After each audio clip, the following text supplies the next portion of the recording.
Welcome to Network Basics for Hackers from Hackers Arise. I'm OTW, and I think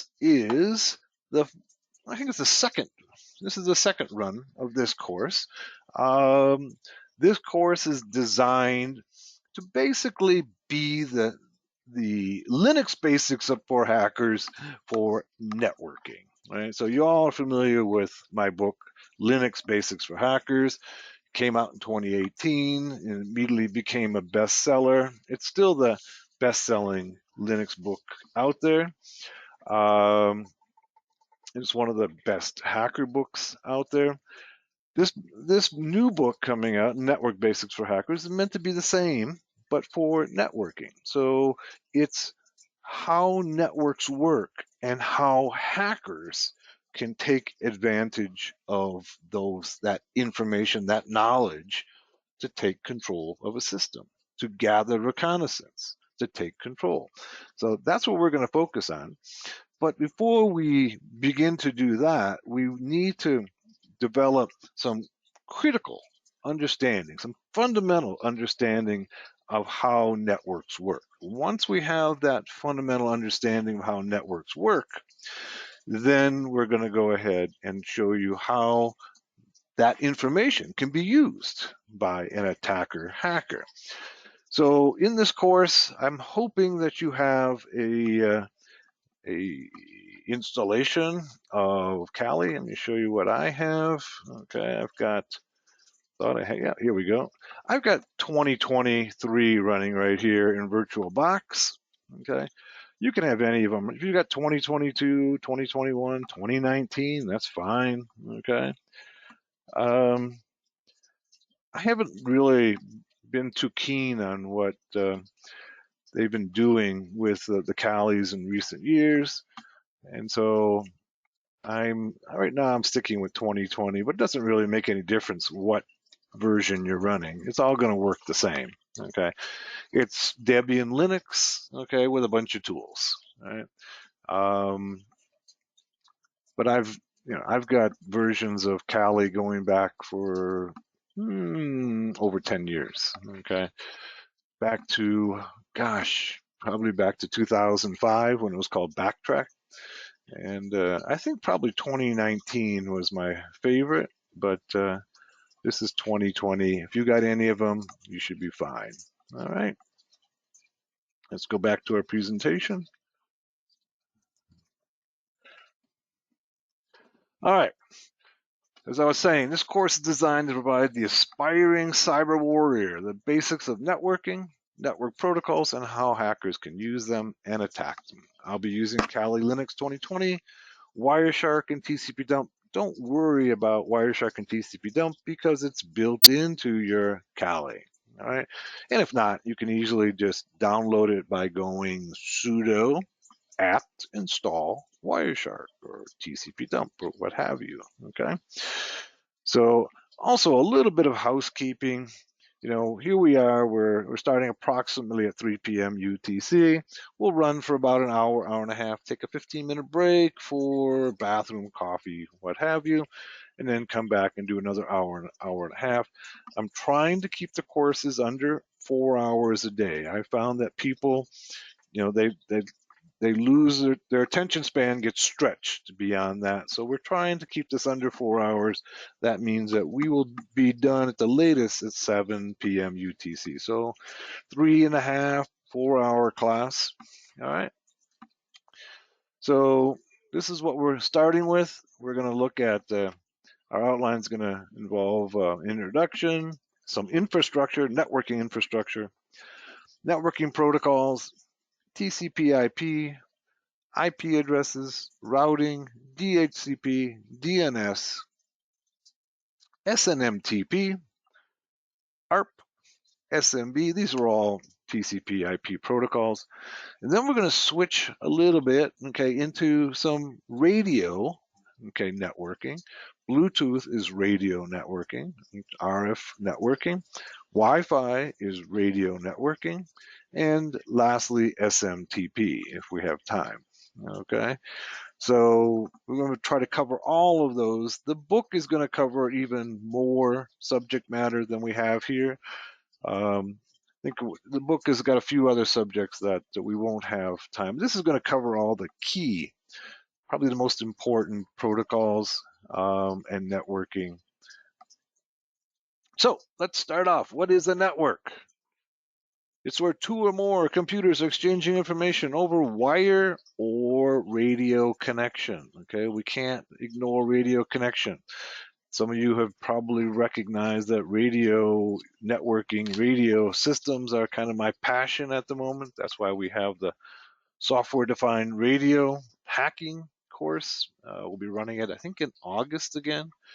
And right now, I have a tutorial on Hackers Arise on how to use software-defined radio to jam the radio signals of the Russians. All right, so I mean, a lot of people have asked me, like, what good is all this information about radio hacking? Well, there are so many radio signals out there. Okay, so many things are using radio signals, and if you can hack into them, okay, jam them, listen in on them, that is a huge advantage to you. All right, and to whoever you're working for. Emily says, yes, IMSI catcher, right? That's one of the tutorials I have on there. One of the things that we're working on is to put together a system, and we pretty much already have this done. We just haven't published it yet. Is to put together a system where you can listen in to basically anybody's cell phone conversation. Right? Remember, cell phone is a radio signal, right? It's basically a radio signal between your handset and the cell tower. And one of the things that law enforcement and the military have used for a long time is to be able to intercept that communication and listen in on it. Okay, it goes by the commercial name called Stingray. Okay, and they're made by a number of companies. And law enforcement uses them to basically set them up in an area of where they believe the perpetrator is at, and basically it intercepts the signal from all of the cell phones in the area. So it acts as a local cell phone tower. So everybody your cell phone will connect to the closest tower. So if somebody puts a van in your neighborhood with a Stingray in it, your cell phone will automatically connect to it. All right. And then whoever has control of the Stingray can listen in and watch all of your communication. The first step of that is to put in an IMSI catcher. Okay, that catches the IMSI number, and then be able to identify the user and then listen to their conversation. It's a relatively complex process, but we've got it down to about $2,000 in equipment versus the commercial version costs about $50,000. Sartorius asks, does VoIP circumnavigate that? Yes, VoIP doesn't use the cell tower, right? So it does circumnavigate, but then VoIP is vulnerable to all of the attacks against the internet, right? So, the idea is that people would use a cell because VoIP, can be easily intercepted. Emily says, had my cell overcome by one. Emily, somebody's listening in on you. Okay. Overcome by one? They were listening to you, or they simply, they were listening to you. So Emily's a target. Emily, as you others don't know, works for the U.S. military in Belgium. Okay. So somebody wants to know what Emily's doing over there. Somebody's coming in, or somebody's switching over. I'm here. I don't know if you can hear me. Well, we sure can hear you. I'm sorry. I've been having some difficulties trying to connect because I use Linux and GoToMeeting. Okay. Only works in Chrome. You know how it is. Yeah. Okay. So now turn your mic off, whoever you are. Okay. Jamil. Jamil, you want to Yes, give? sir. Jamil Dominich. Okay. Let All me right. turn it off. Now turn your mic off. We all know you're here. All right. So yeah, this is one of the things that we're working on. We'll publish that probably in the next year or so, but just know that that's possible. It's possible to intercept cell signals, okay, from anybody. Hey, Tyler's here. We're still getting people coming in. I said it was 45 people on the list. We're still getting more coming in. But the idea is that once again, is to create a system for under about $2,000 that you can listen to anybody's cell phone conversation. We've got the software-defined radio for hackers course coming up in August. So put that on your calendar. It's a good introduction to software-defined radio. All right. So what's a network? Anything that communicates between over wire or radio. Okay. And Bluetooth is a good example, Wi-Fi a good example of radio signals that we use basically every day. But quite frankly, there are so many protocols that use radio now. And that's why my emphasis on software-defined radio is that this very few people are really addressing this.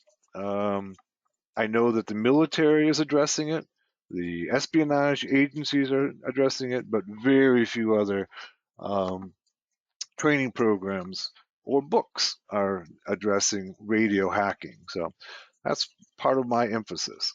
All right, a few key terms. Local area network, LAN. WAN is wide area network. And PAN is personal area network. Right, personal area network often refers to the Bluetooth network that surrounds you, very localized, personal. Why network? Okay, well, this is actually, you might think, oh, why network? This was actually a big question in the early days of computing and of PCs for that matter. Matter of fact, in the early days of the PCs could not network. All right. So you would buy yourself a PC, an IBM compatible, whatever, the Apple II, whatever, Commodore 64, what have you. These systems were not meant for networking. So this was a key issue. And networking of PCs really only became widespread in the mid 1990s, just 25 years ago or so, 27 years ago. Matter of fact, Microsoft really didn't have any networking built into Windows until the mid 90s. All right.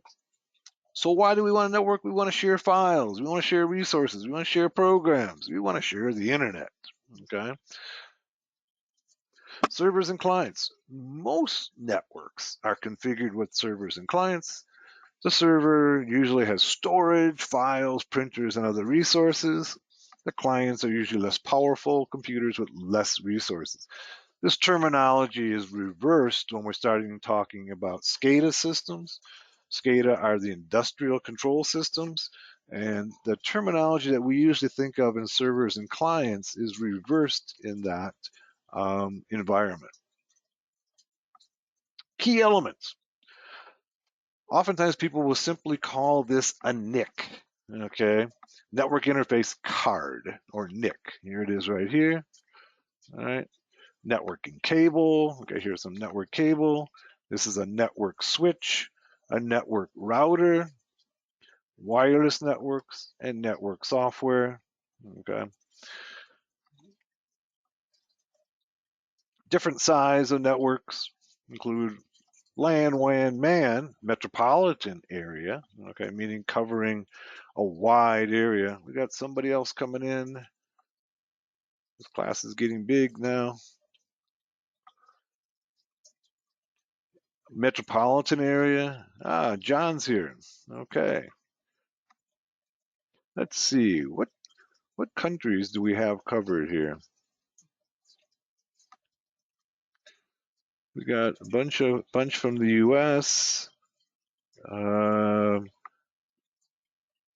Sweden, UK,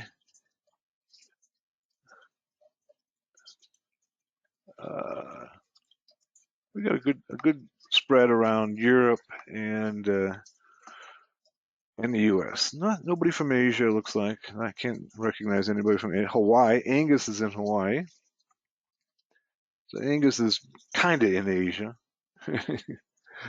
In any case, he's the one who has to get up earliest for class. So metropolitan area network, and then a personal area network. Network topology. All right. So topology is the word topology means basically the structure of the network. And in the early days of computing, we had these bus networks like this right here. This type of network still exists in SCADA industrial control systems. So you might say, nobody uses this anymore. Well, almost every industrial plant out there, okay, refineries, manufacturing facilities are using this. Basically, the data moves back and forth over this wire, okay, and whoever it's intended for picks it up. All right. Oh, John, are you in Africa? Uh, John says, you don't talk about Africa. Why? Are you in Africa? I thought you were in the UK. I'm sorry.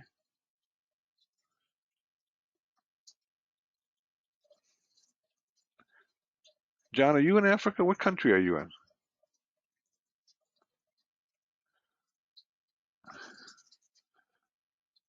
I thought you were in the London area. My bad. So we do have somebody in Africa.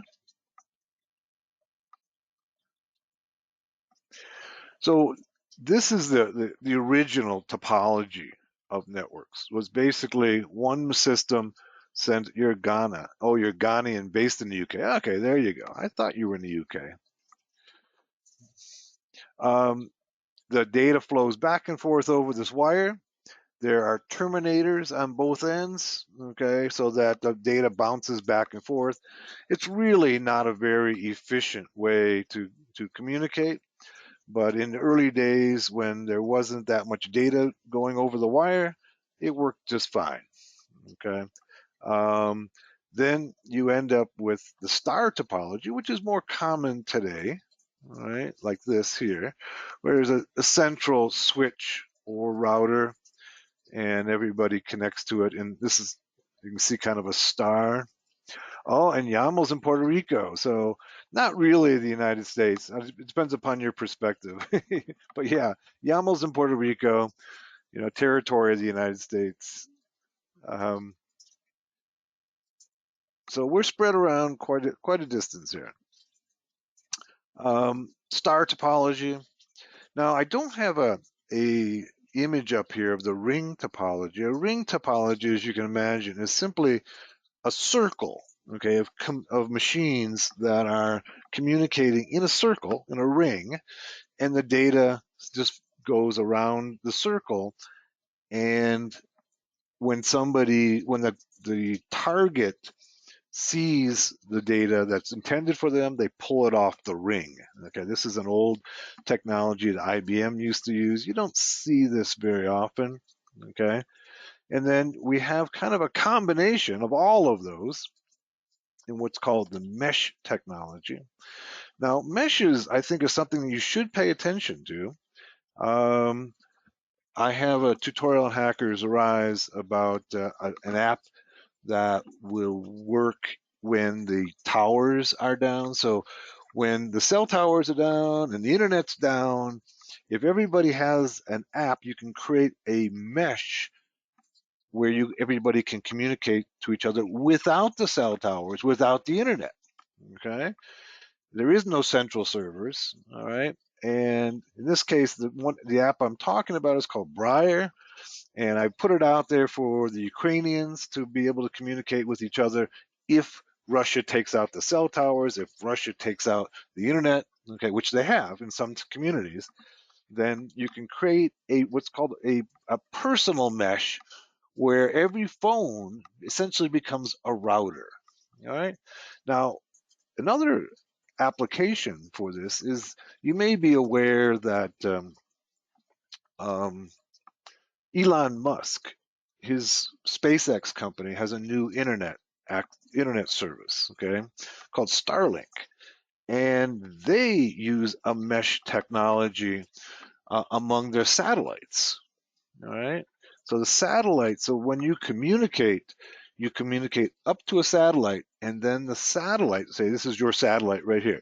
Then your satellite communicates to another satellite, and then essentially goes down to the ground, to the ground station, and then connects to the internet that way. All right. Somebody just came in. So all of these, oh, okay, Angus has got to relog in. That's fine. So all of these are in use. Pretty much the only one that you don't see anymore is Ring.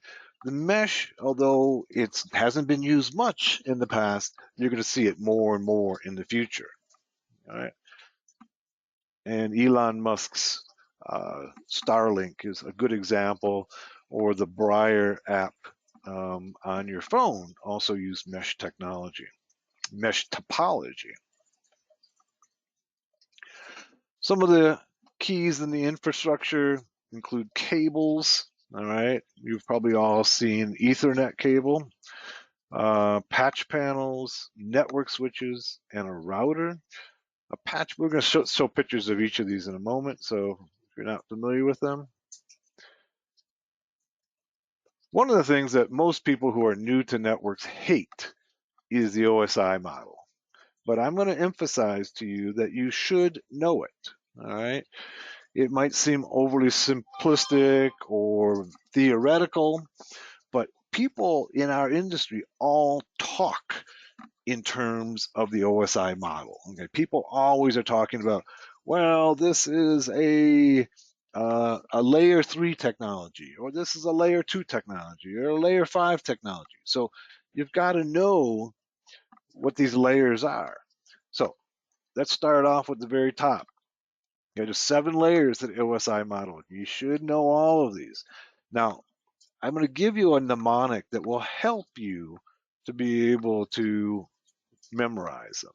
So there's 7 layers, so we can take the first letter of each of them and create a mnemonic to help you remember. So all people seem to need data processing. Okay, if you can remember that. Okay, you got APSTNDP. Okay, other people go the other direction, go up, and they go, please do not throw away sausage, pizza. I don't know. I forget what that one is. Let's try it again. Please do not throw sausage, pizza away. That's what it is. All right. Please do not throw sausage, pizza away. I like the one going down, but to each their own. All people seem to need data processing. All right. At the very top, we've got the application layer. All right. These are the things that we're working on our computers, such as email or browser. Okay. These protocols include HTTP, FTP, IRC, SSH, DNS. They're all operating at the application layer. The presentation layer, okay, basically this is what's preparing the data. Carlos has it a little different. All people seem to need delicious pizza. All right, that one sounds good too. All right, whatever works for you, Carlos. Okay. So presentation layer is what prepares the data to be for the application layer. And much of what goes on here are the cryptography of the encryption of the data, such as an SSL, SSH, IMAP, FTP, MPEG, JPEG. Okay, these are all presentation layer applications. Okay, session is meant to sync and send to a port. These include APIs, sockets, WinSock. Transport layer, it's end-to-end connection. So this is controlling the connections between two systems. such as TCP and UDP. Okay, we'll talk more about TCP and UDP in a bit. Okay, network. Okay, this is so oftentimes probably the thing you'll hear most often in our industry is layer 3 technology. Layer 3 technology. Well, that means that it's using IP. Okay, IP is a separate protocol that controls where the data goes to by the IP address, right? By IP address. These include IP, ICMP, IPsec, IGMP, all right? And then layer 2, okay? So this is layer 7, this is layer 1, all right? Just so we're clear here. Layer 2 then is data link layer, and this is the technologies that use essentially MAC addresses. MAC addresses are physical, global, unique addresses, all right? So things like switches and bridges, okay, will use the MAC address to determine where the traffic should be going to. So people also say, well, that's a layer 2 switch. Okay, well, okay, that means it's using MAC addresses. And then physical is basically at the very base, okay, the physical layer, including things like all the physical connections, including the network interface card, coax, fiber, wireless hubs, repeaters. They're all physical infrastructure. All right. So try to memorize that. Okay. Cable infrastructure. Okay. This is some twisted pair cable. People often refer to shielded twisted pair or unshielded twisted pair. So this would be often shortened to UTP, okay, unshielded twisted pair or shielded twisted pair. The difference being that it has this shield, okay, that blocks EMI, okay. EMI is electromagnetic interference. So everything that has electricity running through it, okay, is giving off EMI. Everything that has electricity running through it gives off EMI. That basically is the electromagnetic field is emanating out from it. No matter what motor you have, what wire you have, it's always sending out an electromagnetic signal. Now, those electromagnetic signals can interfere with each other if they're too close to each other or too strong. If you have shielded twisted pair, it can help to keep that from those from interfering. So, for instance, if you had a network inside of an industrial facility where there's lots of big magnets, okay, every motor has a magnet, every generator has a magnet. Magnets give off really powerful, okay, EMI. So you would want to protect your system by using shielded twisted pair. In most cases, in people's homes, in their offices, they're going to use unshielded twisted pair. Okay. Okay, Yaml says caused by the voltage running in the outside and it transfers through inductance. Yes. Okay, so all of these, almost every electric device, we can say every electric device, okay, is giving off EMI, and that can interfere and cause corruption of data. It can also, if you're talking about national security, it's possible, and all the spy agencies use it. Okay, spy agencies they try to read this EMI to be able to determine what data is going to that cable. So remember, this is going to be it's a relatively weak signal, but at a distance, I can actually see. Okay, I can read the EMI off a cable, an unshielded cable. All right, and then I can see the data going through it.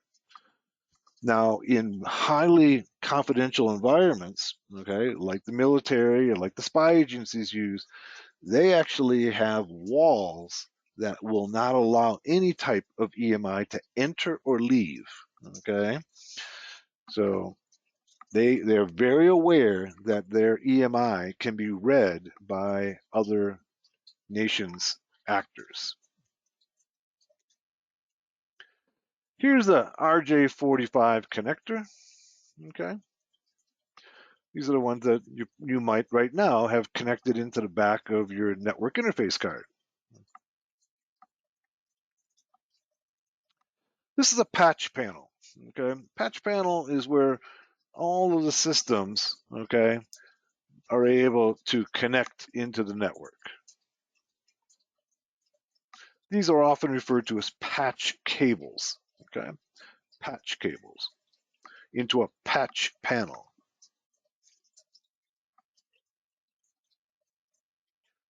Repeaters and hubs. Repeaters and hubs are dumb devices. They're not smart. They were common in the early days of the internet. Basically, all they're doing is taking data and sending it out to all the other connections that are connected to this particular hub. They don't make any decisions. That's when we say it's dumb. Okay, it doesn't make any decisions. Nowadays, almost everybody uses smart devices that, for instance, switches that actually make a decision where they look at the data and they send it to the proper connection. This is a switch. So a switch goes ahead and looks at the data coming in and says, oh, this packet is intended for this MAC address, and so I'm going to send it to this particular system, and not to everybody, so it's a critical one for confidentiality, and it's also critical for being able to reduce the amount of traffic on your network. So with a repeater or a hub, okay, these guys go ahead and send all the data to everybody, and that creates a lot of traffic on your network, but it also increases the risk that somebody's going to be able to see somebody else's data. MAC addresses. We talked about this a little bit. Let's talk a little more about it. Okay. MAC stands for Media Access Control. Every network interface has a globally unique address. So remember that IP addresses are not globally unique, right? There are only 4.3 billion IP addresses, okay? IPv4. We'll talk more about the difference between IPv6 and IPv4, okay? But we're all primarily using IPv4 right now, which has been around for a long time. It's been around since the early days of the internet.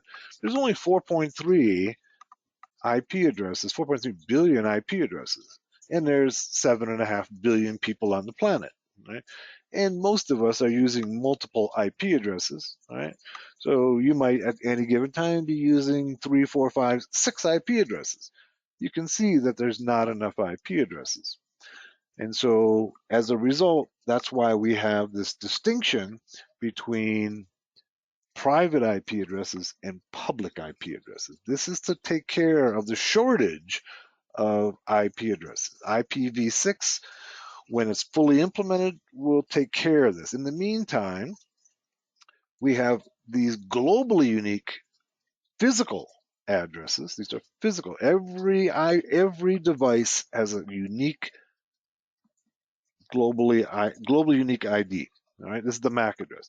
Provides a means for network devices to track each other. It's sometimes referred to as a physical address, and it is layer 2. There it is. Let's go to our Kali system.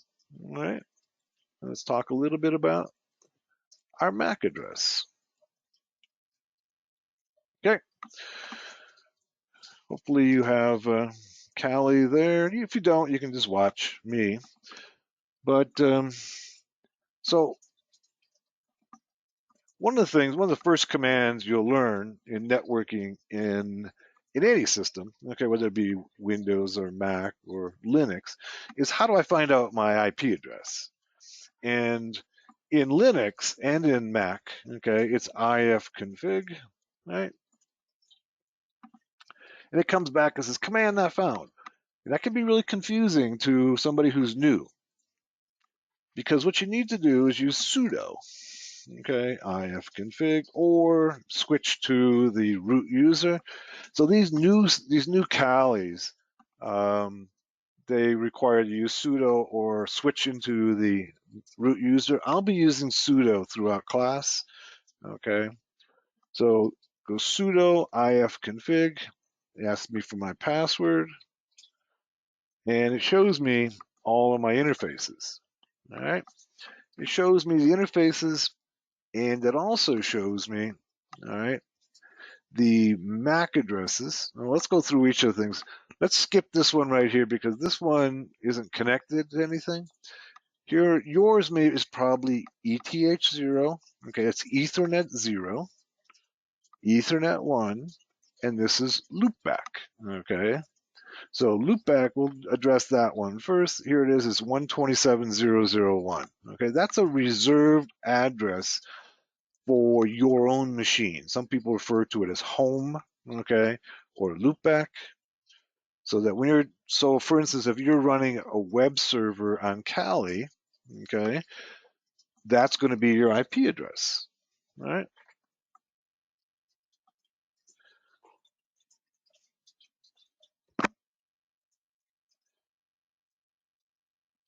Also note up here, and this one here, all right, ETH1, all right, we have, here's our MAC address. As we're talking about MAC addresses, this is a globally unique address of the interface, all right?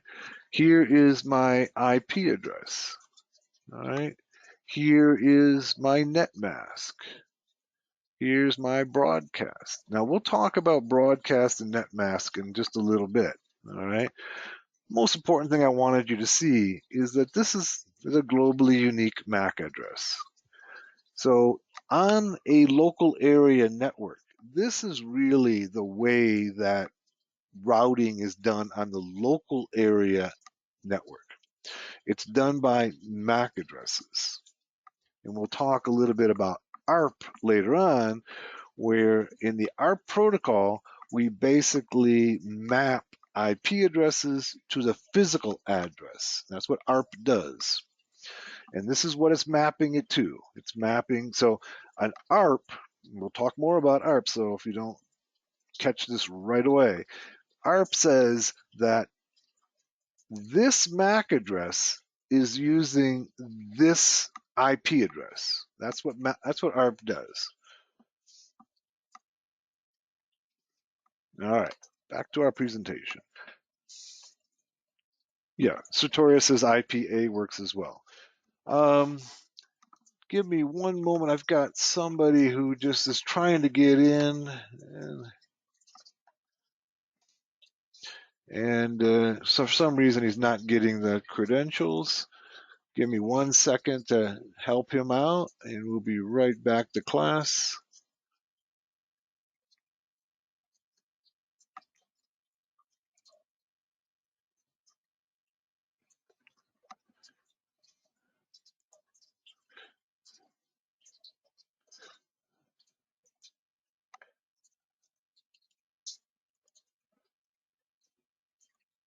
Okay, got him taken care of. All right.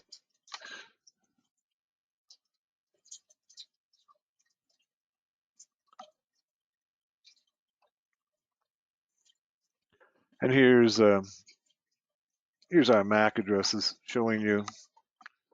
Same thing I just showed you in Kali. All right.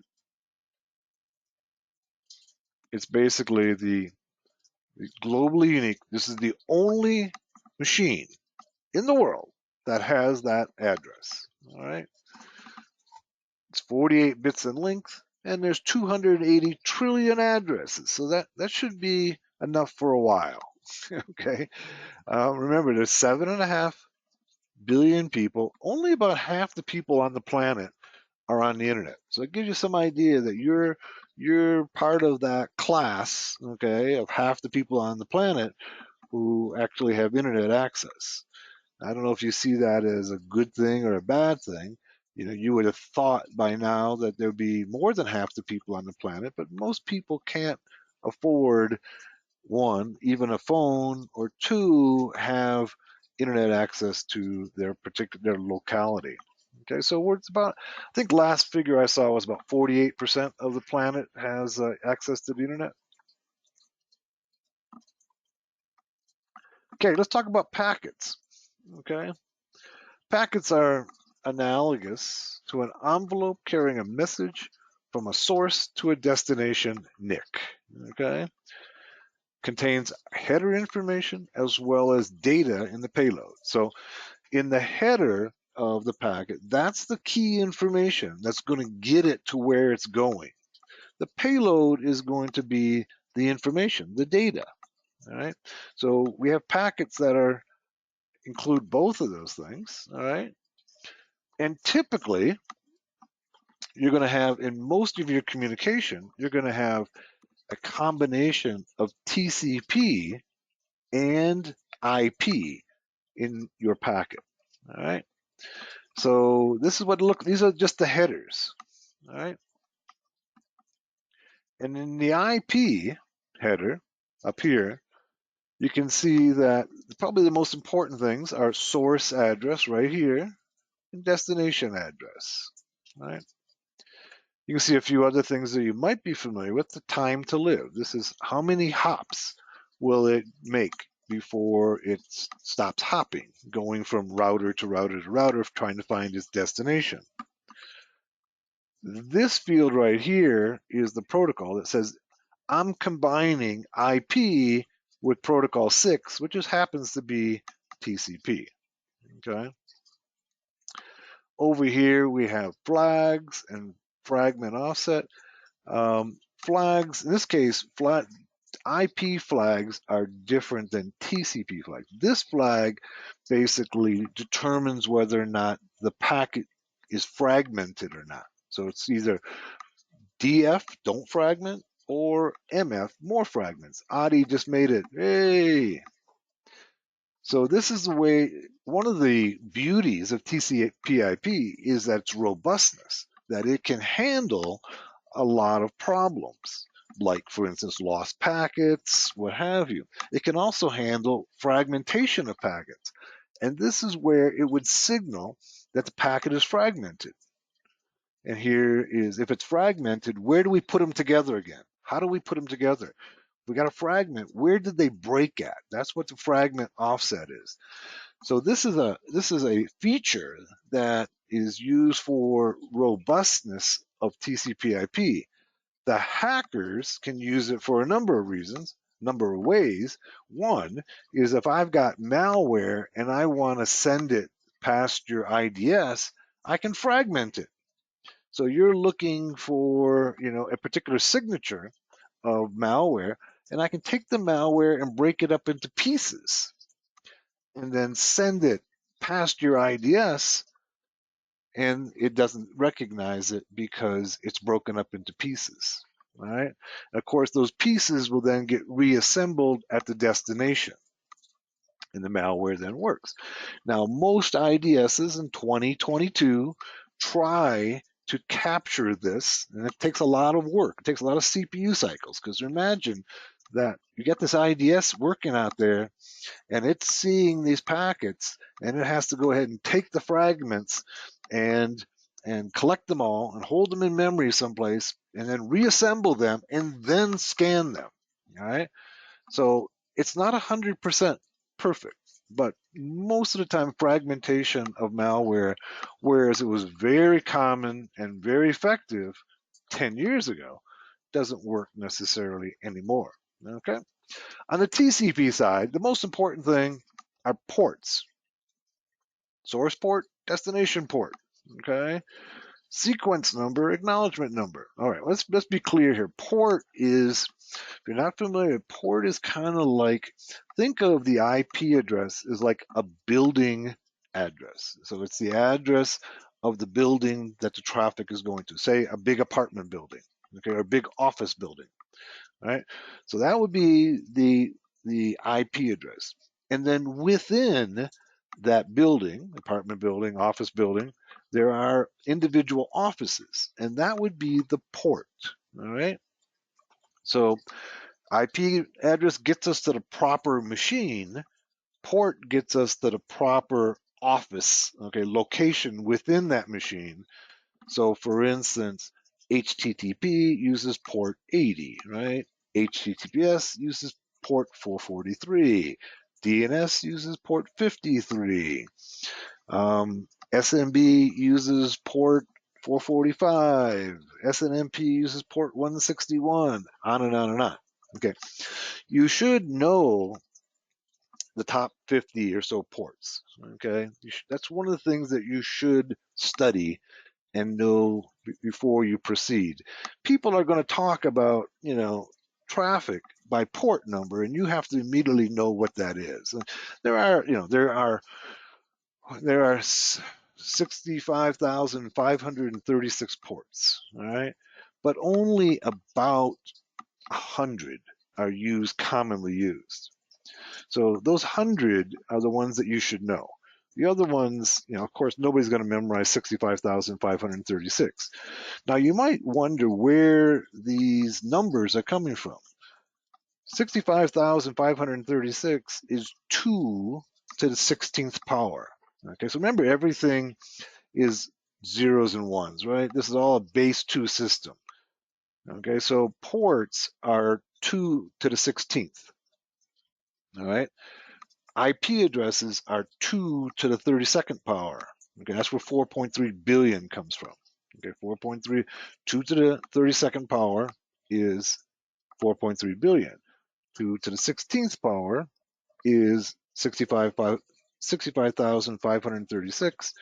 2 to the 8th power is 255 or 256. Okay, so all these numbers that I'll be rattling off are all base 2 numbers, okay, that if you're around computing and hacking a lot, you will get familiar with if you're not familiar with already. Okay, so these ports are like a apartment address in a building, all right, and you should know the top 50 or 100 of them.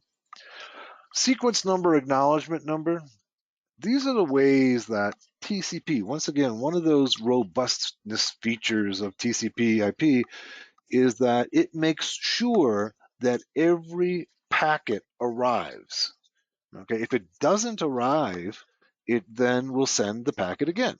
How does it know the packet arrives? By sequence numbers, acknowledgement numbers. Okay, sequence numbers is a number that the sender puts on the packet.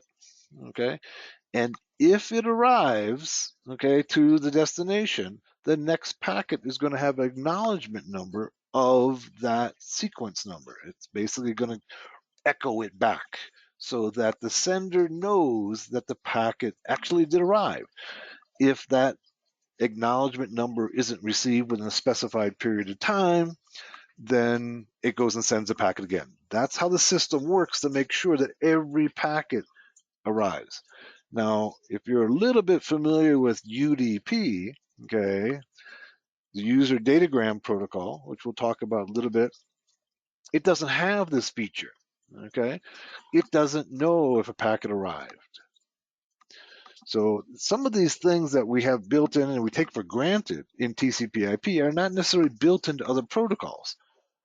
This was designed to make sure that every packet made its way to the destination. Now down here, you should also know these 6 flags right here, all right? We have the urge, ACK, push, reset, SYN, and FIN flags. These are the way that TCP signals to the other system what its intentions are. So when we open up a connection, an HTTP connection, all right, or any connection, TCP connection, to another system, we want to send it a packet with a SYN flag that says, I want to talk to you. That's what SYN means. I want to talk to you. If the other system wants to talk back, okay, they want to communicate with you, they'll send back a packet with the SYN and the ACK flag set. If they don't want to talk to you or they're not available, they will send you a reset packet. All right. Let's take a look at this in our Kali. All right. This is all kind of theoretical. Let's make it real. Okay. Let's go sudo and let's go Wireshark. Okay. And this should open up Wireshark. Wireshark is a network sniffer. Okay. Basically, they call it here a network analyzer. Some people call it a protocol analyzer. Some people call it a sniffer. It's all of those things. All right. It's all of those things. And so when we open it up, I'll give you a second to open it up.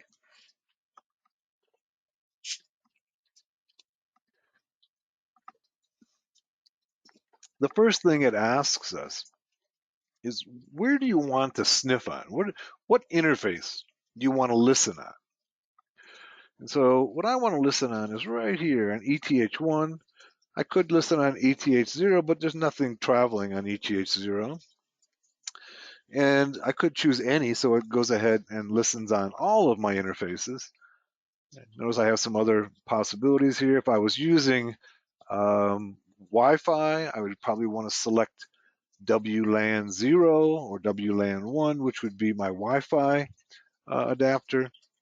Now, I also want to point out, if you're using a virtual machine like I am here, that even though I'm connected to you via a Wi-Fi, that when the virtual machine converts that Wi-Fi connection to a wired connection. So literally I am on Wi-Fi here, but when it comes into my virtual machine, it converts it into a wired connection, ETH1. All right. So I go ahead and click on it. And now I should be able to see all the traffic. Now, I'm not seeing anything because I'm not doing anything. So what I want to do is to go and create some traffic. I'm going to open up another terminal, and I'll just say I'm going to ping Google. And you can immediately begin to see the traffic. All right. In Linux, when you say ping, unlike in Windows, it just keeps on running. So it'll just run until you stop it. So you can see the protocol is ICMP. That's one of the key TCP/IP protocols. We know ICMP primarily as ping, all right? But it has many other uses besides, okay? But ping is probably our most common use of the ICMP protocol. Notice that in Wireshark, it gives us the number of the packet right here. It gives us the time, and this is the elapsed time, okay? You can see it's right down to whatever that is, like millionths of a second. The source IP address, okay, that's my IP address, okay?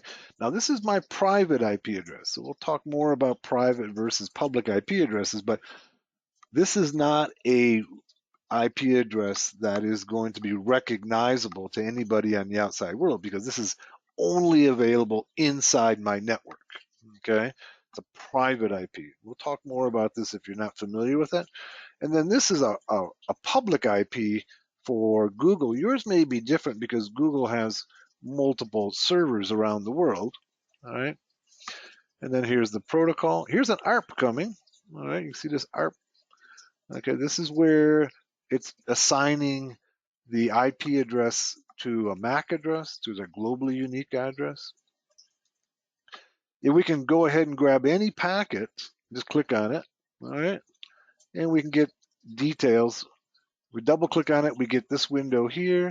If we click on it, we can go down here, and you can see as we expand, it says Internet Protocol version 4, so it's IPv4. Source IP, this is the response from Google. It's going back to me, all right? Tells me it's version 4, the header length. All right. Remember we talked about flags. Okay. You can see that it's set at 0, which means it's don't fragment. Okay. And the offset set to 0. The time to live is 120 hops. After 120 hops, it'll stop hopping, meaning as it goes across the internet, right, it is looking for its destination. If it doesn't find its destination within 120 hops, it'll stop looking. Okay. So this is ICMP protocol. What we're probably more familiar with is TCP. So let's go open up a browser. All right. And let's go. You can see I just went up to the Kali and then open browser. And now I'm going to generate some HTTP traffic. Let's go to Hackers Arise.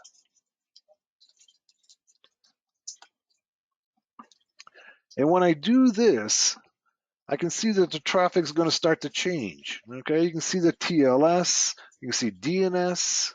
Okay, you got lots of TCP traffic.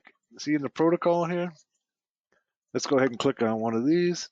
And here we were talking about the TCP IP headers, right? So in Wireshark, we can break down the headers, right, here by looking at the Internet Protocol. This is the header information, only the header information. That's all it is. It's not the data inside the packet.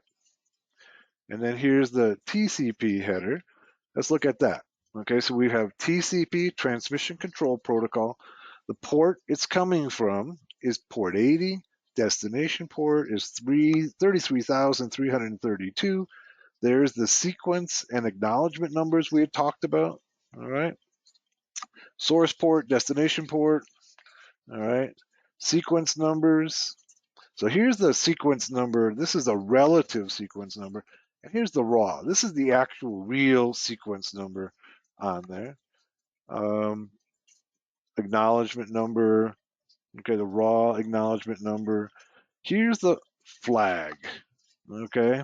This is the other system responding to us, right? That's the acknowledgement flag.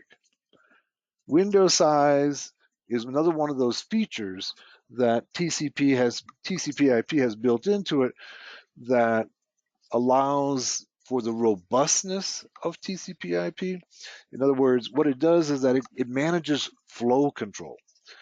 It manages if I'm sending data too fast, the other system can communicate and say, hey, you're sending data too fast. Just hold on a little bit. And then I can hold that data in the window size. But you can see if we go through here, we're seeing lots of different protocols being transmitted. I'm not doing anything on the internet, right? I'm not doing anything. And this is all the data that is traveling, okay, across my system. I do have the ICMP. I still have the ping running. You can see all the ICMP. If I want to filter out all of that traffic and I just want to see TCP, I can just type into this window right here, right, TCP. And now that's all I'm going to see. I'm not going to see any ICMP. I'm not going to see any of the other stuff. Notice that you can see on these TCP, you can see the fin and the ACK. Fin is the flag that is set to close a connection, finish, okay? Here we see ACK, fin, ACK means acknowledge. It's a way that when two systems are communicating to each other, all the packets have an acknowledgement, the A flag set on it. That says, okay, we're talking to each other. This is good. This is alive. We know that when the two systems want to communicate with each other, that the first thing they have to do is to create the three-way handshake, right? Three-way handshake in TCP, that is a SYN, a SYN-ACK, and then an ACK after that. So let's see if we can't capture that sequence here. Let's see if we can You can see a lot of closes. Let's see if we can find the,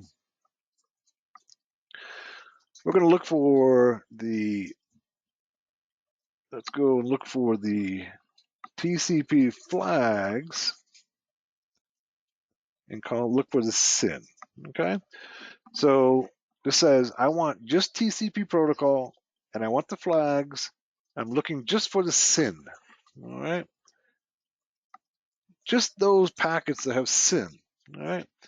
And now you can see all the packets that have SYNs, okay? So you can see here's the initialization of a connection.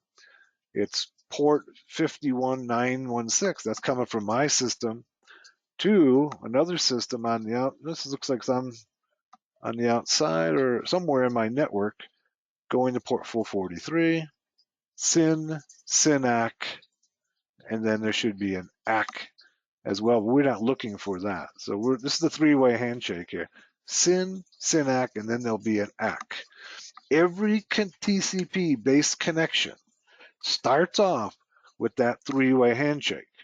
SYN, SYNAC, ACK, and then the data can flow. Then the packets can flow between the two. In TCP, that's only in TCP though. That doesn't apply necessarily to other protocols. Now, TCP is often used in conjunction with other protocols that want the features of TCP. So anything that uses TCP has to go through this three-way handshake, and the three-way handshake is done by these flags that you should be familiar with, all right? The most important flags to be familiar with are SYN, ACK, FIN, and reset, okay?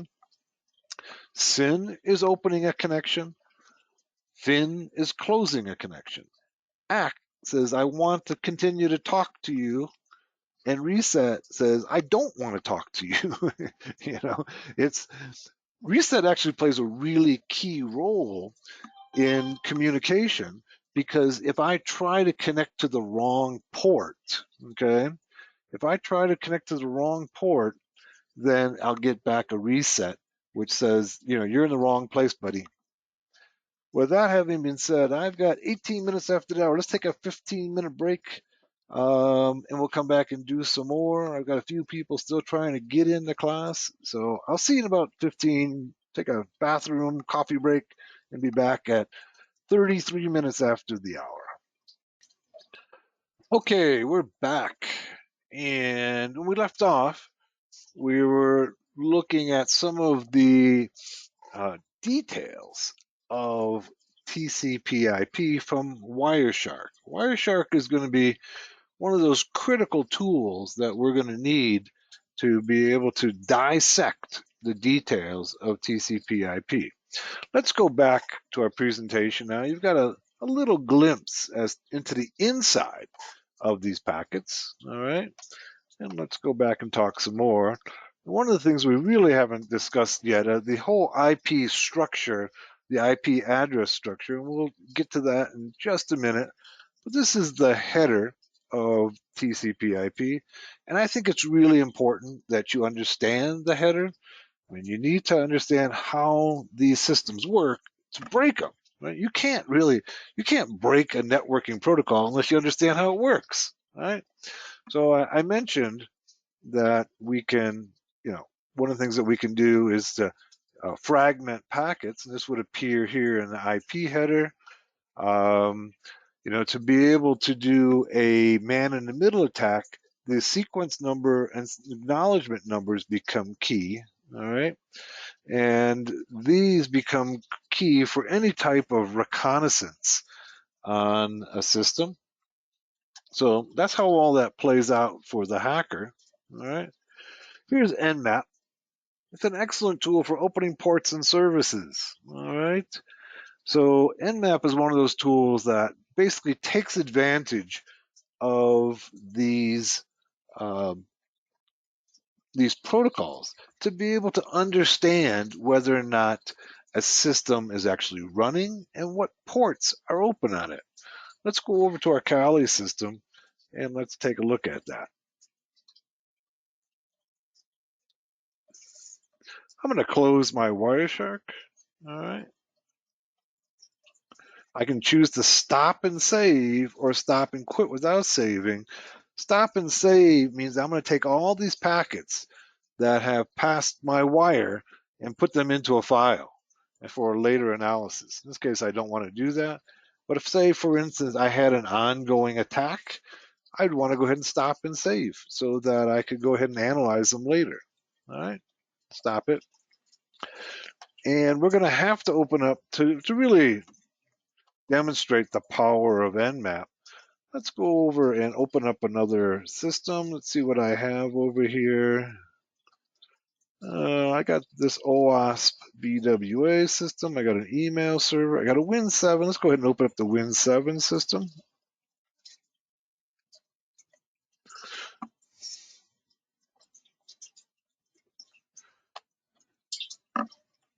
And we're going to use the Win7 system as our target.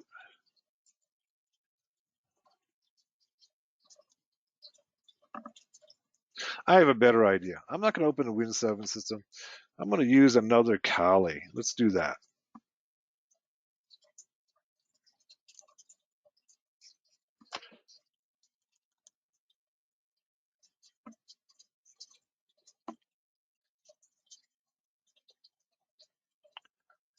Okay.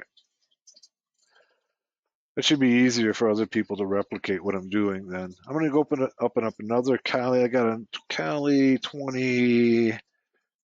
Here's another 2020. I think I have a 2021 here somewhere. Here's 2021. Let's go ahead and use it. We'll use this as our target system.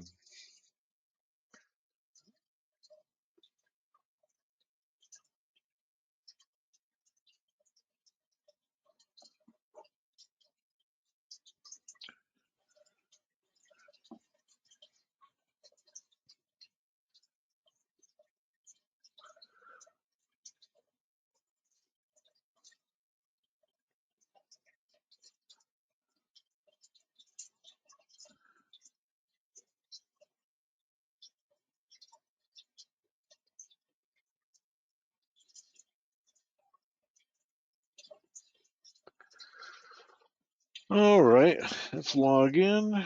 And we're going to use Nmap to scan this system. Okay, so if you're not familiar with Nmap, let's clear my screen. All right.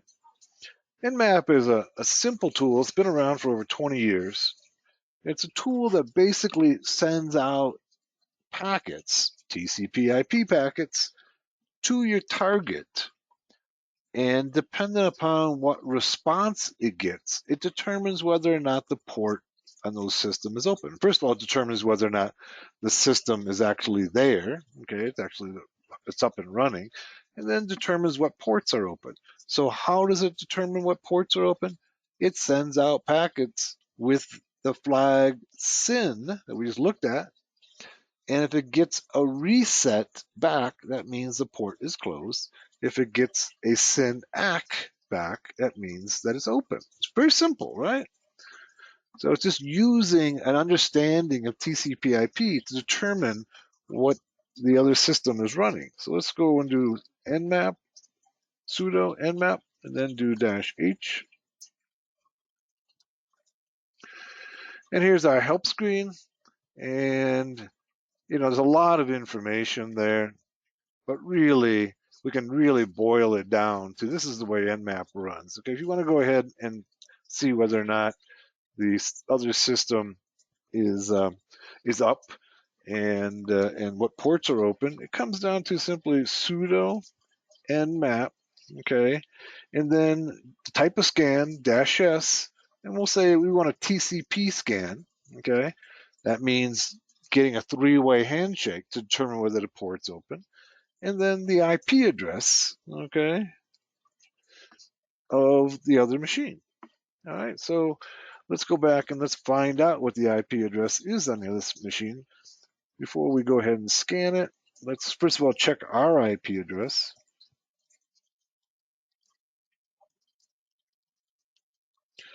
Okay,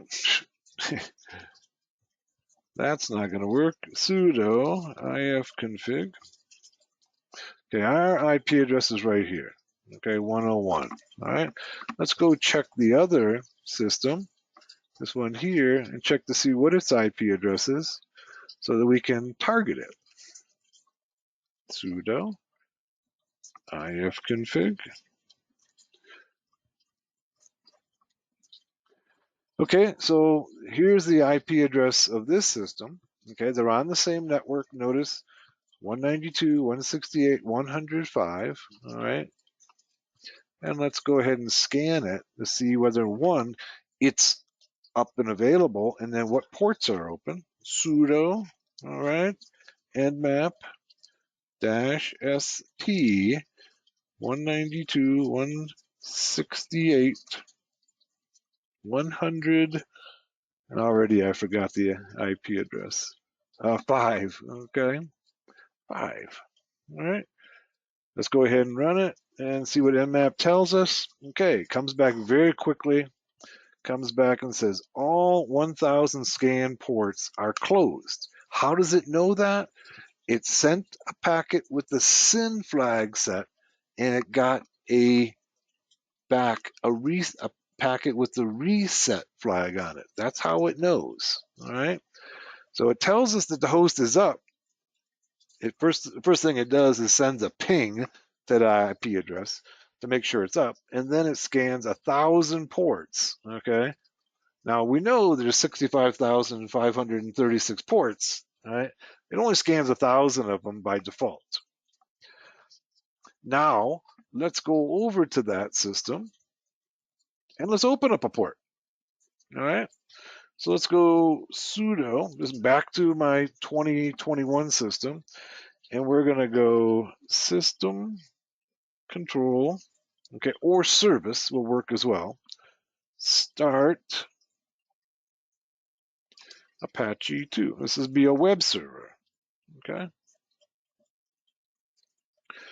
It comes back with nothing, which tells us that Apache 2 is running, all right? Now let's go ahead and scan it, all right? And let's see what happens. Notice it comes back and says port 80 is open, all right? That's the way Nmap works.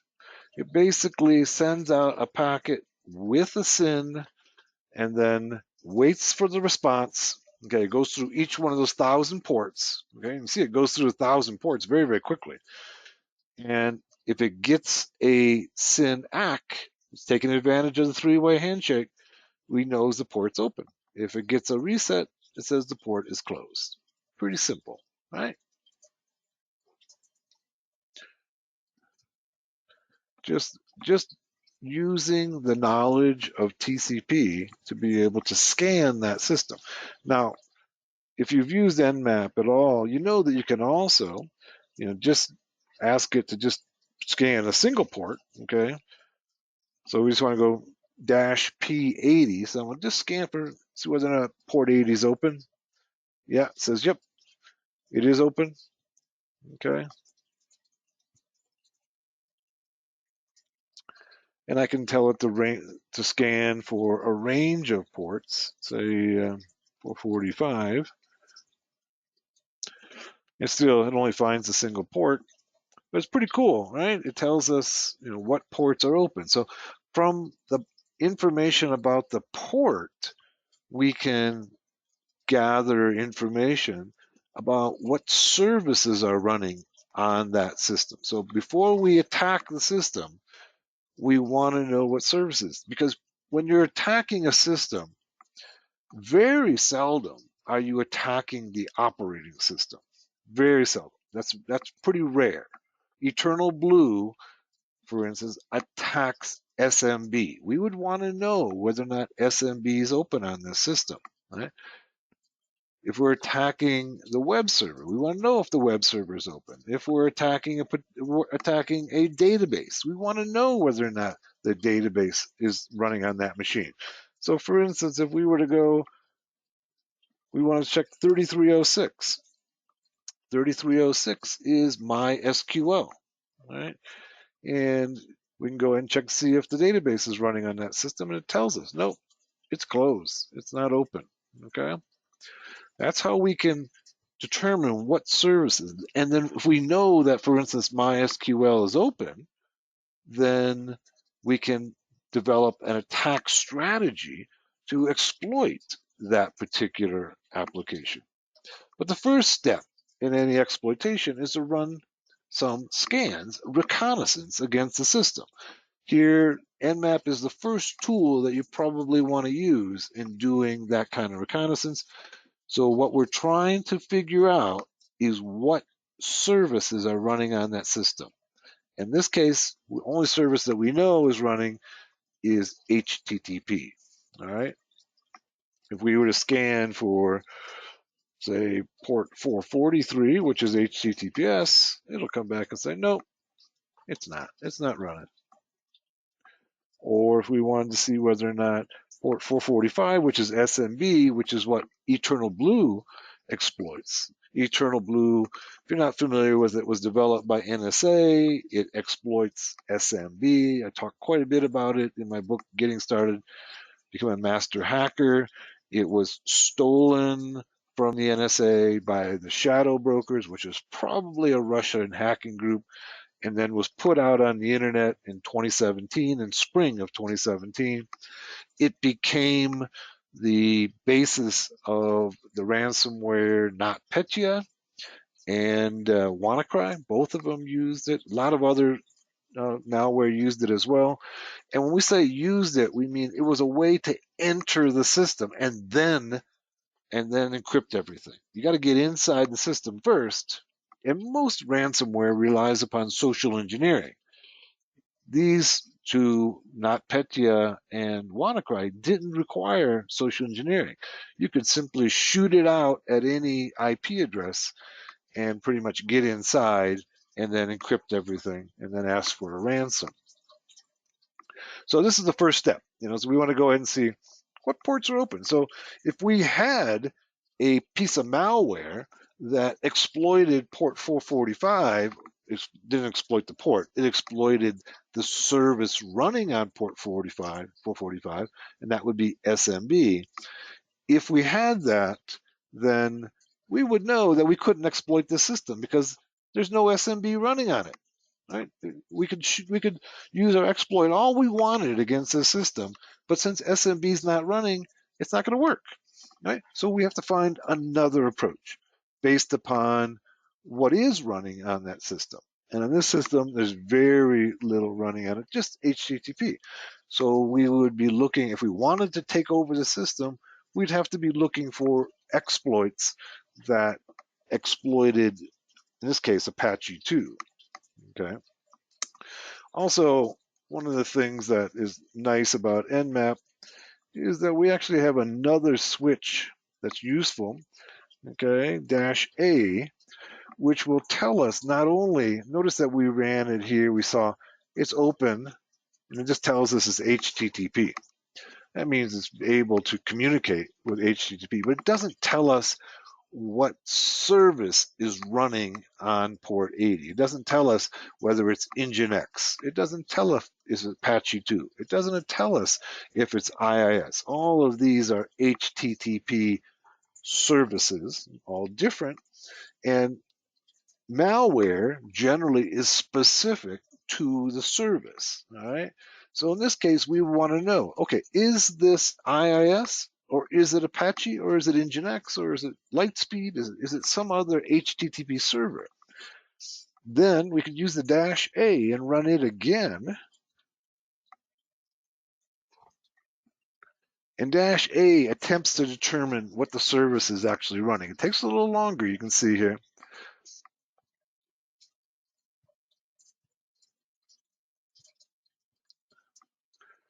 All right, and it came back. Okay, let's see how much more information it gave us.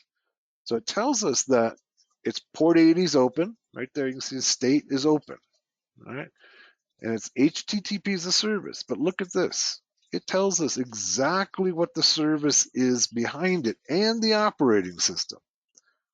What it does is it sends out probes to try to determine the signature of that particular service. So it tells us exactly, it's Apache, and it's 2.446. Exploits, malware are very specific to the service and the version of the service. It tells us more down. It tells us what the operating system is. Okay, notice it says aggressive OS guesses. Linux 3.2 through 4.9. It tells us with a 96% probability that that's correct. And then it gives us some other guesses as well. Okay. It actually tells us there's a network camera on there. Okay.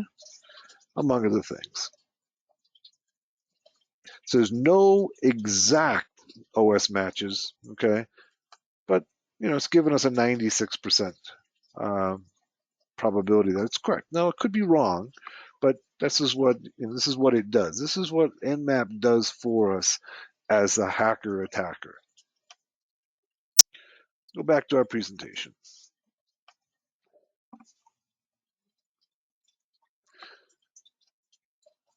Okay, another tool that I have a tutorial on Hackers Arise is called POF, or Passive Operating System Fingerprinting.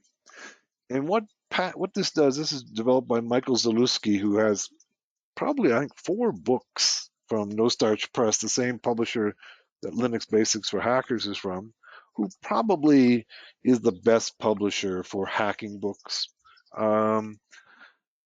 Michael Zalewski developed this tool that basically can tell you what the operating system is, okay, of a target system based upon any packet going over the wire. So what he's done is that he looks at the type of service, the flags, this is all in the IP header, the time to live, and then the window size. He takes those 4 fields off the TCP IP header and can tell you what the operating system is. Once again, this is critical information for the hacker attacker. Okay? You cannot generally attack successfully a system without knowing the operating system. That's the first thing you need to know, is the operating system. Next thing you need to know is what ports are open. Next, you want to know what services are running. Probably you also want to know what language it's in and what applications are running on it. That's part of the strategy of taking over a system. All right. Very seldom, no, never is there a exploit that works against all systems. That silver bullet doesn't exist. Okay. So if you think that did, let me correct you. Okay. There is no silver bullet that allows you to take over all systems. Right. Now, there may be an exploit that'll take advantage of Windows, okay, certain versions of Windows that might take advantage of, obviously, old Windows. Those are the most vulnerable systems, are the older systems. We've had years to find vulnerabilities in them. Newer systems are more secure, all right? And we haven't had all that time to find vulnerabilities in them. They might have vulnerabilities, but we haven't found them yet, all right? It's just a matter of time that we'll find the vulnerabilities. Operating systems tend to get more secure with time, as well as applications do with time. Each one is a little more secure and a little more difficult to hack. There is no application, no service that's unhackable. That doesn't exist, okay? It's a matter of time before we find a way to hack it, okay? So the first step is to understand what operating system. This is a tool, POF. It's built into Kali, all right? Let's take a look at it. All right, so let's go sudo p. Oh, it's a 0f. Okay. All right, and there it is. There's Michael Zalewski's name right there. Okay. And what it's doing is it's listening on the default interface right now, which is ETH0. My ETH0 doesn't have an IP address, so it's not going to work. I'll have to change it. I'll show you how. But notice it says it loaded 332 signatures. So it has 332 signatures to determine what the operating system is. let's Control C out of it. And let's try it running it again. Go sudo POF, and then I'm going to tell it to go -I interface ETH1. So I want it to listen on ETH1. Okay, now it's listening on ETH1. And then if I go to my other Kali and send traffic to this system, all right, it should be able to tell me what the operating system is. Let's go ahead and open another terminal, and let's start Apache on this system. Go sudo system control, start Apache 2. This is a web server. So now we have a web server running on this one. Got it on both systems. Got to spell start correctly.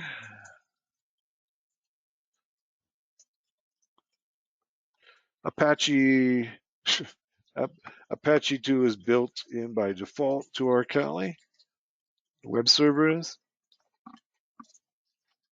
And remember we were talking about the default loopback IP address is 127.0.0.1. So if we were to go to our browser and then go 127.0.0.1, right? Not port 50, but your browser by default will go to port 80 and 443. If you don't give it any port number, it'll go there to port 80 and 443. If you want to send it to a different port, like this right here, 5001, which happens to be used by Spiderfoot, which is an OSINT tool, okay, then you just use the colon and then the port number. Well, if you don't use a port number, it goes to port 80 or 443. And look at what it says on our web server. Okay. So this is our web server on our system. This is our Apache server. So it's working, and we can access it by using that IP address, 127.0.0.1. If we wanted to access the web server on our other system, right, we can go 192.168, I'm sorry, 100-5. This is the other Kali system that has a web server running on it. And notice it pulls up the web server, but it gives us the default page. So we haven't put any content up on this web server yet. All right. So until you put content up, this is what you're going to get. This is the default web page for Apache 2. Okay. Now let's go back to this system, and let's see if we can connect to that web server. This is 2021, right? And we're going to try to let's open up a browser. And where's our browser at? There it is. And let's connect back to the other Kali. It has a web server running on it. And I believe our IP address is 192.168.101. Notice that this one is trying to go to port 81. We want to go to 101, and there it is. So we've connected from one machine to the other to the web server. Now let's go back to this system here and look at our POF. Okay, here's the system we went to. It has gone ahead and it sees the traffic coming from the other system. Okay, and it's analyzing the packets. All right, and to determine what the operating system is. So you can see the traffic coming in here, and it says that we want the traffic coming from 105. Where's 105 at? Or 5. Yeah, this is all when we're doing a loopback, right? So this is all 101. Now here's the other machine connecting to our web server. Notice it comes back and says client, okay? It's coming from port 42478. It tells us the operating system. Okay, Linux 2.2 to 3X. Okay, gives us a raw signature for it. It'll also tell us the link is either Ethernet or a modem. And it should tell us right here what the browser is. Language is English. All right. And this is really important right here. This is the user agent. Okay. This is the user. User agent is what the browser presents to the system to tell the system what browser they are, who they are, so that the web server can tailor the information to the browser. Okay, so every browser uses the information on a web server differently, right? And certainly it's going to use it differently between, say, a mobile device and a desktop machine. So this information basically tells the server, who is this? Okay, and tells us key information about him. This can also often be used to identify you. Okay, so know that that's out there. It can be used to identify you.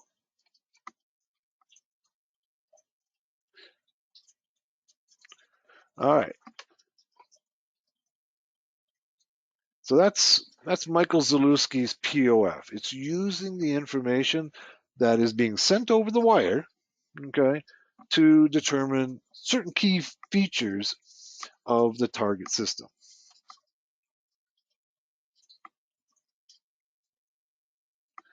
Collisions, okay.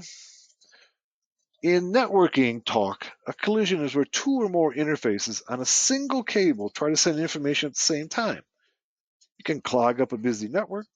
Modern switches resolve most of these issues, okay. Broadcast, okay.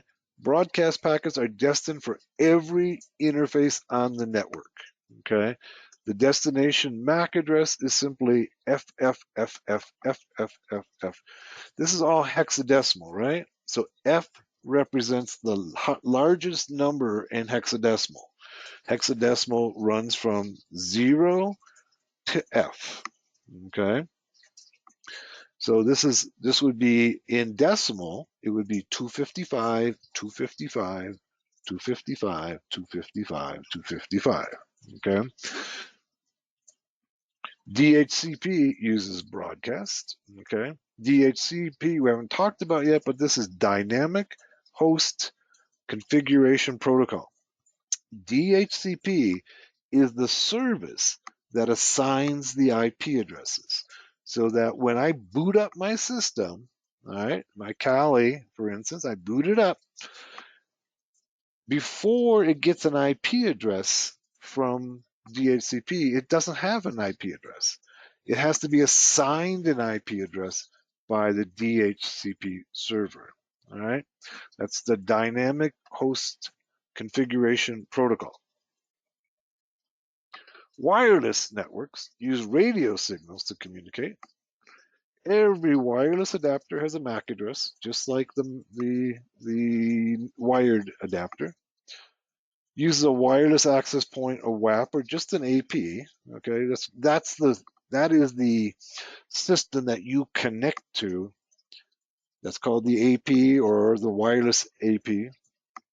Collisions are very likely in this environment. Let's talk about our protocols then. We've talked about TCP/IP, but let's talk about what those are. What are protocols? What are network protocols? Okay. Protocols are simply a standard way to communicate. It's an agreed upon mode of communication. So, for instance, we've agreed that in this class that we're going to use English. Okay. Now, we all may not be English speakers, or it may not be our native language, but we have to choose a way that we all can understand each other. That's what a protocol is. It's like, okay, this is how we can all talk to each other. And we saw that in the TCP/IP header, there was certain fields within the packet are defined so that if you use those, then everybody else can understand you. If you use them properly, then everybody can understand you. All of this is generally done within the operating system. Okay, so when you go to send out a TCP packet, the operating system assigns, okay, all the fields properly so that the other end of the connection can understand you. But as a hacker, all right, you don't have to do that. Okay, you can send out packets that don't comply with the what are called the RFCs. The RFCs define the protocols. You don't have to send out packets that are compliant with the RFCs. Sometimes this can be good. Sometimes by sending out packets that don't comply with the RFCs, you can learn something about the other system. Okay, and of course, the first step of any good hacking is reconnaissance. If you don't do good reconnaissance, you aren't going to be successful as a hacker, because malware exploits, whatever you want to call them, are very specific. And if you don't know who the target is and what they're using, you're not going to be successful.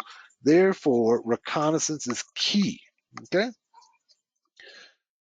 So the same applies to network devices. There are many manufacturers and languages, but a protocol is determined by an RFC. RFC stands for request for comment. Okay? And unlike what it sounds like, it actually is not a comment. It's a definition. It's a definition of a protocol. All right. How do we communicate? Okay, so we've done a bit with IP addresses. All right. So let's kind of break this down, okay, to kind of understand how IP addresses work. Okay. Every device on a TCP IP network must have a unique IP address. Okay. You should have a basic understanding of binary or base 2. Okay, so let's do a quick run through of base 2. All right, so here we have, all right, we've got 8 bits. All right, so notice we start counting at 0. Okay, so it's 2 to the 0.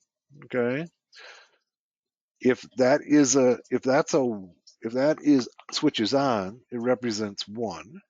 2 to the 1. Okay, 2 to the first power is going to represent 2. 2 to the second power, twice as much, 4. 2 to the third power, 8. 2 to the fourth power, 16. 2 to the fifth power, 32. 2 to the sixth power, 64. And 2 to the seventh power is 128. You might recognize this as being 1 byte. Okay, 1 byte is equal to 8 bits. Each one of these switches, okay, each one of the switches represents a bit. Okay, 8 of them together is a byte. So that if all of these are turned on, if they're all turned on, you simply add up all of these values, okay, and you're going to get 255, right? Notice that's the largest number that you can have in an IP address. Right? 255, 255, 255, 255. That's the largest number that can be represented in a single octet of a IP address. Right? And the way we determine that is if all these switches are on, okay, we add those all together and we get 255. Here's our base 2 or binary, showing us the same thing here. All right, so if this switch is turned on, it's 1. This switch is turned on, 2, 4. And we're working with just 8 columns here. That's a byte, all right? Showing us the same representation we saw in a vertical in the previous. You should be familiar with this. You don't necessarily have to be able to do math, add and subtract, multiply in base 2, but you should know what each one of these columns represents, all right? And these numbers should be familiar to you. Okay, 4, 8, 16, 32, 64, 128, 256, 512, 1024. Okay, these are all base 2 numbers. IP addresses. IP addresses are 4 octets. An octet is 8, right? 4 octets of binary data represented in decimal. So they are, each one of them is an octet. An octet in this case is a byte of binary data that basically is converted into decimal. So that, for instance, our IP address of 192.168.1.101, okay, each one of these between the dot, okay, this is 8 bits here, this is 8 bits here, this is 8 bits here, and 8 bits here, right? That's how we represent IP addresses. So there's 32 total bits, and 32, okay, 2 to the 32 power is 4.3 billion. That's why we only have 4.3 billion IP addresses. All right, so here we go. Let's take a look at a particular IP address. We have an IP address of 172.16.254.1. In binary, this is the way it looks like, okay? Let's start over here. So the 1 is pretty simple, right? It's going to be all zeros and a 1, okay? That's how we get the 1. We've converted this binary into decimal. Over in the second place, we have all of the switches turned on, 1s, except for this one. And if we add these all together, 128, 64, 32, 16, 8, 4, 2, we get 254. Over here, we've got a 16, and the only one that's turned on is the 16. That would be 2 to the 4th power, okay?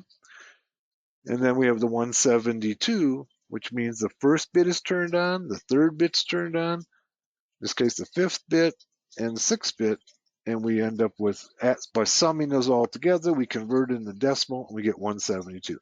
This is what our IP addresses are, okay? Are simply converting base 2 into decimal. In between each dot, there is 8 bits. All right, that's how we manage IP addresses. Most of us use IPv4. That's a system of 32 bits.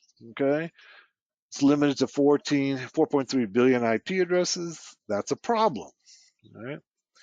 IPv6 is coming. It uses 128 bits. It allows for many more addresses, like trillions of addresses. We shouldn't run out of those anytime soon. Among these IP address classes, okay, so you should be familiar with these. All right, so class A, okay, it starts at 0 and ends at 127, 255, 255, 255. This is the end of the 127s, okay? So it goes right from 0 to the end of 127. Notice that's the highest number that can be represented by a byte of data, okay? Class B starts at 128, where this one left off, right? And it runs to 192, 255, 255, 255. That's the largest of the 192s. And then class C starts at 192 and runs all the way to 223, and the largest number can be represented there. We also have a few others. I wouldn't waste your time memorizing these, but you do need to know these.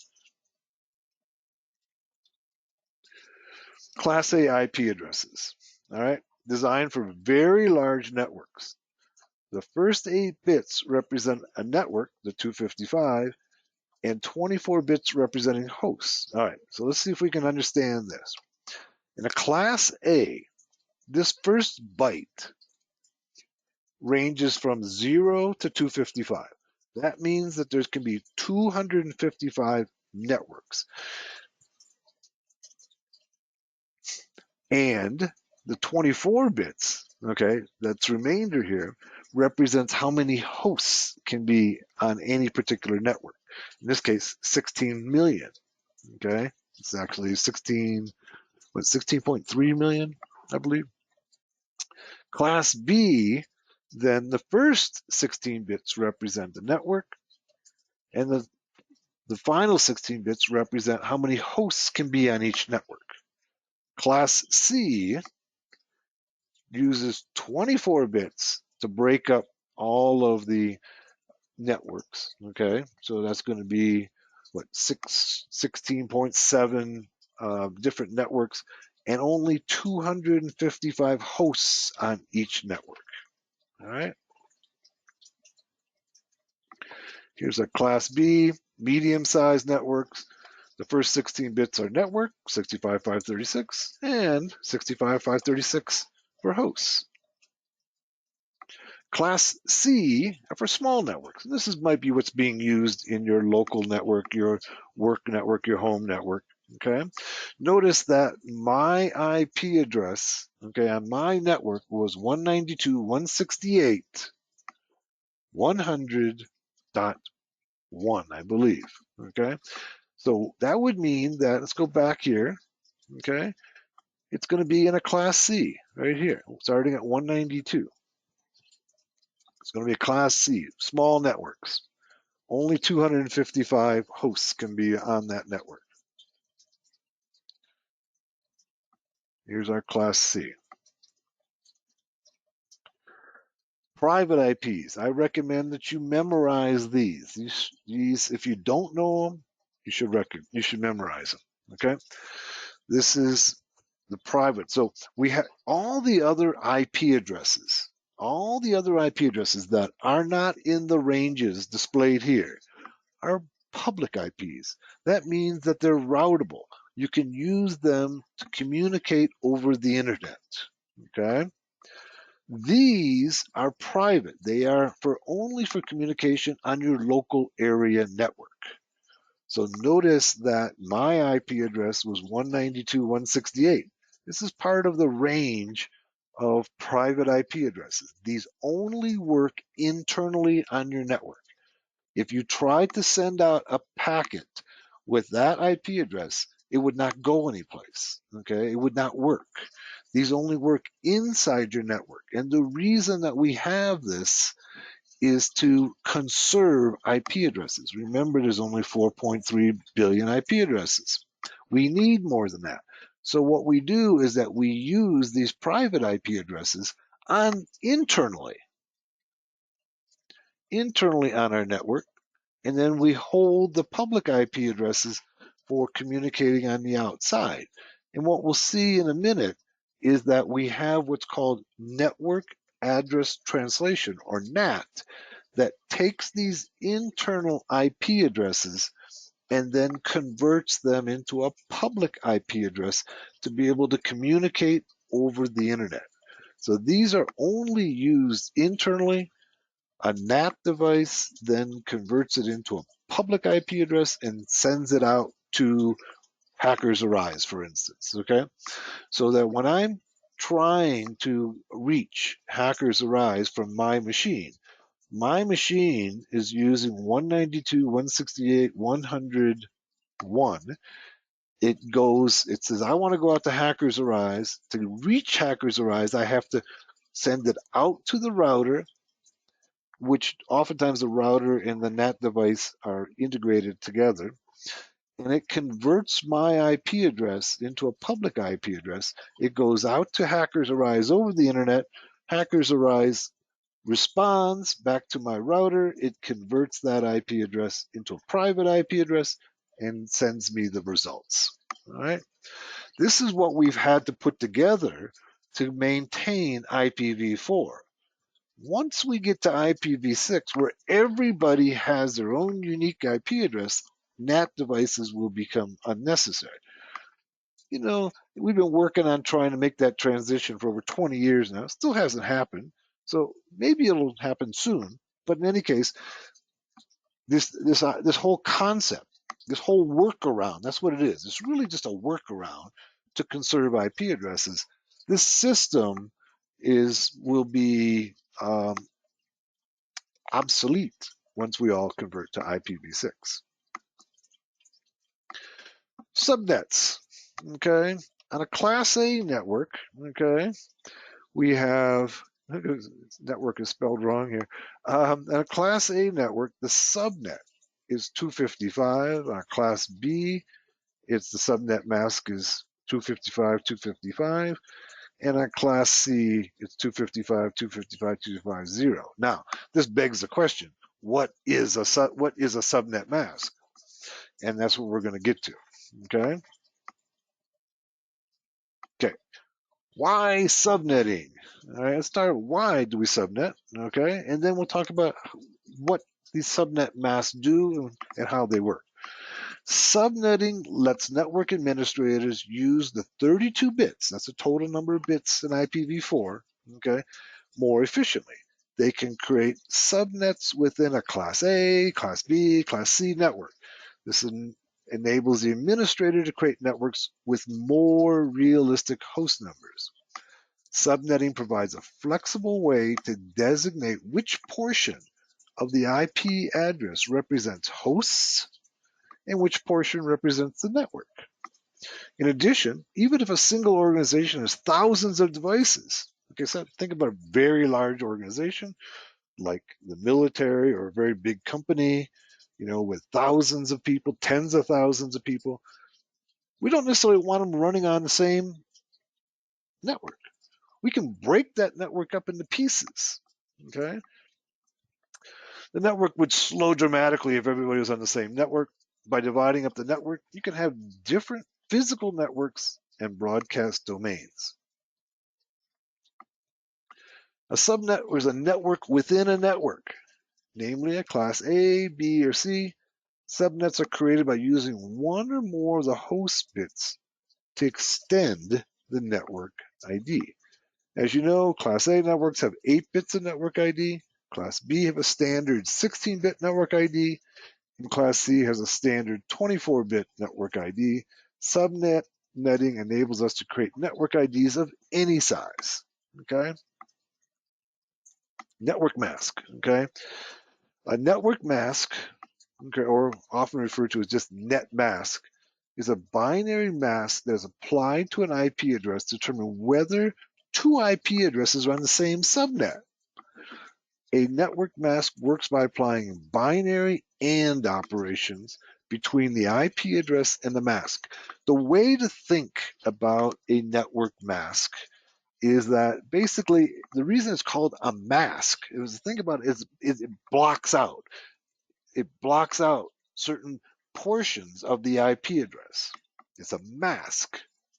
Okay, just like a mask would cover up your eyes, a network mask covers up certain bits in the IP address.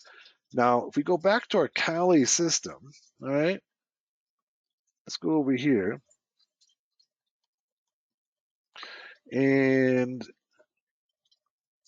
we still got a couple things running over here. Here's how ping still running. Stop it. Okay.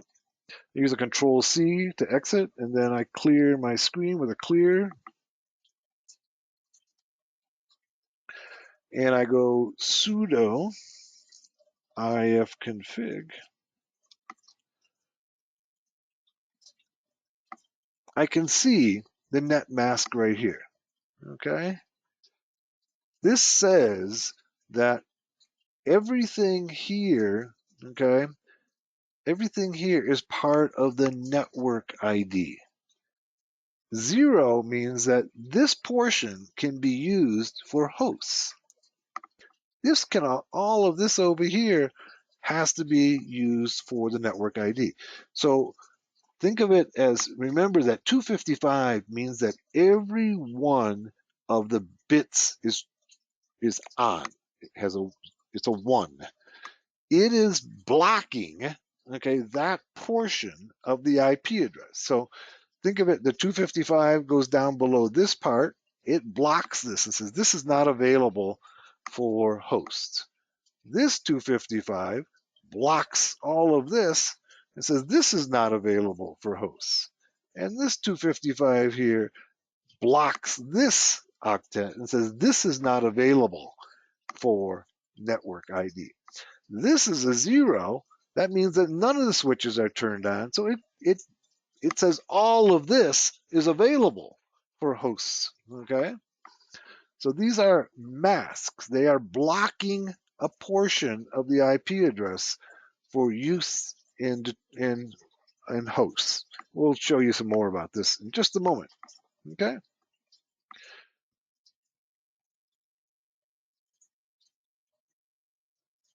All right. Here's subnet mask. Here's what I was trying to convey here. Okay. Subnet masks use the 32-bit structure of the IP address. The subnet masks tell us that which bits are for the network ID and which bits are for the host ID. When the subnet mask bit is set to 1, this means it's part of the network. A bit marked as 0 is part of the host ID. The diagram below is meant to demonstrate this process in a bitwise AND operation between the IP address and its mask. Okay, so here's the mask. All right, here's the mask. These are all ones. This is 255. All ones, 255. All ones, 255. All right. So here's our IP address. Okay, it's 192.168.1.5. So 128 plus 64. Okay, that's 192. Over here we have 128. 128, 32, and 8. Okay, so what we do is we AND them, and you can see that what happens, what drops out of it is 192.168.1.0. So all of this portion here is available for hosts. Okay, think of this as the ones blocking.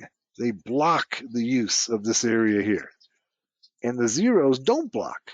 Okay, so that this portion drops down, okay, for hosts, and these portions do not. All right. CIDR notation, you've probably heard this term before. It's called the classless interdomain routing notation, as a way of representing an IP address and the network mask associated with it.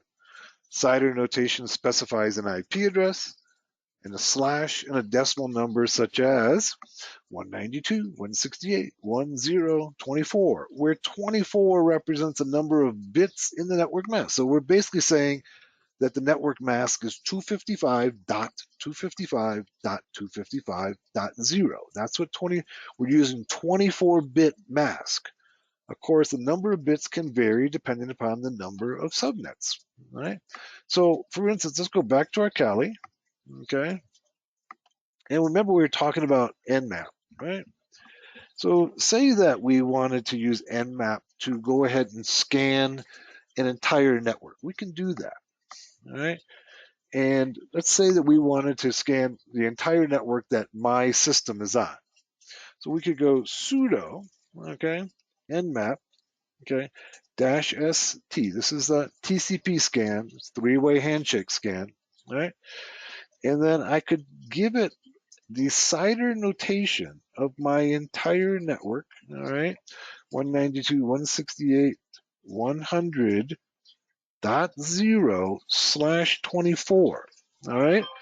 What this is telling Nmap to do is to scan all 255 IP addresses. I could make a list of all 255 of them, right? And say, go scan all of those. But in this case, I am only looking for, all of the particular machines that are on this network. And I can simplify my task by saying, just scan using CIDR notation. And most applications, most networking applications, will accept CIDR notation, right? And so I can go ahead and, all right, let's go do scan. And let's go ahead and it understands the CIDR notation. It's going ahead and doing its work. It's trying to scan 255 IP addresses, and it did. All right, and it scanned. Let's see what we found. All right, it found a DNS port 53. Open here. Okay. On this system over here, look at what it found. Okay, it found port 13, port 135, and port 445. All right.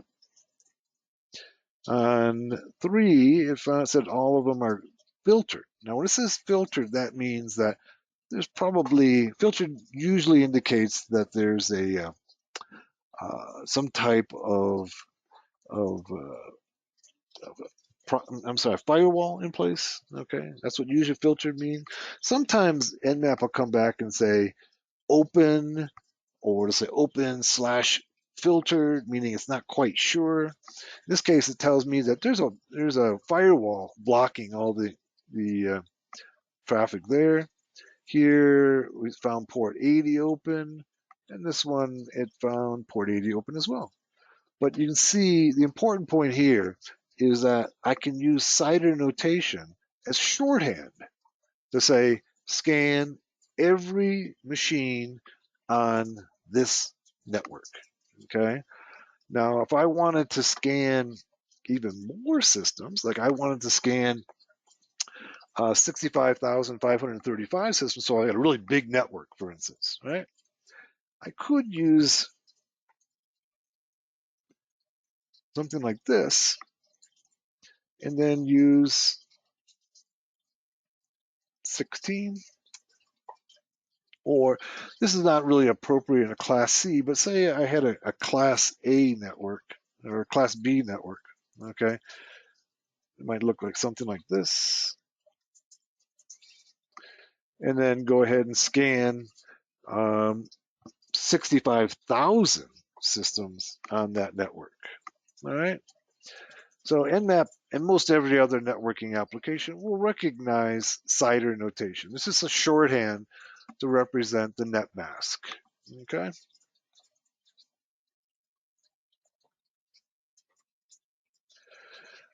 I talked a little bit earlier about network address translation, all right? So remember we talked about the fact that in IPv4 that we use these internal IP addresses and then they get converted to a external or public IP address. That process is called network address translation. All right. So here we see that we have a PC here and it's using 192.168.04, very similar to mine, right? And it goes out to the gateway, okay, at 192.168.01. Notice it's showing us here that the internal addresses, all right, this is the CIDR notation of the internal addresses. And then it goes to a NAT table, and the NAT table takes this IP address right here and converts it into a public IP and sends it out to an external machine on another network. All right. That's what network address translation does. Since internal networks use private IP addresses and the internet uses public IP addresses, a device must translate the private IP to a public IP. DHCP, or Dynamic Host Configuration Protocol, automatically assigns IP addresses to every host on the network. That's how we assign all the IP addresses to machines on our network, and then we make sure that they're all in a certain range, okay, of IP addresses. So we don't get IP addresses that are outside of our particular network. This machine, this server, okay, ends up with a range of IP addresses and it assigns them to all the systems on our network. So here's our IP address database here. Here's our DHCP server. It goes into this database and says, okay, what IP addresses are available, okay, for our network? It grabs an available IP address and then it assigns it, okay, to each one of the systems on the network. When they shut down, that IP address then becomes available and it can be used on another system. So let's go back to our Kali system. And let's go and open up Wireshark again. Let's go clear my screen first. All right, and then go sudo Wireshark. Okay, and let's go to ETH1.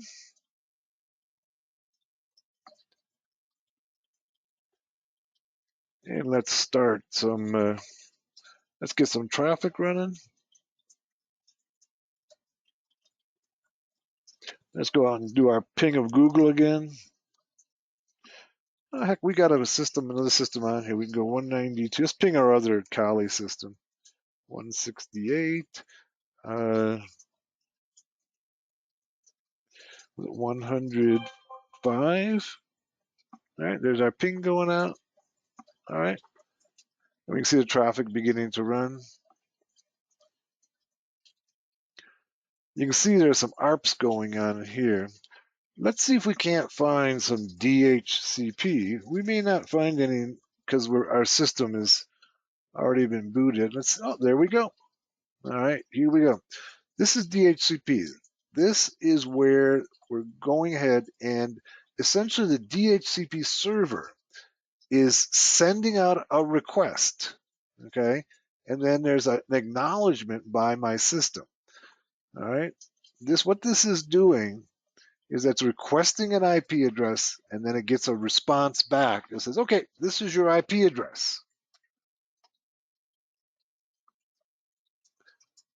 Notice also that it uses user datagram protocol. It uses UDP. UDP is a much more lightweight protocol.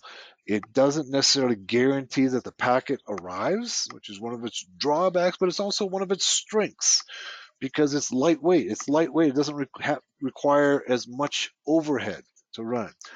So this DHCP uses UDP. Let's talk a little bit about UDP. UDP is another one of those protocols that's part of the TCP/IP suite, okay? And the key difference between it is it's very lightweight. And one of those things is that it doesn't guarantee that the packet actually arrives. It doesn't guarantee the packet arrives. Why would I want that? Well, I'd want that in cases where I can simply send out packets and send out packets and send out packets and not really worry about whether or not they arrive, like streaming music or streaming video or DHCP, okay? It'll just keep on sending the packets out. If one packet gets lost in your YouTube video, you're not really going to notice it. If one packet gets lost in your music that you're listening to, say Spotify, you may not even notice it. Okay. So what we want efficiency, lightweightness. Okay. Lightweightness. I guess that's a word, maybe. And that's what UDP gives us. It gives us efficiency without all the overhead and in protocols in areas where we don't really care if the packet actually arrives. So that's DHCP.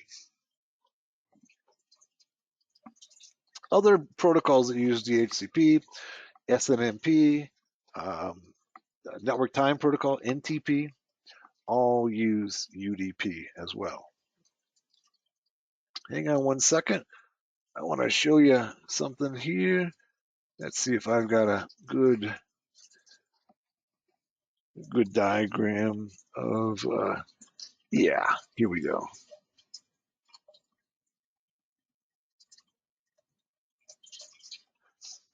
Let me expand this for you. Here's some of the most important ports. And if you're not familiar with these, you should be, okay? And notice there's not that many here. These are the most important ones. So this port 21 is FTP. Notice it can use either on TCP or UDP. Port 22, SSH, TCP or UDP. Telnet is 23. SMTP. Now SMTP is our email servers. Okay. DNS is our domain name servers, 53. DHCP uses port 67 and 68. Notice it's only UDP. 80 is HTTP, TCP, and UDP. 110 is POP3. This is between your system. This is the client to collect emails, POP3, TCP, and UDP. 137, 139 is NetBIOS, TCP, and UDP. 143 is IMAP, which is another protocol for being able to communicate between the client and the SMTP server. It's TCP. You would imagine that these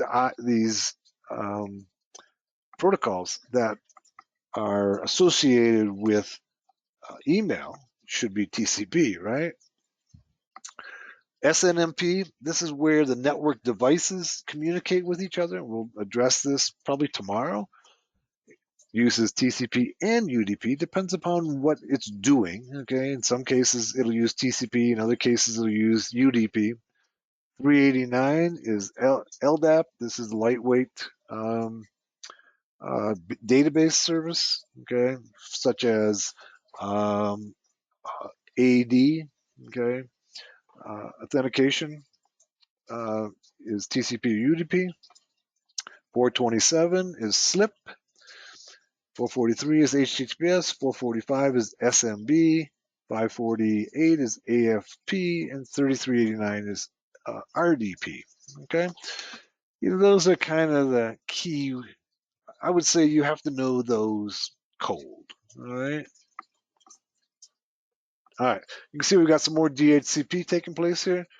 While we're working on other stuff, we saw another DHCP request go out.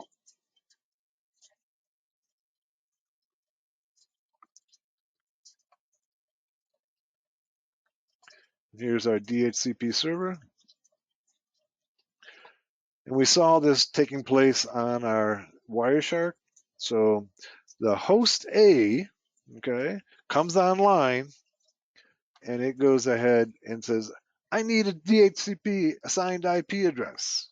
Okay, so it goes out and sends out a packet, a DHCP discover packet to the DHCP server. It goes ahead and makes an offer, and then the DHCP request goes to the server again, and then the DHCP ACK takes place. Okay, so this is the way it confirms that one is assigns the IP address and then confirms the IP address to the client. DHCP servers have a scope, okay? That's simply the range of IP addresses. These are the IP addresses that are going to be used on this network, okay?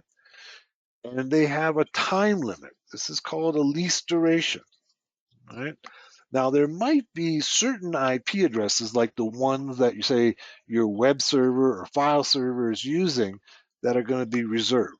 And all the other machines on the network, it all depends upon, who goes into the server first. The IP addresses can change, but you might have certain ones that you say, okay, these are always going to be assigned to my web server, my file server.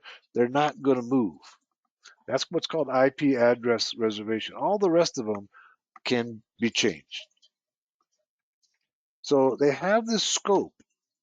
So one of the things that an attacker can do is to go out and take up and use up all the IP addresses, right? So this would be an internal attack within the network, right? So I'm inside my network, and I can go out and just keep on requesting IP addresses from the DHCP server until there's no addresses left. And then the other clients, they don't get anything, right? So essentially it's a DOS attack, a denial of service attack. I take up all the IP addresses, and then there's none left over. So for instance, if this network was a Class C network, I could go ahead and request all 255, which is not that many. Put all of those on my machine or systems, and then there's nothing left over for the legitimate systems on the network. This is one of the things as a hacker attacker that you should be familiar with is the CVEs, and those are the vulnerabilities that have been cataloged their known vulnerabilities, and these are some of them that are from recent years. This is actually a few years ago. Notice that the CVEs are cataloged by CVE and then the year and then a sequential number, and then they're categorized by how severe they are. Actually, this is from 2019. Okay, so it's updated in 2019. And so those that get close to 10 are really severe. All right. So you can see, for instance, here we can read it says the ISE DHCP 4.1x through this does not restrict the number of concurrent TCP sessions, which allows remote attackers to cause a denial of service, okay, by establishing many sessions. Right. So this is essentially what we're talking about. This is an exhaustion attack, okay, against the DHCP server, right? And they give it a score of 7.1, okay? We have another one here. It's a 7.1, allows remote attackers to cause a DOS in opportunistic circumstances by establishing an IPv6 lease in an environment where the lease expiration time is later reduced, right? These are some of the attacks that can be used against DHCP. When we're working in Kali, sometimes we want to go ahead and request a new IP address. And the way we do that, Carlos, you lost your electricity? Good. I'm glad you're back. Okay. Sometimes in Kali or any of the Linuxes, we want to go ahead and request a new IP address. And the way we do that is sudo dh client and then the interface. So let's take a look at that. Let's go back. And I'm going to use this terminal here. All right. Let me clear my screen. And then go sudo, okay, ifconfig.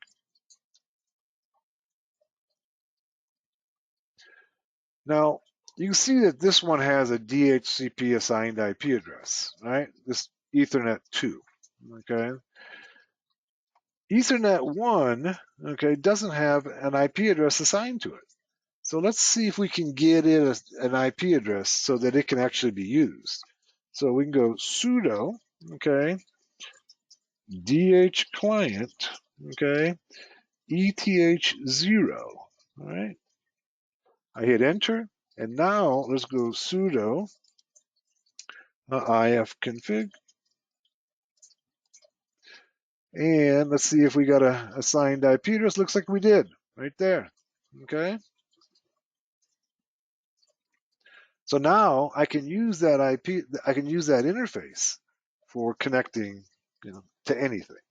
Previously, it had not, for whatever reason, the DHCP server didn't assign it an IP address, but now it did, and now we've got an IP address that can work on that network. In some unusual cases, especially in virtual machines, sometimes you might want to assign a static IP address, right? So to do that in Linux, okay, we go sudo, okay, ifconfig, and let's go ETH1, and let's say we want to give it 192.168, 100, and say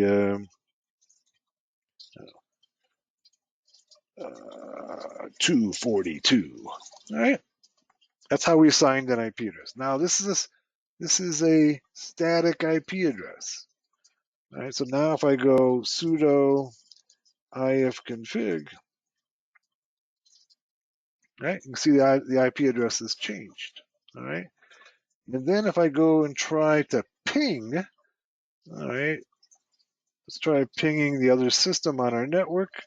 Okay, so ping 192.168. 100, that was a 5. That was a Kali system, right?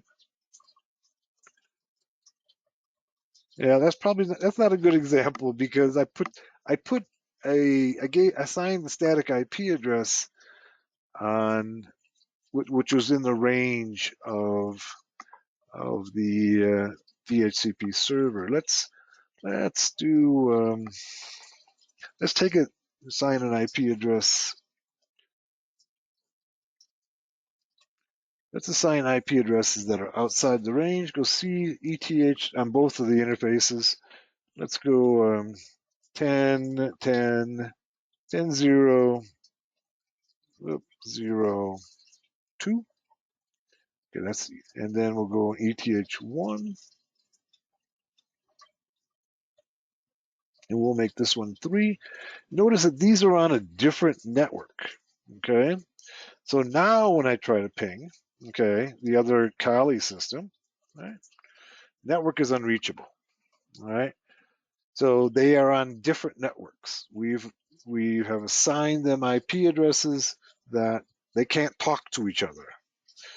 Now, if I want to get back onto I want to go and get a DHCP assigned IP address, an IP address assigned by the server, which is on the same network.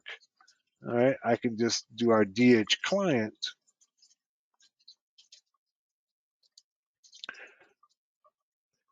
DH client. By the way, this DH client, unfortunately, it doesn't work on all versions of Linux. Different Linuxes use different utilities for this purpose. Okay, so now I've gone ahead. This works on Debian and Ubuntu, I believe, but doesn't work on some of the others. So now if I go and ping, I should be able to connect to the other machine on my network. Yep, because now I have an IP address, okay, that's on the same network that the other Kali system is at.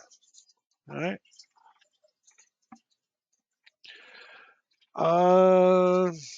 Let's go ahead and let's take another 15-minute break at this point. Let's come back at 15 minutes. Come back at like 7 minutes after the hour, and we'll do some more of network basics for hackers. Okay, we're back. And when we left off, we were talking about DHCP servers and DHCP service. And you can see that all of those DH client requests that I sent, all right, you can see them here. A bunch of them going out. This is Wireshark, just filtering for DHCP. And we can see all of those requests going out across the wire. Now, I promised you we wouldn't go past 4 hours in each day's class, so let's take care of a few other items here, and then we'll call it good for today and resume tomorrow. So let's go back to our presentation. This is what we had just done. Sometimes you'll get this answer here, RT netlink answers file exists. If you get that answer, that means that it successfully was able to assign a new IP address. All right. And here's showing you DHCP, what we just looked at live in Wireshark. And we can go ahead and dissect the packet even further. And we'll do more dissection tomorrow with Wireshark. Let's talk a little bit about DNS. We'll start on DNS here. Actually, this DNS is a very large subject. So why don't we stop for today here, and rather than start into a new subject that's going to take up a lot of time, let's call it good for today, and we're going to come back and address DNS tomorrow's class. So thank you all for coming. I'm hoping you're finding this useful information. If you have problems with any segment of this class, then most of the material is on Hackers Arise. You can go to the Network Basics for Hackers section. Not all of it is, but most of it is. And if you want to go ahead and review it there. Also, of course, the videos will be available at the end of the class that you can go back through. So thank you all for coming. We'll see you tomorrow, same time, same place. Hopefully we won't have as much issues with people getting in. Everybody will be familiar with class.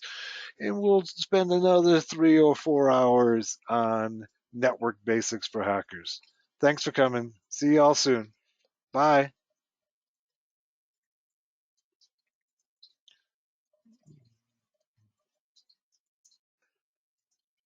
Welcome to day 2 of Network Basics from Hackers. From Hackers Arise, I'm OTW. And yesterday, class, we did a lot of kind of fundamental stuff on networking equipment, networking topologies, networking IP addresses, MAC addresses, what have you. And we ended up talking about DHCP, and we looked at how we can renew a DHCP assigned IP address using DH client in Linux. In today's class, we're going to be looking at a few more key protocols in networking. We'll be looking at DNS, which is among the most important protocols. And remember that protocols are all they are is an agreement with as a way to communicate. All right, it's an agreement on the format of communication.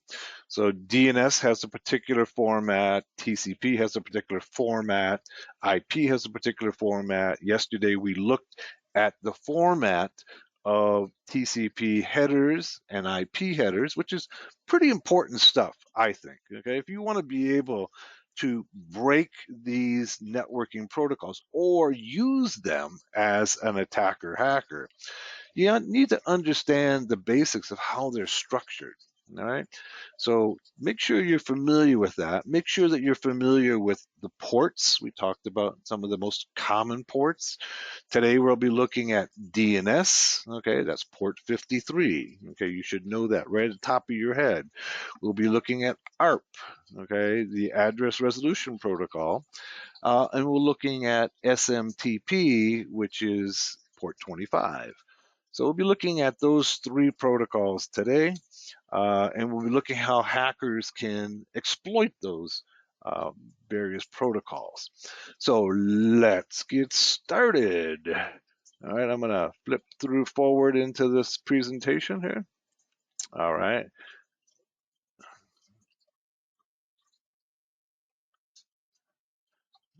All right, here's DNS.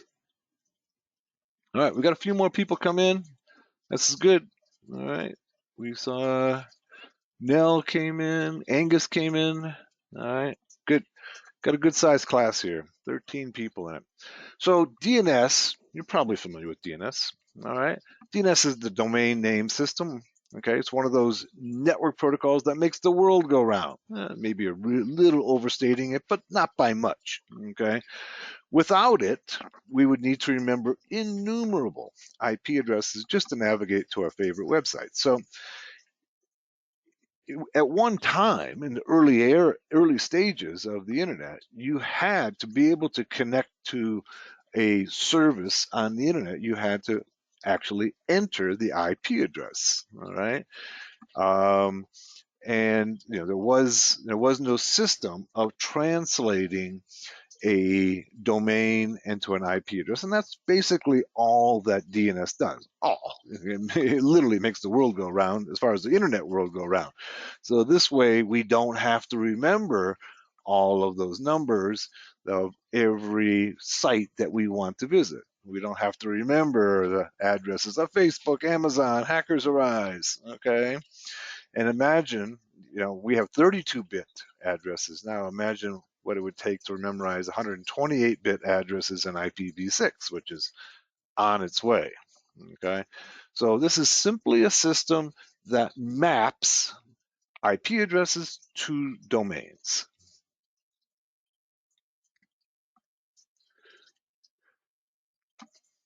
Okay, DNS was designed to translate a domain name, something people are rather good at remembering, into an IP address, the language of internet routing.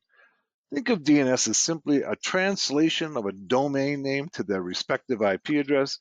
So when you enter a domain name such as www.hackersarise.com into your computer, it's automatically translated into a computer-friendly IP address of 23.236.62.147. Okay, remember the 4 octets, right? that the internet can understand and route. Also note that this is a public, a routable IP address.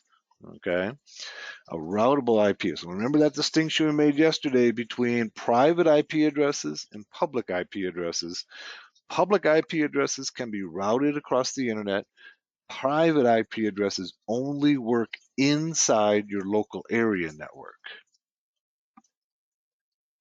Domain names must be registered with ICANN, the Internet Corporation for Assigned Names and Numbers, usually through an intermediary such as VeriSign or GoDaddy.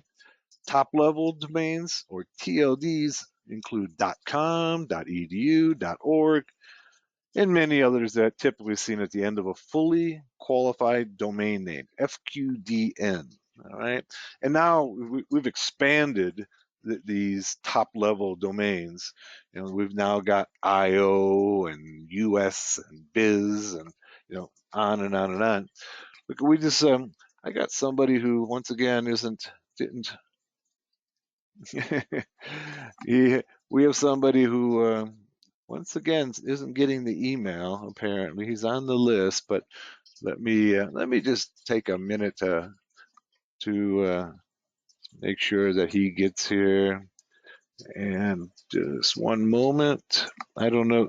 One of the things I encourage you all to do is to check your spam folder.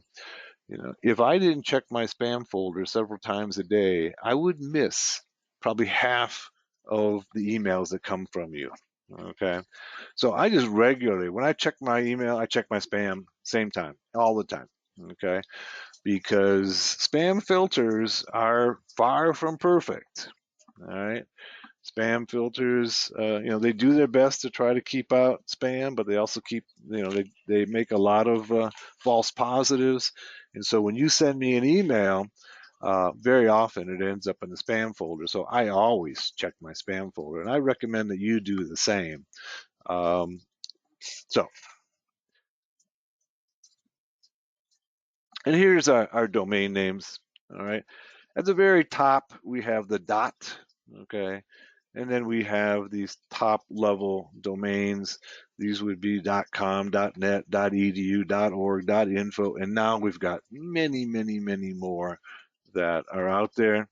So, for instance, under .com, we might have Red Hat, open source, CNN, Hackers Arise would all be in here. .NET was originally designed to be for ISPs, although there's no requirement that it be. EDU is for educational institutions. Okay, and I'm pretty sure they enforce that. It only can be for educational institutions. Some of these other rules they don't necessarily enforce. Okay. Org is meant to be for nonprofits. I don't think there's any rules about info. And now there's a whole lot like IO. And every country has their own top level domain. So, Proton Mail, for instance, is based in Switzerland, okay, and they use a top level domain. They use protonmail.com, and they also use protonmail.me, okay, and they both point to the same place. DNS works in a hierarchical manner. The top level domains, or TLDs, can have multiple subdomains under them. All right.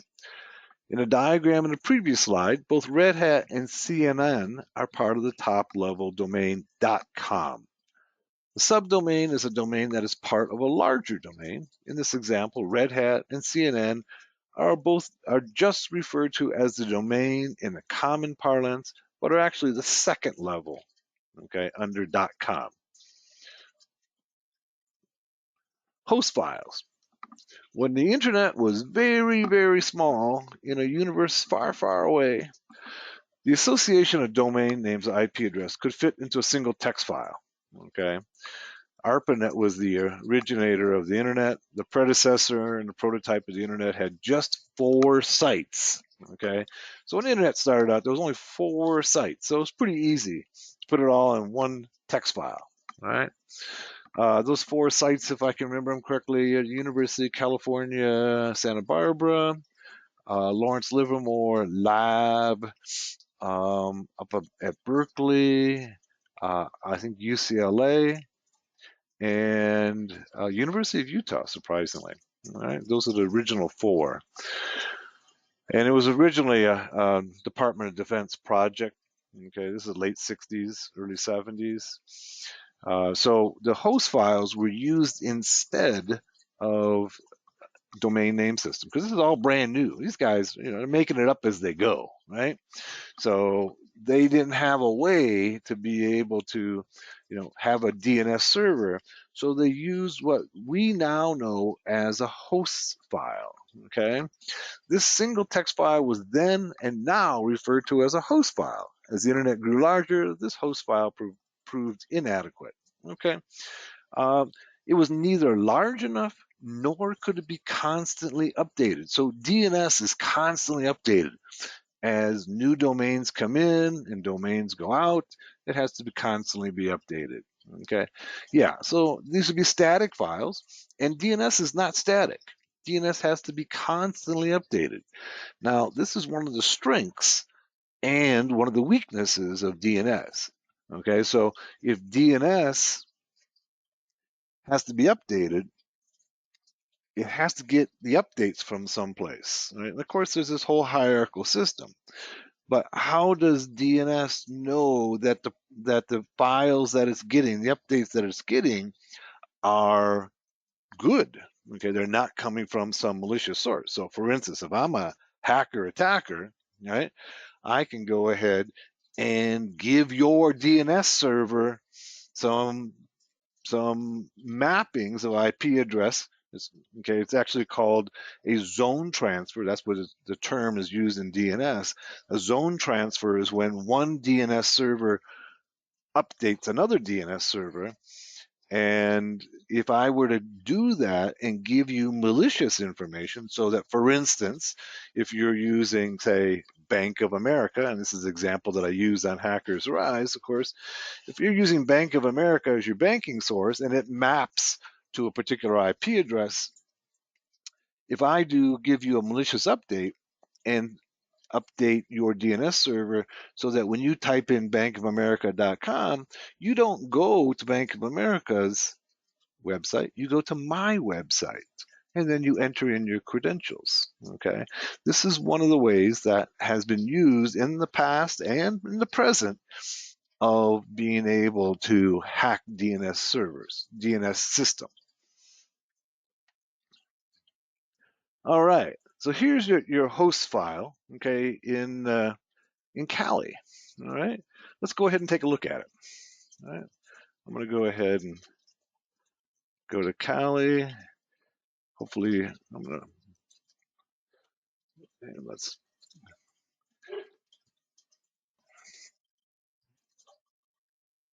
here's my Kali 2020.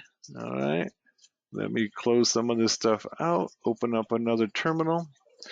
And in 2020 and later, I think, they're using a GUI-based GUI-based text editor called Mousepad. So that's what I'll be using. I'm going to go sudo, okay, Mousepad, etc. Okay, etc is the directory that has configuration files in it, right?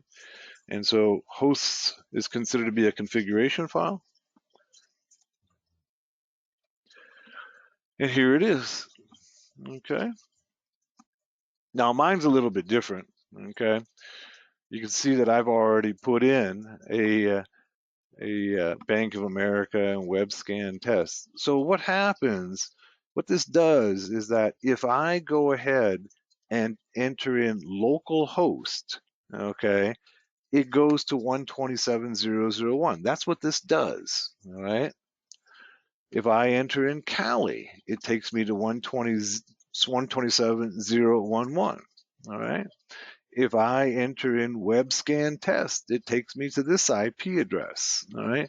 But look at what I have here, all right? I have one for Bank of America. So that if I commented it out, you can see the comment right there, right? So all I have to do is to take that comment out, okay? And now what'll happen, okay, is that if I go and enter in Bank of America, it'll take me to 192.168.56.102. All right. And that will be just on my system, not on everybody else's system. So what happens is that when you enter a domain in your browser, the first place it checks is your host file. If there's no entry in your host file, then it goes to DNS. So this applies to Windows, it applies to Unix, it applies to Apple, it applies to all operating systems. It'll check the host files first. So if I go ahead, so for instance, and let's just try it out. Let's put in my loopback, okay, my home right here. And we know from yesterday's class that this has a website that is Hackers Arise. That's what it says it is. All right, let's go ahead and save this. All right, and then let's go here and let's go bankofamerica.com.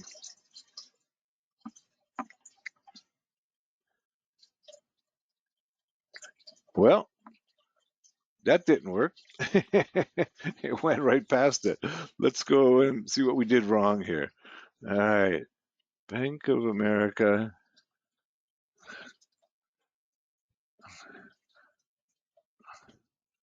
Let's see. Did I spell everything right?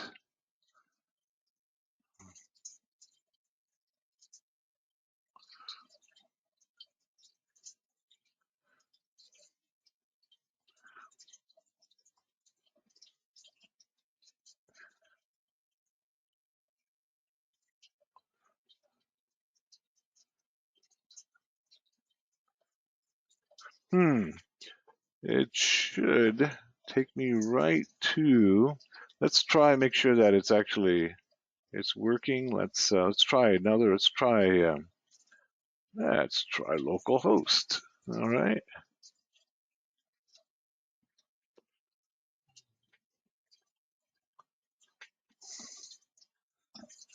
The beauty of live classes, localhost. Okay, there it is. Okay, so localhost seems to be working just fine. All right. Let's try web scan test.com. Says you don't have permission to access on this server.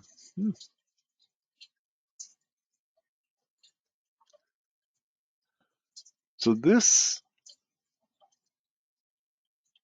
all right. Let's go back to our presentation. All right, and let's go and take a look at further on the host names. Okay, so just note that each IP address is on the same line as the associated host. In this case, a local host or Kali. Okay, like yours is. Whenever you enter localhost in your browser, it translates it into your home IP of 127.0.0.1. Okay. We could add another line, okay, like I did there, okay. You can add any line we would like. Host files take precedence, okay, over DNS, okay. Let's try one other thing. Let's do this to our host file. Let's go ahead and put this line before our local hosts, okay. Let's put it up here and try it again. All right, let's put it there. Let's save it. Okay.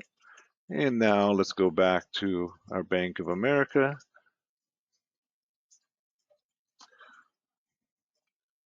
Let's go.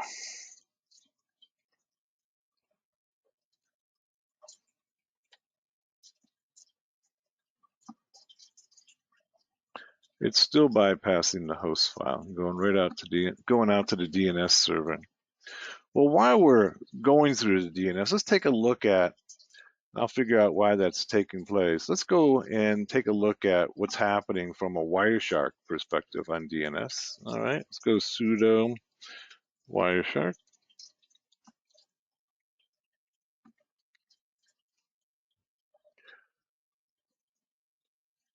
Okay, try a password again. Okay, so from a Wireshark perspective, this is what it looks like. You should be able to see some DNS entries here. Let's go ahead and just filter out all this traffic and go DNS.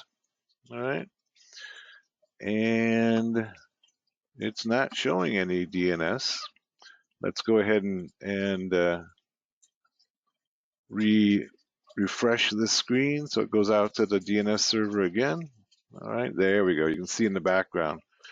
You can see the DNS taking place. Okay, it's going out to the DNS server. It's doing a standard query. You can see it here for Bank of America.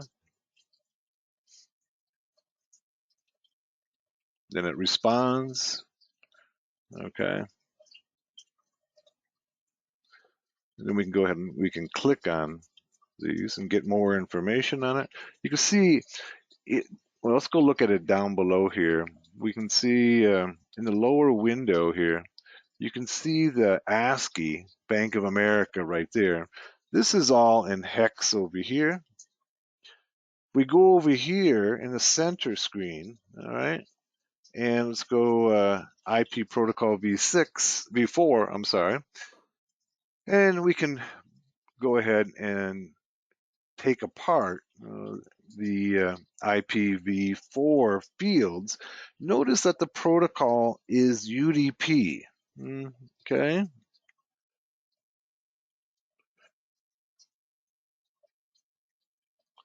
And it's port 53. Okay, destination port 57356. Right. Remember that DNS is port 53. So if I were to go say TCP port, I'm filtering for TCP traffic by port, all right, 53, I get nothing. There is nothing because TCP DNS uses UDP internally. So between you, the client, and the DNS server, it's a UDP protocol. All right, let's go take a look then. Look for UDP. Okay. Remember that UDP is a lightweight, not connection-oriented protocol.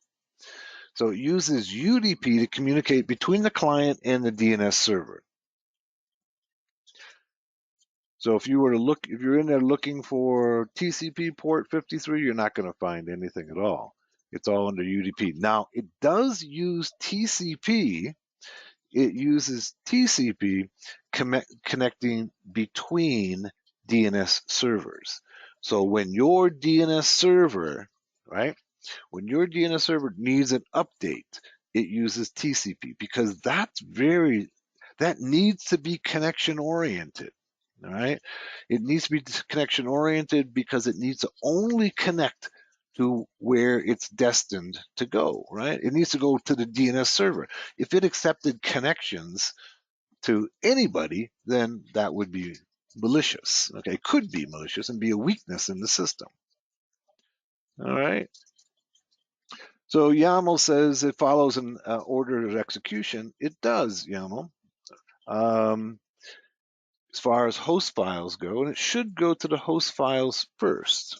Okay. And I'm not sure why it's not connecting to the host files first to look for that. Your system should go to host files first and then go out to the DNS server. If you have an answer, I'm interested in hearing it. All right, let's go. Here's our host files. Okay, so when I ping Bank of America, it goes to IP I put in the host file. All right. Mine's not doing that right now. I'll have to figure that one out. We'll go back and do that again. Okay. So now that the internet contains billions of IP addresses and fully qualified domain names, the host file is woefully inadequate. Enter DNS, first developed by Paul Makapitris, now in the Internet Hall of Fame in 1983. So it's relatively new. Okay. DNS is the both distributed and dynamic, unlike a host file. Okay, so it's distributed around the world. Okay, and you may very well have a DNS server on your site in your organization. If not, you will connect to it outside DNS. But there's DNS servers all over the world, and those DNS servers have to be constantly be updated to get the new information. DNS does not rely upon one file or one server, but instead upon many files across many servers across the globe. Okay, these servers are organized in a hierarchical manner. Due to this distributed nature, the DNS system is resistant to outages of one or many of these servers. Okay, so the servers are distributed around the world. There are 13 root servers. Okay, and they distribute the information to all of the servers within the hierarchy until it gets to every single DNS server in the world. Okay, so that they're all currently synced together. And look, that's a big task, right? So here's an example how DNS works. Okay, here's our local DNS server. All right, it says where is, okay, so when I enter, say, Bank of America, all right, where is, in this case, is betaexample.com, it goes to the local DNS server. Okay, if it doesn't have an entry for that particular domain, it goes out to a root server. Okay, it says where is, and then the root server says, for instance, I don't know, but I'm try asking the .com authoritative server at IP address, all right? And then the local DNS server then goes to the .com top level domain DNS server. And it says, I don't know, but try asking the .com authoritative server at IP address, okay? And then it goes out to step number 6. It goes out to, in this case, it's the authoritative server, for example, .com. It says, I don't know, try asking the .com authoritative server at IP address. And then it goes, where is, and it asks the authoritative DNS server. Okay, I am the authoritative for betaexample.com, and I know of no host named download. Okay, so in this case, it didn't work. There was no entry for that example.com. Okay, it's actually looking for download betaexample.com, and then it comes back to you and says, sorry, it can't be found. All right. Hopefully that doesn't happen to you very often. Right. But this is the process that goes on in DNS in trying to resolve, that's what it's called, resolving a domain to an IP address. First goes out to your local DNS server, and then it goes out to these root servers, top level domain, authoritative servers, to be able to get the answer if it doesn't have the answer. If nobody has it, it comes back and says, sorry, no, don't have it. It doesn't exist. As we can see in that diagram, the user asks, queries the local DNS server to access download betaexample.com. The local DNS server does not have that resources as it's brand new. So it's a brand new domain that's been put up there, or subdomain, okay? It then queries the root server. The root server responds, I don't know, but refers the local DNS server to the IP address of the authoritative server for the top level domain, TLD, in this case, .com. The local DNS server then will query the TLD server for .com and will respond with the authoritative server for the domain, in this case example.com. The local DNS server will then query the authoritative server for betaexample.com. If it doesn't record, if it has the record, it will return the resource. If not, it'll respond, I don't know. So DNS has 4 components. We have the DNS cache, DNS resolvers, name servers, and namespace. DNS cache is often confused. That has at least 2 meanings. First, the DNS cache can be the list of names and IP addresses that have been already queried, and that's the way that most people use it.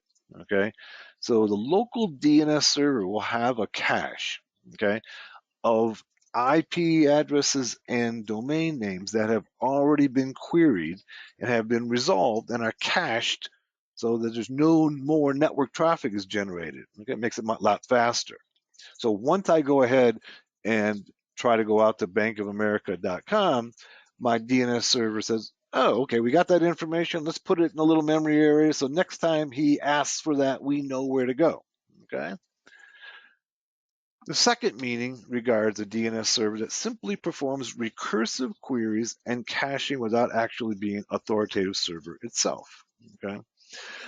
I have a tutorial on Hackers Arise where what we do is we try to find out what antivirus software the company is using, okay, by querying their DNS server. So remember, there's this DNS cache. If I can query that cache, all right, and it has cached the name of the antivirus company and its IP address in that cache. That means that somebody in that company has gone out and accessed that antivirus. If there's only one name, okay, of an antivirus company in that cache, we can be pretty well assured that that's what they're using.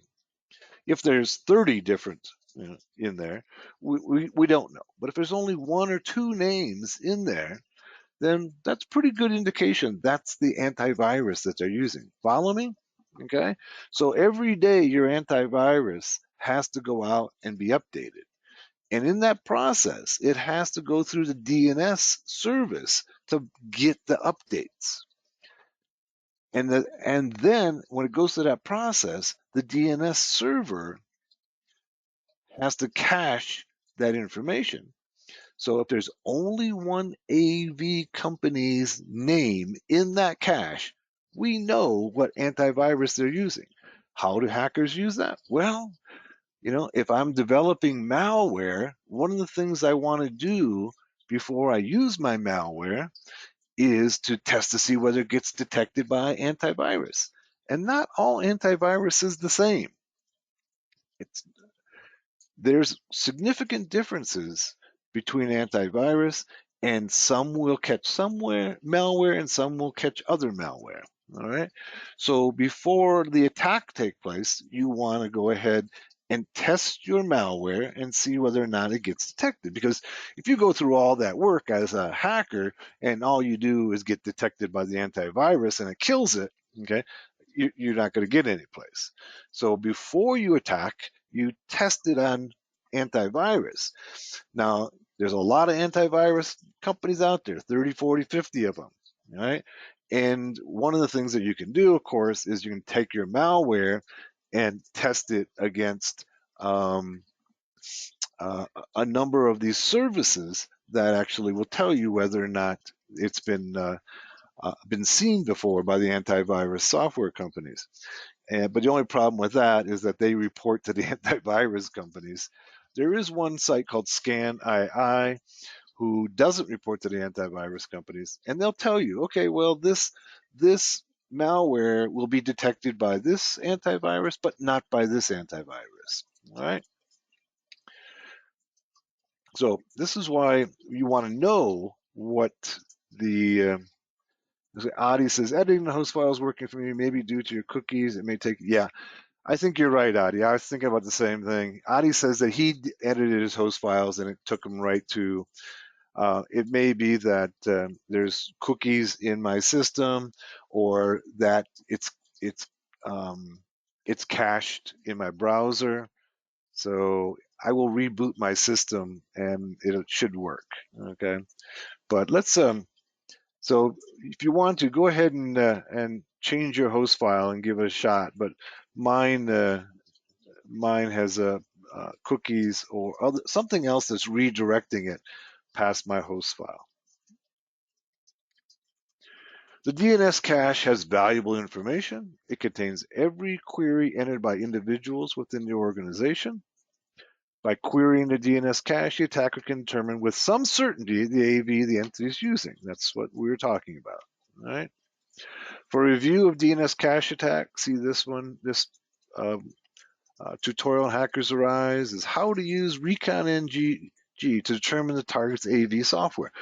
All this ReconNG does is you tell it what the DNS server that of the company, and then it'll tell you if that company is been cached in their DNS server. Okay, the AV company. All right, that's one of those little tricks that we can use the DNS cache to be able to determine what AV they're using. DNS resolvers are any hosts on the internet that need to look up domain information, such as the computer you're using now. That's a resolver. This is terminology. Name servers, these are the servers that contain the database of names and IP addresses and serves DNS requests for the clients. Namespace is the database of IP addresses and their associated names. This is all the terminology for DNS. DNS zone files and records. Every DNS zone has a zone file. Okay. This zone file may be thought of as a DNS database. Okay. So this is when we think of all of the IP addresses and domains, similar to that host file, but much, much larger. Okay. It simply maps IP addresses to domains. That's what's called the zone files or records. These zone files have one or more resource records. These DNS records must be periodically updated as new domains are added. Or, the people change. Now, if you change your domain, it has to go through and be updated throughout all the DNS servers in the world. Changed and others are dropped. Without this process, the system will remain stagnant and eventually be completely out of date. Therefore, it's essential that DNS server be capable of zone transfers. So every DNS server must be capable of a zone transfer. That means essentially updating its data. Okay. Let's go ahead and use a tool called Dig. Okay. Dig is built into Linux, and it basically will pull up this information about the DNS servers and the name servers for whatever domain you want to look at. So let's go ahead and do that. All right.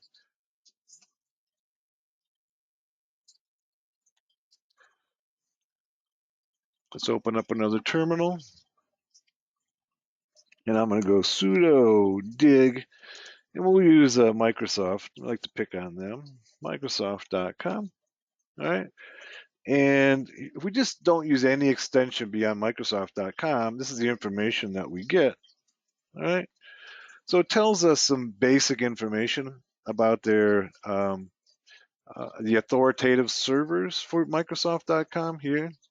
These are what the A stands for. If we want to go ahead and use the NS after Microsoft, it'll give us the name servers. All right. And here's the name servers. These are the ones that are serving up the mapping between IP addresses and domain names. And you can see they're all under Azure DNS. That's Microsoft's Azure, of course, is Microsoft's cloud service. Right? If we wanted to find out what their mail server is, we can use the MX. And we can see there's a Microsoft's mail server. So if we wanted, one of the things that's useful for an attacker is now we know if we want to try to attack their SMTP server, there it is right there. It's under Microsoft-com.mail.protection.outlook.com. Okay. We also have a tool. We have a number of tools in Kali that can help pull out information on DNS. Let's go up here and we'll go to information gathering, and we'll go to DNS analysis, and we have DNS enum, DNS recom, and fierce. They're all very similar. Let's use DNS enum, okay? It opens up this help file, okay? Let's see if we can figure out how to use it, okay? First of all, we're gonna have to go sudo, right? And then this is DNS enum, all right?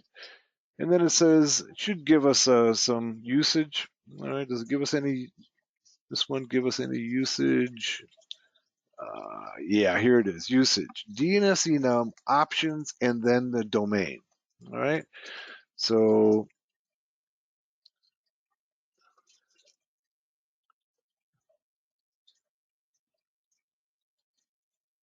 you can see there's an awful lot of options here. What do we want to use?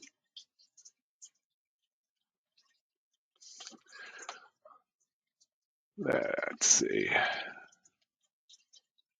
One moment. And what this tool will do is that it'll give you a lot of information about DNS from these records, one. And two, it can also find subdomains, all right?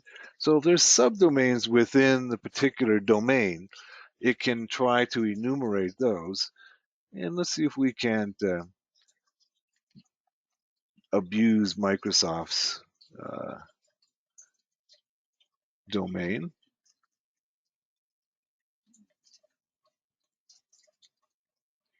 As soon as I get that syntax for this tool.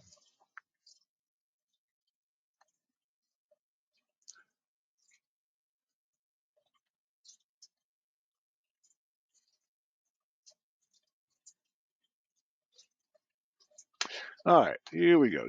Sudo, and then let's go Microsoft.com, and then -F. This is where, notice up here, we see the -F under brute force options, right?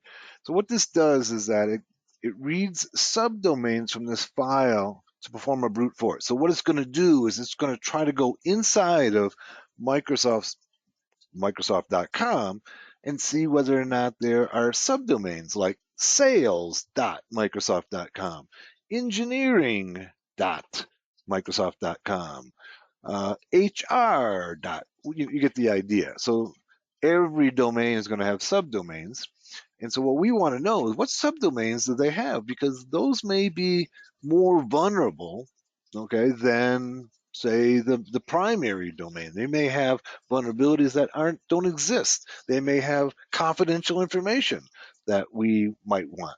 So let's see if we can extract, okay, some of those subdomains. And let's go user. We're just going to use a file of potential subdomains. We're going to use, say, user share. We're going to use dirbuster, and dirbuster has a bunch of word lists in it, okay? And directories dot jbro. You can use any one you want. And selection is, how successful you're going to be is going to be dependent in part upon the word list that you use. So what it's going to do is it's going to go through a word list and try every word in that word list and see whether or not there's a subdomain named that. Okay, so let's go ahead and run it. Hopefully I've entered everything correctly.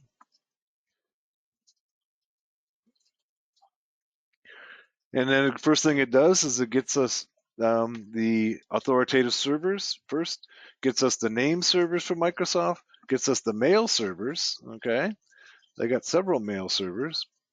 And then it goes ahead and tries to do a zone transfer. Okay, so it's trying to do zone transfer and it's getting from the various bind versions. Okay, bind is a implementation of DNS. It's a Linux-based, Unix-based implementation of DNS. And so what it's trying to do here is that it's trying to go ahead and see whether or not I can actually add information to their DNS server maliciously. And as you would guess, the answer is no. Okay. When it went ahead and tried to do brute forcing, it came up with some error message here.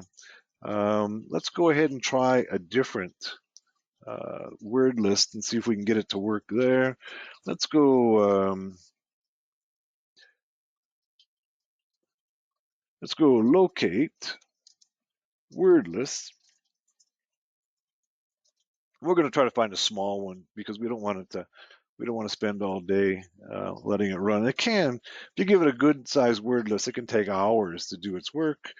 We want a word list that's going to be like subdomains. Okay, here looks like a good one. Subdomain word list right here. All right, let's try that one. Copy selection. Let's go and do an up arrow, get that other one, and let's add that word list. Okay, of subdomains. All right, and let's let her fly. Okay, now it's trying those subdomain word lists to see whether or not there are subdomains named in that file. So it's trying each one of the words in that file to see whether or not there's a subdomain there.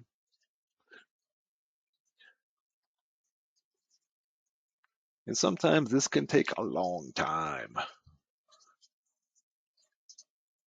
Oh, we're getting some. All right.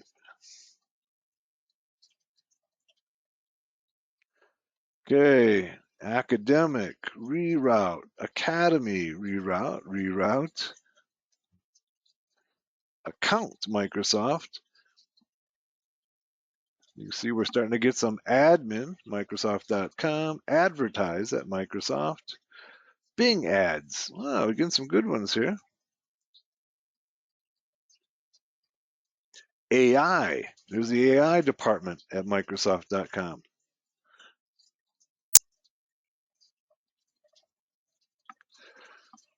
And you see we're just in the A's here, but we're basically going into their DNS server and seeing whether or not these domains exist, subdomains exist, by basically saying if it gives us a okay, so when you go out to a website, there's a signal that comes back to you that it's a good IP address domain. That's a 200 message. And if it doesn't exist, we all are familiar with the 404 message. So so what this tool does is it creates a domain, a subdomain with the domain, and it goes out and sees whether or not it gets a 404 or 200. If it gets a 200, okay, then it knows it exists. Here's some back office at Microsoft.com. So it's not that complicated of a tool. It simply is looking for what message comes back by trying out multiple subdomains. And also, I should point out that this is totally invisible to Microsoft. All right. This is totally invisible to Microsoft because this is touching the domain server. All right. It's not touching Microsoft.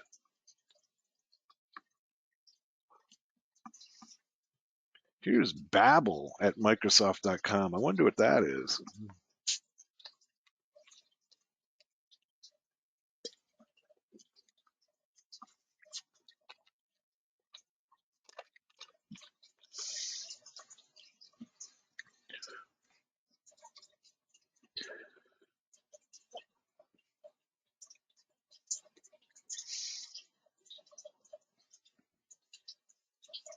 While that's running, Adi, in the chat there, you can see that he edited host file and it works for him. One of the ways to test to see whether or not it's a browser issue is to try pinging. Okay, so let's go and do ping. All right, to a bank. In this case, Bank of America is what we had edited in our host file. So this should bypass any of the cache or cookies in the browser, and let's see where it takes us to. Yeah, see where it's taking us to? So it goes to the host file first, okay? And so when I try to ping Bank of America, it's taking me to 127.0.0.1. All right, let's go ahead and stop that, and let's go back to my host file, and let's put another, say, another IP address in there, and let's put in the other Kali system. The other Kali system is here, and let's put let's go here and do sudo ifconfig. And I think this one, yeah, this was 105. So let's go ahead and put that in here. All right. 192, 168, 105. Okay. So this is in my host file. I go ahead and save it. All right. And now let's ping Bank of America again. And you can see where it's taking me to. All right. It's taking me to my other Kali system. So what we've done is we've been able to divert this particular person's, okay? Now this would require physical access to their system, right? Or, you have to have root access on their system. You could change their host file and redirect them to your website. Or or you could also use a tool called DNS spoof on a local area network. DNS spoof essentially redirects DNS queries to your system. Okay, that's what DNS spoof does, and then it uses your host file. So DNS spoof is I'm trying to remember who developed it. Can't remember his name at the moment, but it basically redirects any DNS query on your local area network to your host file. All right. Now, if there isn't an entry in your host file, then of course the DNS query will go out to the DNS server. So you want to take any query on your local area network, bring it into your system, use your host file, and if it's not there, it goes out to DNS. If it is there, you can redirect somebody's traffic on your local area network to your malicious server. Okay, let's go back to our DNS enum. Here it's still doing its work. You can see we've got this is a pretty good size list. It's being pretty effective. Ebooks, reader. Look at Microsoft's got so many subdomains.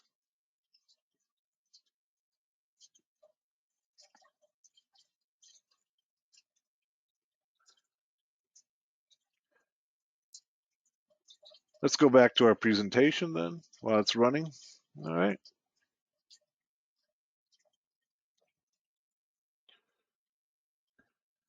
Digging to find our mail server.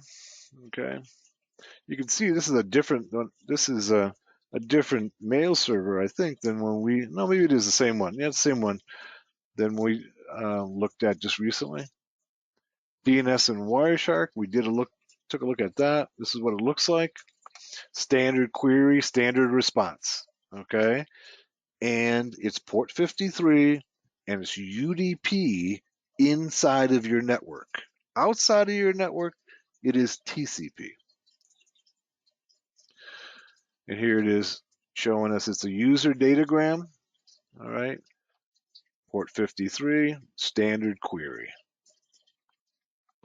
DNS vulnerabilities. These are some of the DNS vulnerabilities. Most of the DNS vulnerabilities in this era right now are denial of service attacks. Okay. We did have an attack. Of course, if there's a denial of service on a DNS server is serious, right? So if my company's DNS server goes out, then I'm not being able to go to any of my websites. So it's not like most DOS attacks, right? Where it might be inconvenient. Although I will say that the attack against Russia's websites, at the beginning of this war, was more than an inconvenience. We basically knocked out all of their websites for several weeks there with a massive distributed DOS attack. But most of the attacks now, okay, most of the attacks now are DOS attacks against DNS. So here's vulnerabilities by type. Okay, you can see that a good portion of them are denial of service. Fewer of them are execute code, or not fewer, more buffer overflows, cross-site scripting, and you can see some of the others. And here's the vulnerabilities by year. Here's 2019. So they're not subsiding. They're still pretty strong. We had an attack a couple of years ago by some Iranian attackers, hackers against DNS. Okay, among the most malicious DNS attacks would be the zone transfer. Okay, a zone is the data that maps IP addresses to domains. If an attacker can change that information on a DNS server, even internet traffic would be redirected to their website, causing all types of mischief. All right, so this would be getting inside of the mapping, okay, between the DNS and the domain and the IP addresses. That used to be more common than it is today. Okay.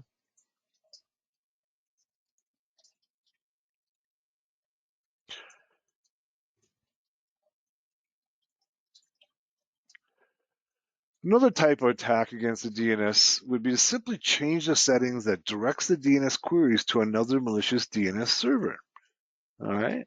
So, in other words, if you're using a DNS server that you trust, and then you go ahead and redirect those queries to another DNS server that might have malicious information in it. In a way, this really isn't technically an attack against DNS, but rather an attack against the internal credentials and servers, such as a mail server.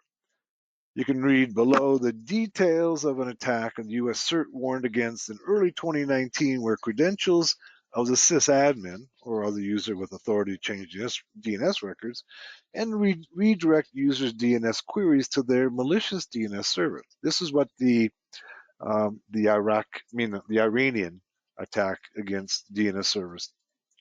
Okay. Recently, a group of Iranian hackers were able to attack the DNS of multiple companies in order to harvest credentials.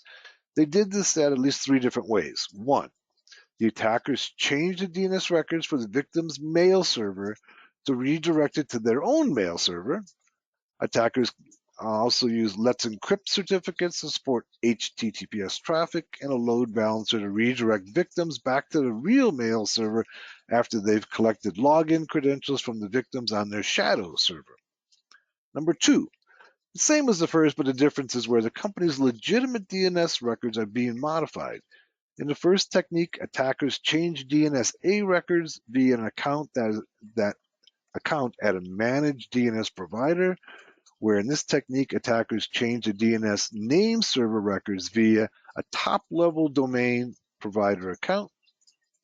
Sometimes also deployed as part of the first two techniques, this relies upon deploying an attacker operations box that responds to DNS requests for the hijacked DNS record. If the DNS requests for a company's mail server come from inside the company, the user is redirected to the malicious server operated by the attackers. But the request comes from outside the company, the request is redirected to the real email server. All right, so that's it for DNS. You might want to take a look at, there's a tutorial on Hackers Arise on using DNS spoof, okay? And it takes a little longer to do, so we're not going to do it here in class, but what it can do is basically on a local area network. It can redirect DNS queries to the attacker's system and then send queries to your web server. All right. Just kind of take a minute here and take a look at some of the TCP/IP tools and commands, okay, that are useful. For instance, we know ipconfig and ifconfig. ipconfig works in Windows, ifconfig works in Linux, Mac, Unix. ARP-A, we'll be looking at ARP here in a minute, netstat, NSLOOKUP and dig, ping, route, and traceroute. Let's take a look at each of those.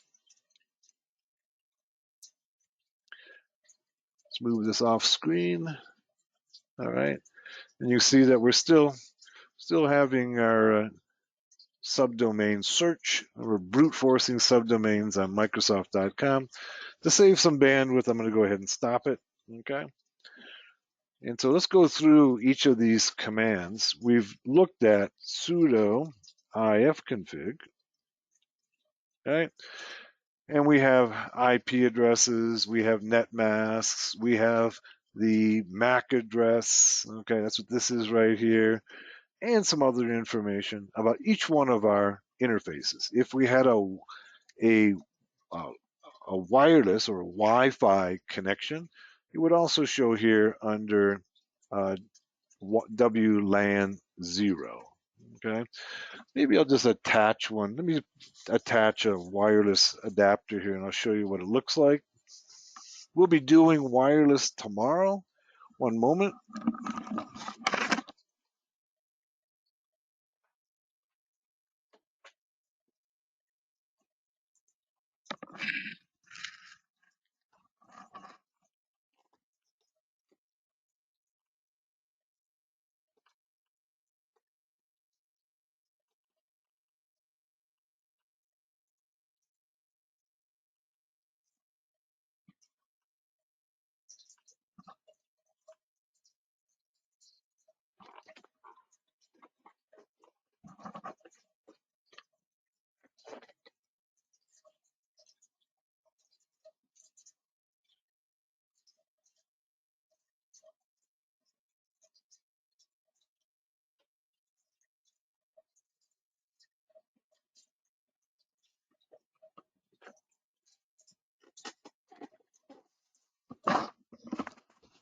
Okay, I have attached an external USB wireless adapter. As I mentioned in yesterday's class, that even if you're using a wireless adapter for connecting, your virtual machine is going to convert your wireless adapter to a wired adapter, for instance, ETH0 or ETH1. Now, let's go ahead and try it again now that I've gone ahead and attached a wireless adapter.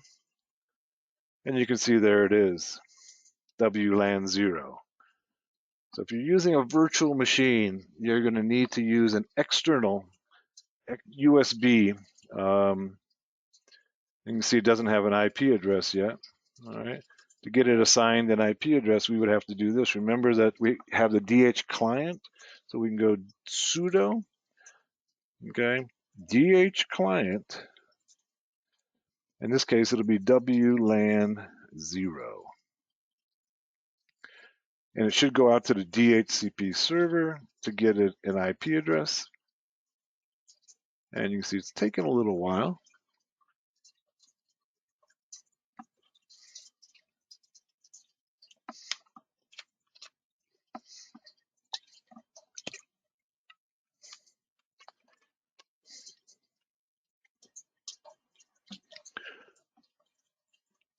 Okay, Callie.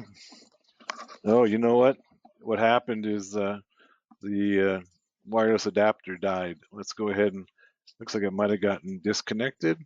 Now there it is right there. You can see it, but it's not. The light went off on it. So let's stop that and let's go sudo ifconfig. This is a virtual machine issue. No, there it is. It's still there. Let's try getting an IP address assigned to it. Lights off on it. So even though it's showing up there, it may not actually be functioning, but this should give it a IP address. This is, once again, this is a virtual machine issue. If you're using a physical machine, this should not be an issue. We'll give it a minute here and see if it can go ahead and get us an IP address for a wireless adapter. I don't think it's going to work because the light's not on. Let's try connecting and disconnecting it. This is up here under USB. You can see it's right there. And let's go over here and connect it again. All right, let's, and then try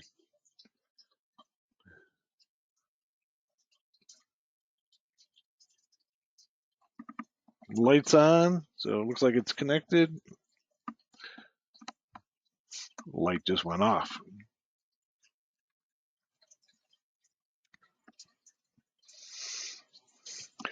Let's try doing an ifconfig. There it is. It still doesn't have an IP address. We may have to let it sit and wait for a little bit. Let's try one more time to get it an IP address.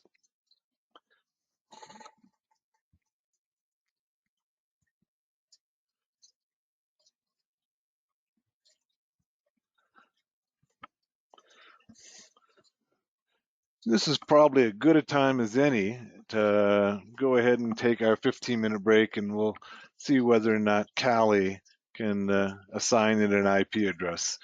Without an IP address, it's not going to be useful for us. We can't really use it without an IP address, so this is kind of critical. So let's go ahead and take a 15-minute break. I got 13 minutes after the hour. We'll come back at 28 minutes after the hour. See you then.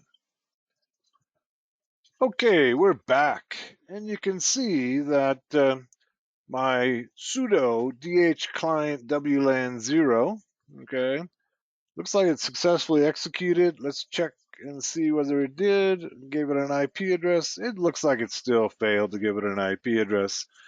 What happens with these virtual machines is sometimes they have a hard time connecting externally to devices. All right, so sometimes they'll lose data between the virtual machine and the external device.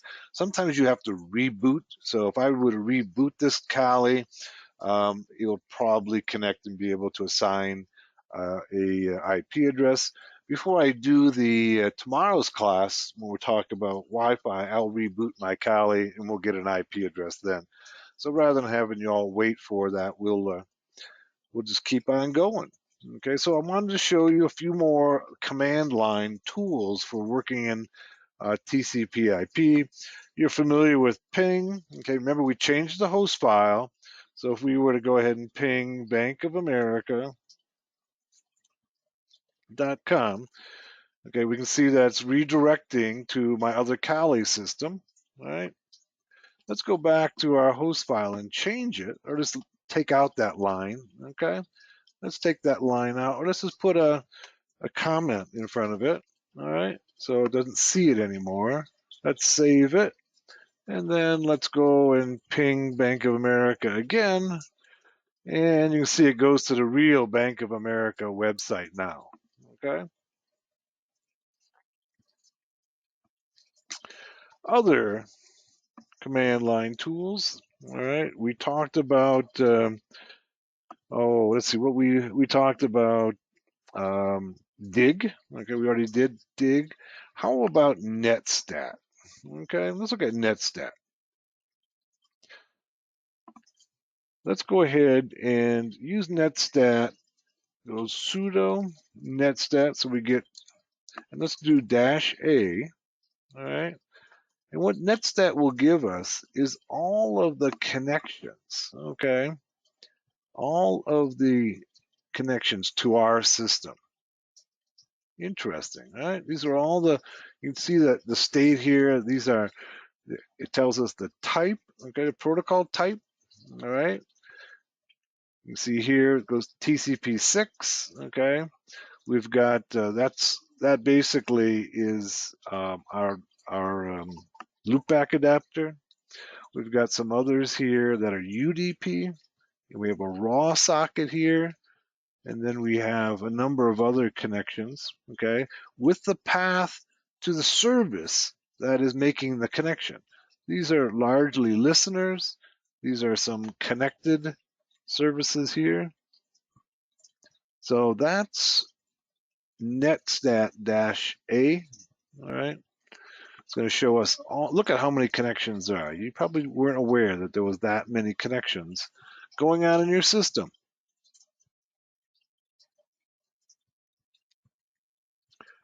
Another command, and we haven't gotten to ARP yet, but we can go ARP-A. And what this does, okay, is it shows us the ARP table. All right? So ARP tables we'll see in a minute when we start looking at ARP basically maps MAC addresses, okay, to IP addresses. Remember, DNS is very similar. DNS maps IP addresses to domains. ARP maps the IP addresses on a local area network, okay, to the MAC address. And we can see that each one of these, okay, this is the MAC, this is the ARP table here. Here's the IP address, here's its MAC. Here's the IP address, here's its MAC. Right? And some of them are repeated here because they have multiple devices. Okay, we have multiple devices here, or multiple interfaces on these machines. All right. Let's see, what other ones do we want to take a look at? We looked at ping, we looked at traceroute. All right, let's look at sudo traceroute. What traceroute will do is it'll show us how many hops it takes to get to a particular domain. Let's try Microsoft.com.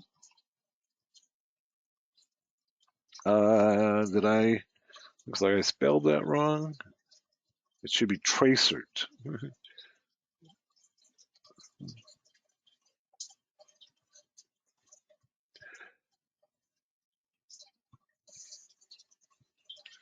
I think let me try that again. What am I spelling wrong? I made a typo here. It's differently between Linux and, yeah, hang on one sec.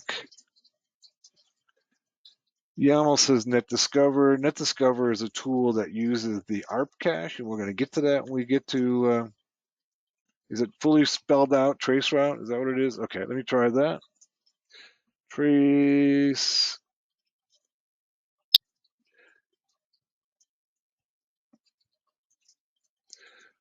root.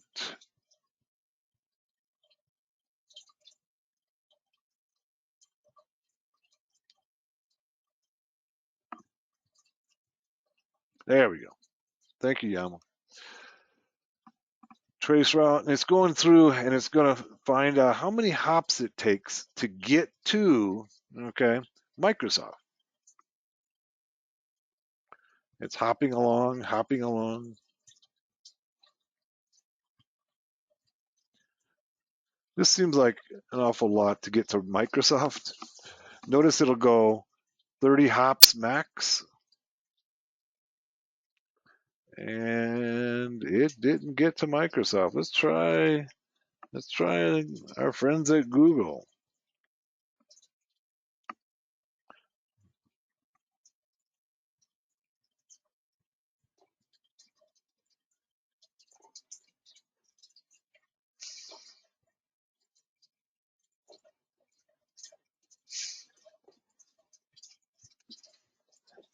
Yeah, YAML says VPN, and I think that's exactly what's going on. It's not working because I'm using a VPN on this, okay? And so it's not showing me the hops. You should be able to do it, okay? And be able to see how many hops there are between you and any domain. All right. So let's move on to ARP. All right.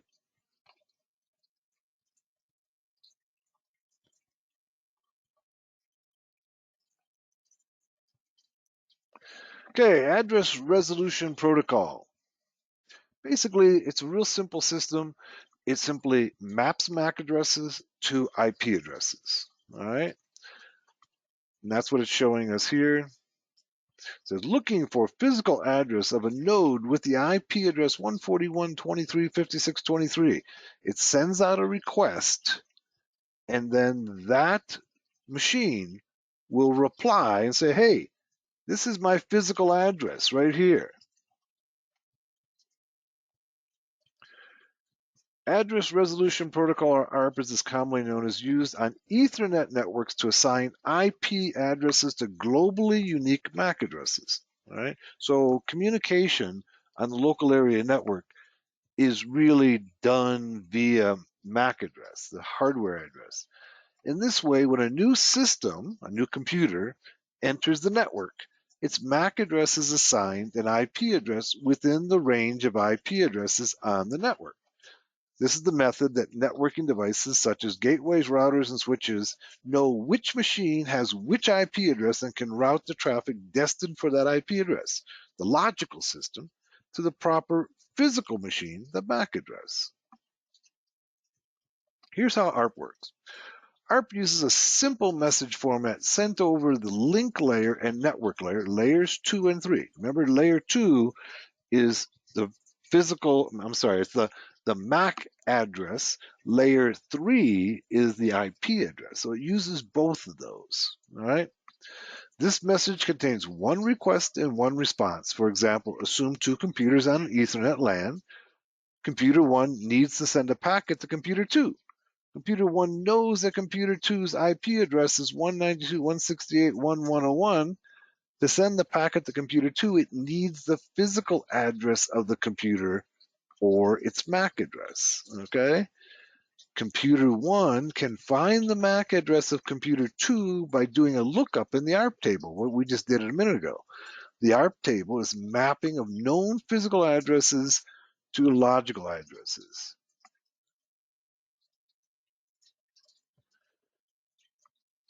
Yaml says, then how would I figure out the real IP address for a computer inside of a private LAN? So what do you mean by real IP address? What does that mean? Okay, we know by just looking at the ARP table what the MAC address and the IP address is.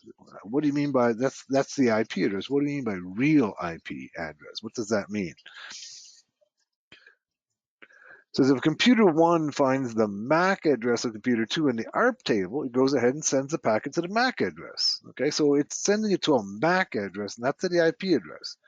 If it doesn't find the corresponding MAC in the ARP table, it sends out a broadcast ARP request to every computer on the network asking who has IP address 192.168.1.101. Let's say I see your response in Wi-Fi. Hang on. OTW. Yes. Yes. Okay. Let's say I'm doing a scan in Wi-Fi, right? How would I find out? Let's say I'm scanning right here in my house, and I wanted to know the PC real IP address on a network nearby. How would I go by that? Okay, so the question you're asking me, you keep on saying real IP, okay? So I think you may have to make a distinction of terms here of the internal private IP address and the external public IP address, okay? Is that the distinction you're trying to make? So if I'm trying to find out what the IP address is on another network, I'm looking for the public IP address, correct? Yes? Yes. Okay, so Yes. are you asking me how can I find the private IP address inside of somebody else's network?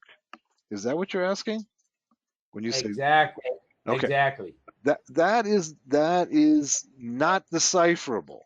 Okay, you can get the public IP address, but you can't get the internal IP address without getting inside the network. You would have to get inside the network, okay, and then do something like net discover. So if you can compromise the router or a machine inside that network, You can do something like do a gratuitous ARP request, or that's what NetDiscover does, and then that'll give you all the IP addresses. But from the outside, you're not going to get the internal IP addresses, okay? All right, let's move on. If it doesn't find got it, thanks. What's got that? It, thanks. Okay, you're welcome. Got it. Thanks. Okay, so if it doesn't find the corresponding MAC in the ARP table, it sends out a broadcast ARP request to every computer on the network asking who has IP address. Okay, we went through that. Now computer one can send a packet to the MAC address. All right. And here's how ARP works here. Check the ARP cache for destination device hardware address, generate ARP request frame, broadcast then the ARP. Broadcast means sends it out to everybody on the network.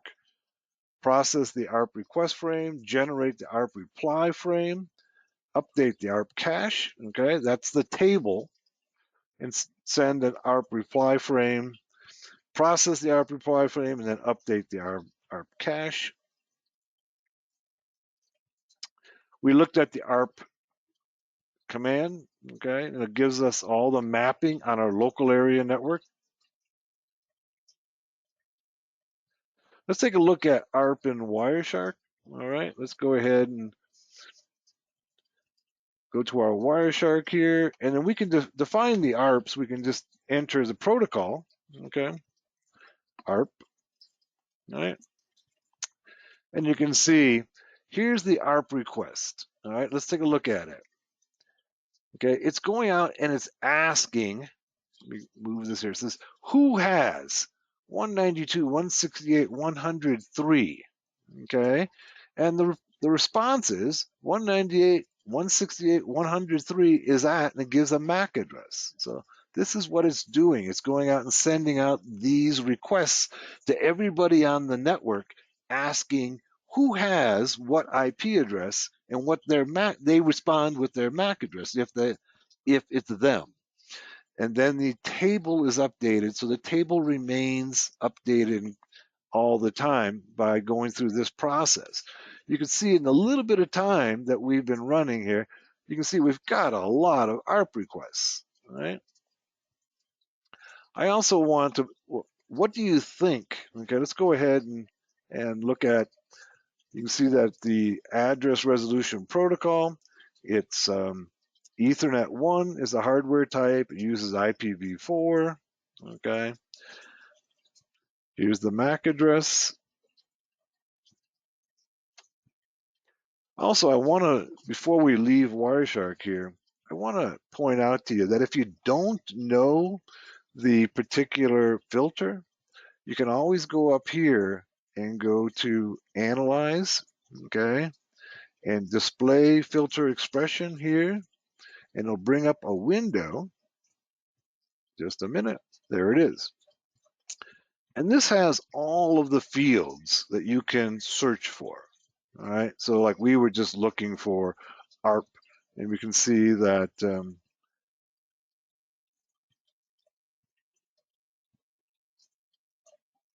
let's see if we can find ARP. We can just do a search down here and go ARP. Okay.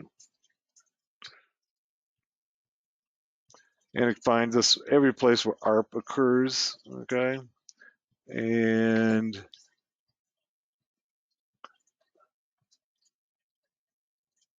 gosh, I'm not seeing ARP in this list. I'm doing a search on it.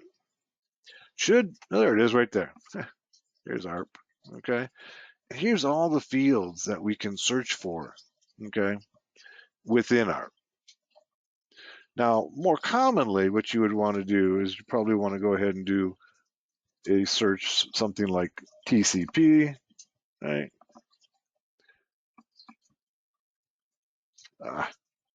Let's go here and do Analyze Display Filter Expression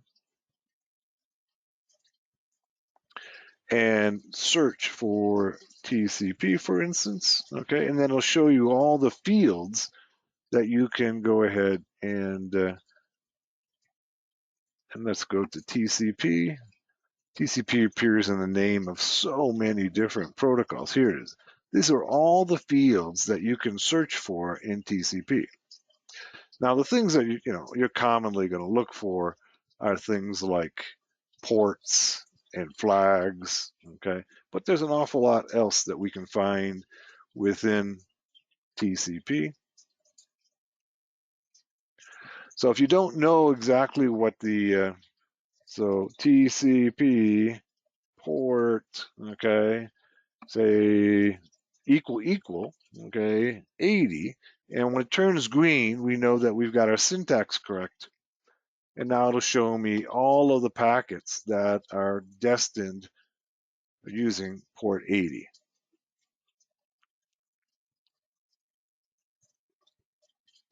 All right.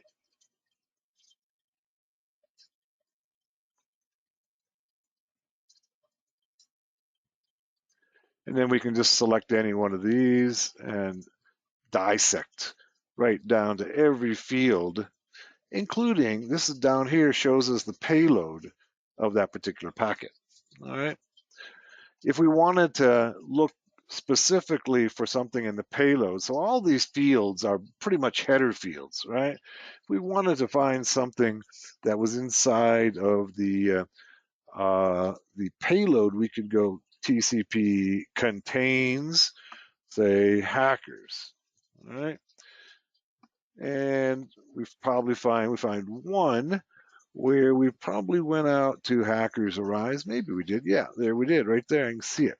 Okay, this is Hackers Arise right over here in hexadecimal, and this over here is in ASCII. All right, and then we can go ahead and dissect that packet. We have one packet that has the word hackers in the payload. This isn't in the header. Everything else we've been looking for is in the header information. We want to look inside the payload. We need to use the keyword contains. Otherwise, if we just want to look for a particular protocol, we can just generally just enter the name of the protocol, okay?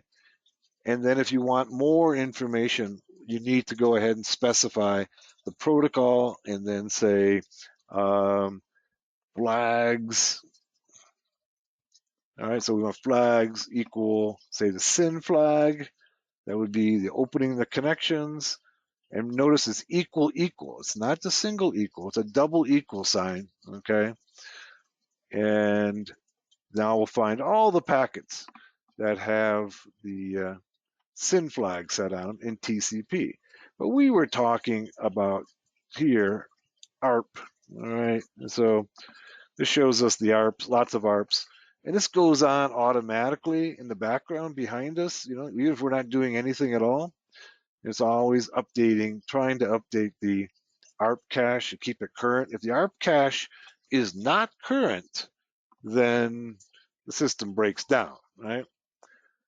So one of the tools that we can use, okay, to learn, this kind of refers to what Yama was asking, is we can use a tool that's built into Kali called NetDiscover that will send out ARPs to everybody on the system to see what IP addresses they have. So we can go sudo, okay, net discover, okay, and then -r, okay, and then we can give it the network in CIDR notation. Remember we learned CIDR notation yesterday, right?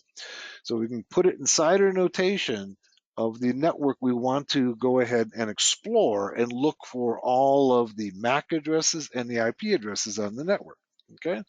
So we can go ahead and go 192.168. This is our network here. And it'll go out and find, all right,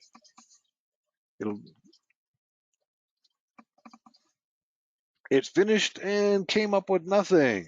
Did I enter the proper, let's go ahead and do quit. And then let's do sudo ifconfig. Maybe I got the network wrong. 100, yeah, I got it right. 100. Let's try it again.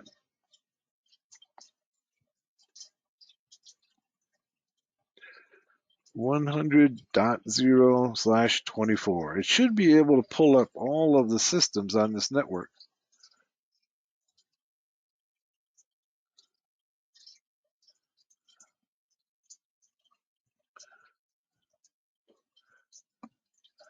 Av has a question. Okay. Question says, what should I do if the scanned host is blocking the ping probes? Okay. It's a good question, Av. What are you using? You're just pinging? So one of the things that you can do, if it blocks the pings using Nmap. Okay, that's an important point. I'm going to back up because this is an important question. He's asking the question, a lot of systems won't allow you to ping using Nmap. All right, so let's go and let's open up another terminal. All right, want to give me the IP address? We can go ahead and test it out. Nmap-st. What are you trying to probe? What's the IP address you're trying to probe? Av, you want to give that to me or not? One of my private network. I don't know who belongs to. Okay, your private network you're trying to. What IP address are you trying to ping? It's 192.168.2.0.7. Okay, so you're just pinging another machine on your network. Okay. Actually, I do an Nmap on my network. I didn't recognize that IP. Okay, so you went ahead and scanned the entire network and you got an IP on your network that you didn't recognize. Is that what you're saying? Exactly. Okay. But the question you're asking me is, what should I do if the scanned host is blocking the ping probes? I'm not sure. So how do you're scanning somebody on your local area network and they're blocking the ping probes? Well, let's just do a quick -H and Nmap and I'll show you what to do. All right. So what we can do, one of the things that happens when you're running an Nmap scan of another machine is the first thing it does is it checks to see whether or not the host is up. And so what it does is it pings the machine and sees whether or not it's up, because it doesn't want to bother going through all of that work, okay, if it's not up. But we can go ahead and suppress the ping, okay, by going, here we go. It should be under P0, okay, so that suppresses the ping. I don't see it on our list here, but I'll show it to you. All right, it should be like this: sudo nmap-st and then uppercase P0, okay, and then 192.168 or whatever the IP address happens to be. This is our other Kali system, okay. Notice how much faster it comes back because it doesn't send out the ping. This is important in a lot of networks where the router will actually block pings. So in this case here, we're scanning the opposing system, the target system, without sending out a ping. All right, that's one of the options. Another one of the options is using hping. So there's a tool called hping3. All right, and hping3 doesn't send out, believe it or not, despite its name, it does not send out a ping. It sends out a TCP packet. So if the target is dropping or blocking pings, and that often happens on modern networks. So one of the things, if you're a system admin, that you're taught is to drop or block pings. We don't want to give any more information to the attacker, okay, than we have to. So, but they can't block, or they're not going to block, for instance, a TCP packet coming on port 80 or 443, or we can scan their entire system by sending out TCP packets, but pings are very often blocked. So HPing doesn't send out a ping. A ping is an ICMP, right?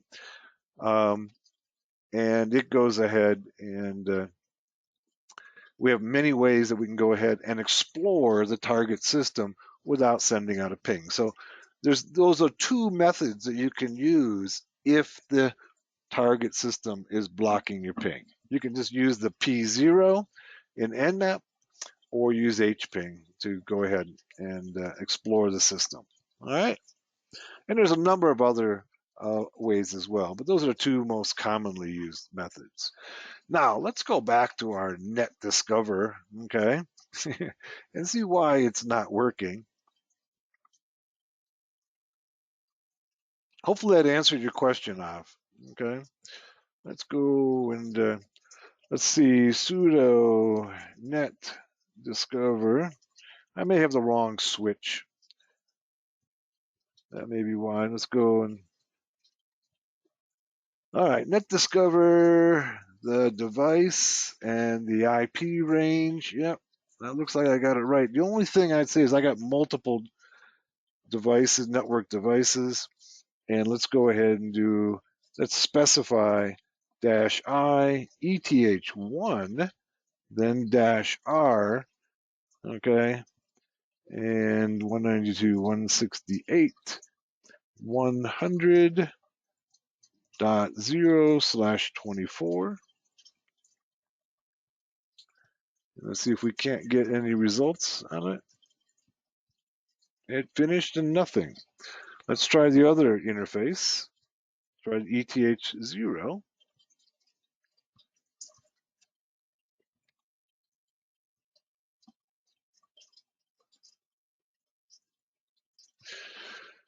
This is unusual. Let's take a look at Wireshark. We should see in Wireshark all of the those ARP requests going out.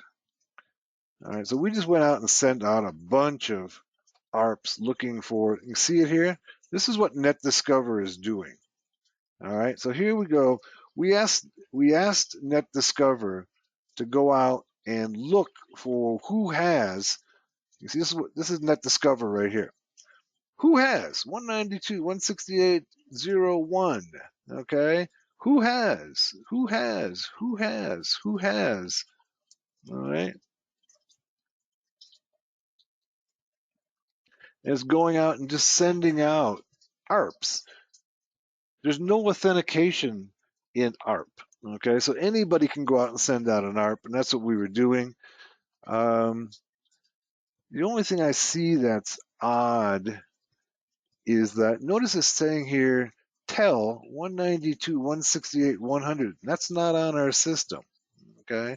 And that may be where for some reason our requests are going back there. Let's see if we can't fix that, okay? Let's go back to our Net Discover. It's sending the responses to the wrong place. Why that's taking place, I don't know right now, but let's see if we can find out if we can specify where we want the response to go to.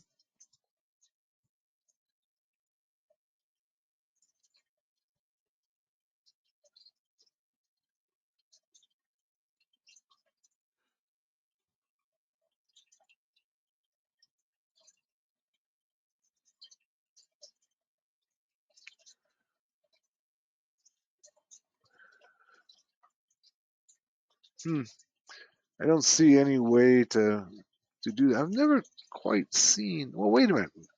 We've got the responses. We just weren't being patient enough. There they are. There's our responses right there. All right. I just wasn't being. It was slowly gathering the information, and here it's gone out, and you can see it picked up. It went out and found 192.168, 1, 2, 3, 4, 5, 6, and 101 on my network. Let's run it again. All right, for some reason it's not displaying it right away. Yeah, let's wait and be patient. I'm not always very patient, But if you're patient, it'll come back and show you all the responses.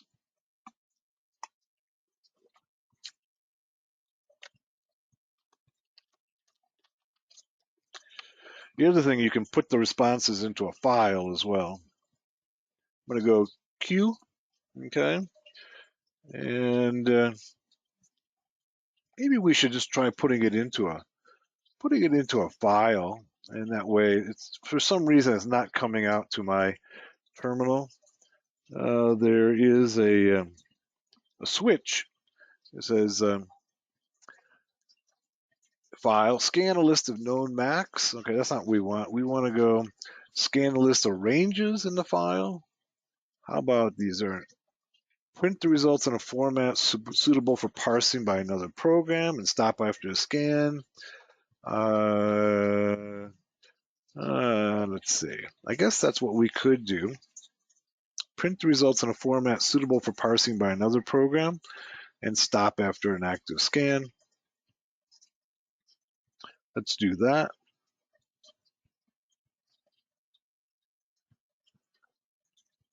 And let's go, that's a dash uppercase P, okay? It said it doesn't like that. Print results in a format suitable for parsing.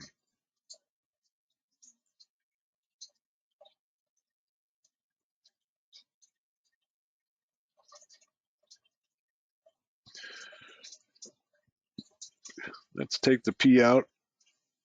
The P is probably just in the wrong place. I put it put it right here. There we go. And so what it's doing is going out and it's creating, and once again, it comes back with 0 hosts found. Let's try using Ethernet 1.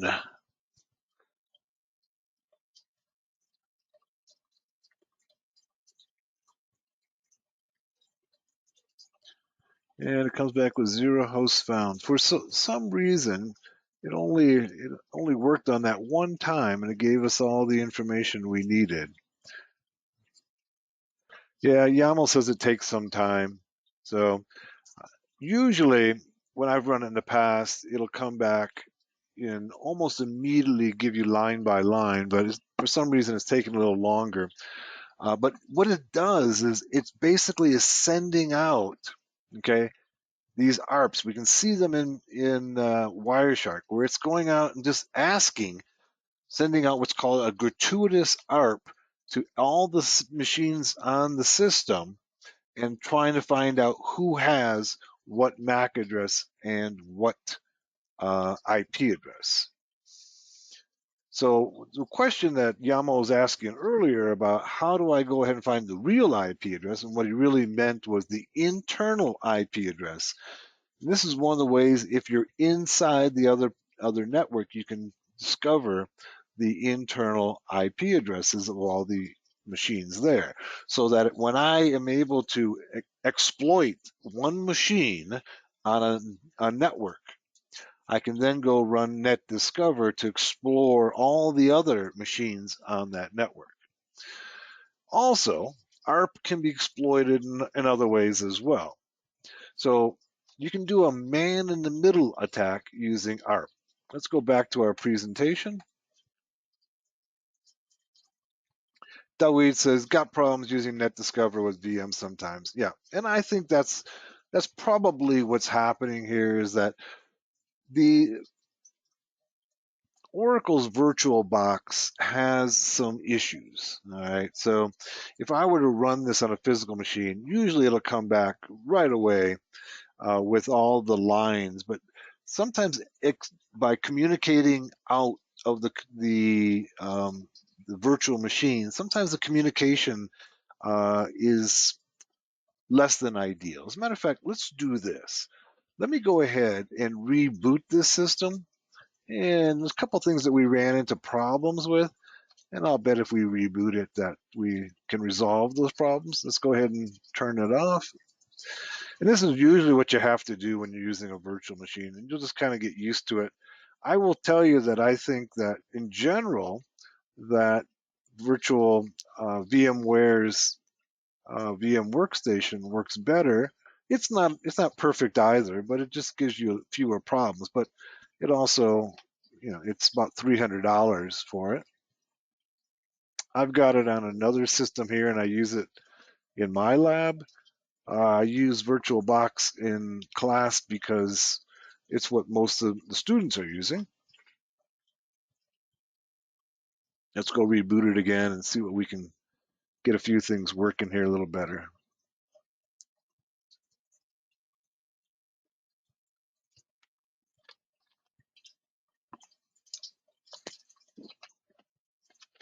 Okay, let's log in.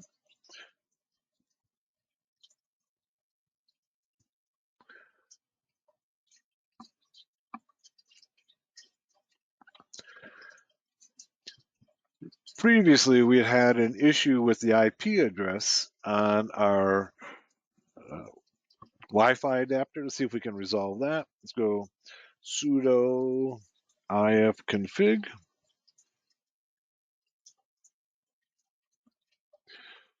And there's our Wi-Fi adapter. You can see that we don't have an IP address on ETH0. We do have a different one. No, it's the same one, I think. On ETH1, we have an IP address on loopback, of course. Let's see if we can't fix the IP address on ETH0. That would be sudo dhclient, okay, ETH0. Okay, nice and quick, came back right away. Let's go and do ifconfig again. And you can see it's got an IP address assigned to it. All right, that's using DHCP. All right, let's see now if we can use DHCP to assign this WLAN 0. The light is on. Let's see if we can get it to work. DH client, WLAN 0. And of course, it takes longer.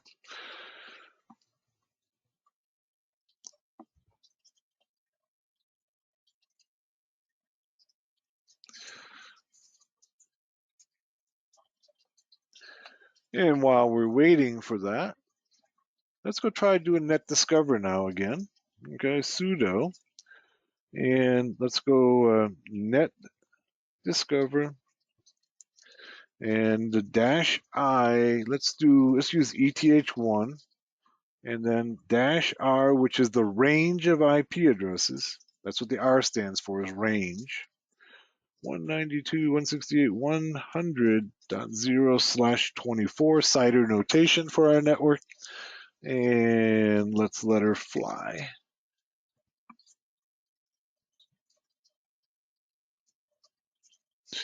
And nothing came back again. Let's give it a minute and see if it updates. It did update once. Now this one has done its work over here. Let's check to see whether or not it's got an IP address now. Okay, YAML says wait, and I'm going to do that. Okay, I'm not a very patient person, as you can tell. All right, and it still wasn't able to assign an IP address to WLAN 0. All right, let's go over here and see if we got any results yet. I'll just leave this open and see if it updates. All right. Thing is, it comes back and says 0 hosts, so that's not a good sign that we're going to get any results. Let's try a different interface. Try the interface 0.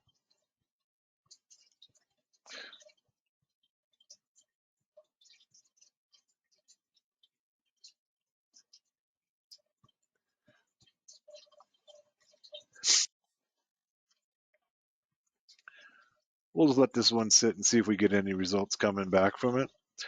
Okay. Adi says sudo netdiscover -I and then pn out to a test. Yeah, let's try that. Okay. So, and then pn, okay, for the output to say my network. Okay. mynetwork.txt and see if we can get results there.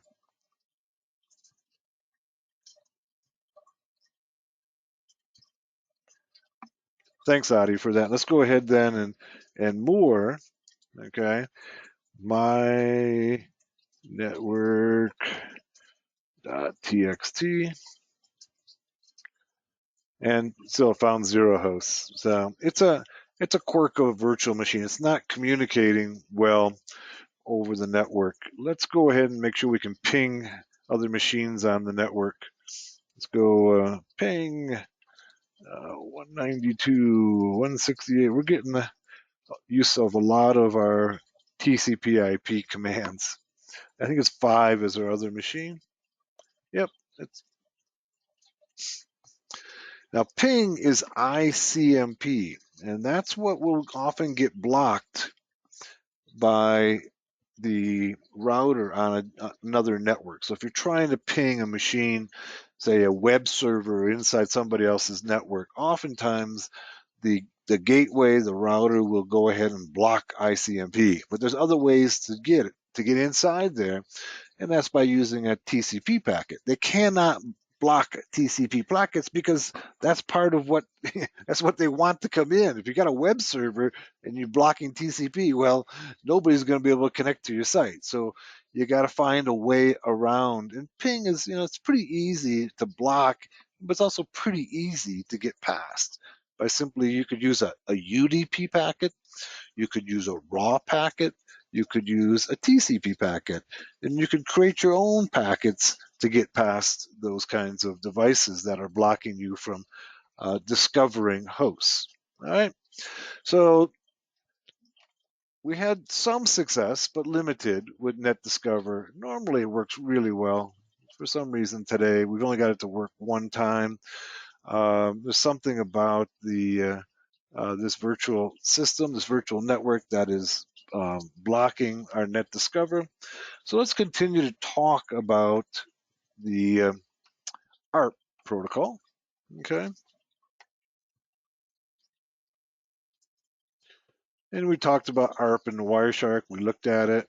Okay. Okay, how do hackers use ARP? Well, this is what normally happens, okay, in a NetDiscover. All right. It'll go about and find, in this case, I did this on my local area network when I was making this up and found all of these devices, okay, lots of devices, including my TV system, my Amazon devices, VMware, okay, my dish technologies. So this would be everything on my network here.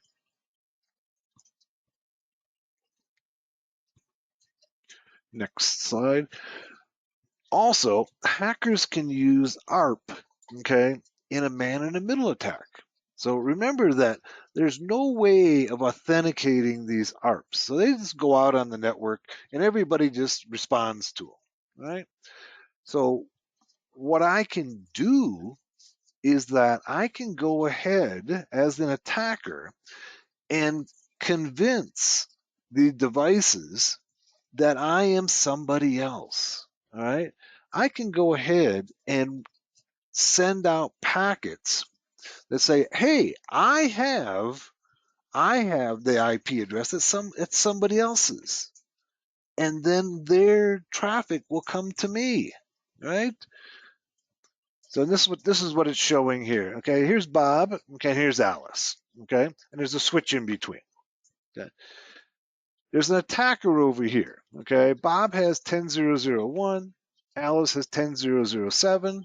Okay, they have simplified MAC addresses here, and the attacker has 10.0.0.3.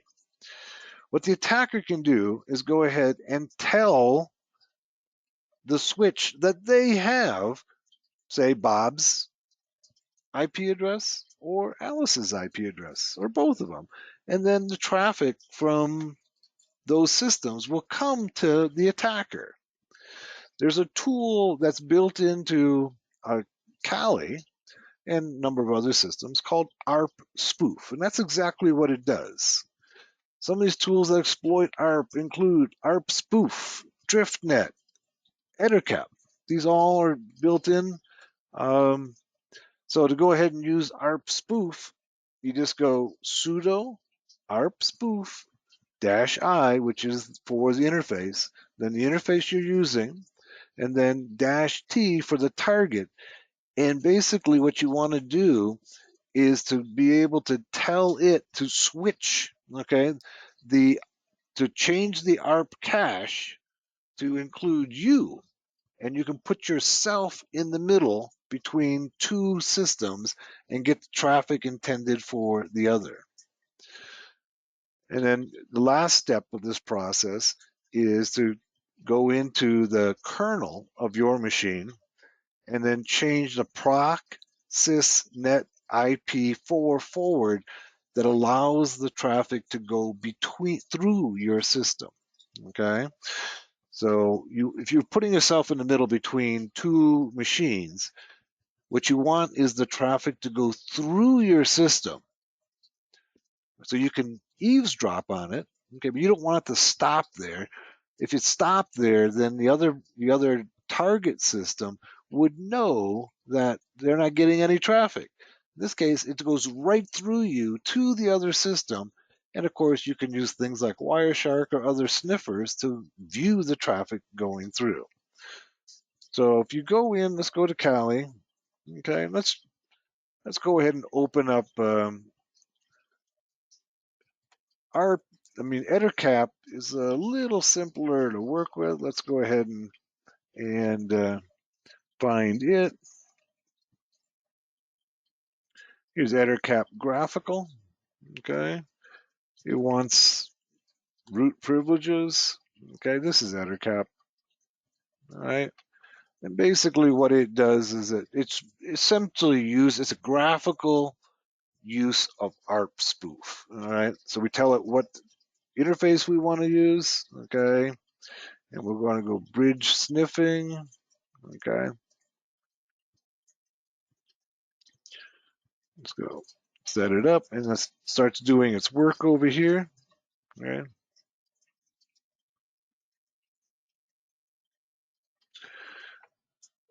They've changed the interface. It's now a little prettier. It used to be white. Okay.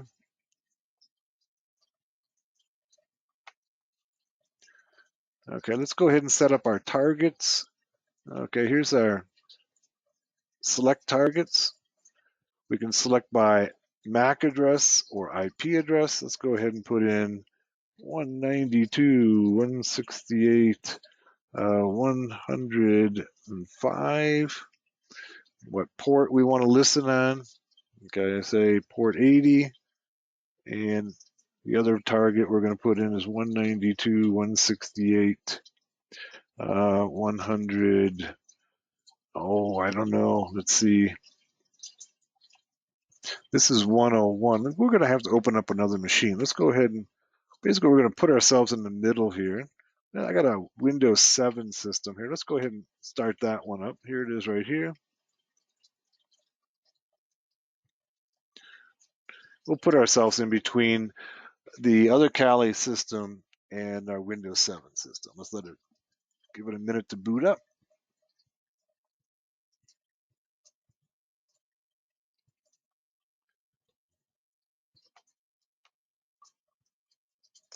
And this is just abusing ARP is what it is.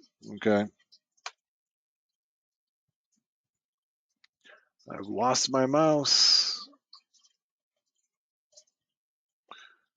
Okay, Windows boot up.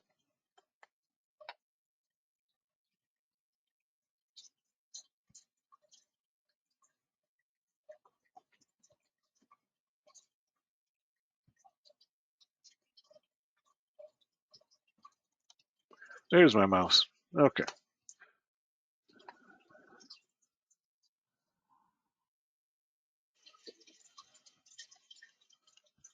All right, let's log in to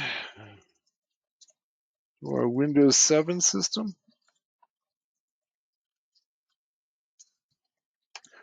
Let's check the IP address on that system.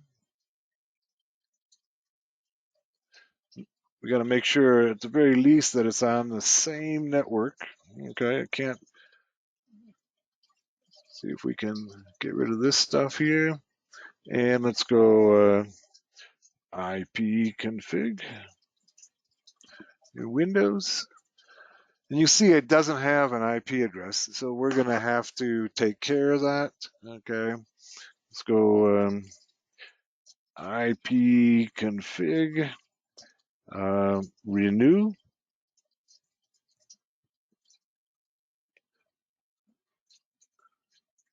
It's media is disconnected. That's the problem right here.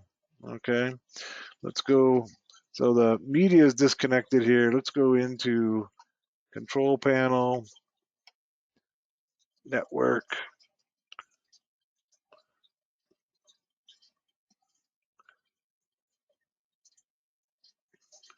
And let's see, our adapters. Looks like it's disconnected here. Let's go into the virtual machine and see if we can figure out why it's been disconnected.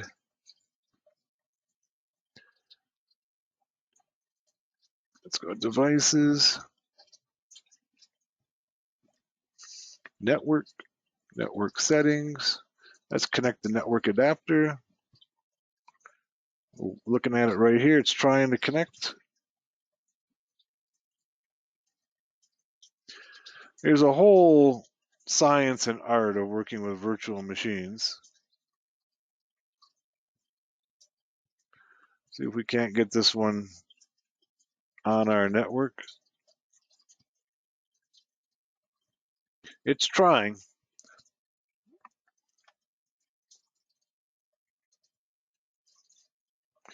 If it won't connect, we can just always go to another Linux system.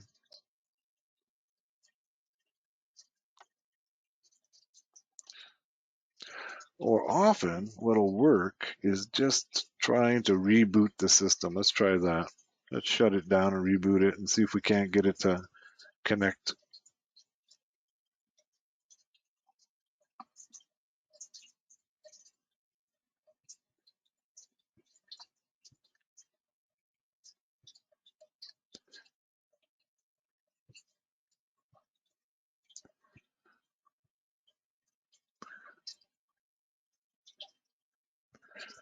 Okay, let's reboot it.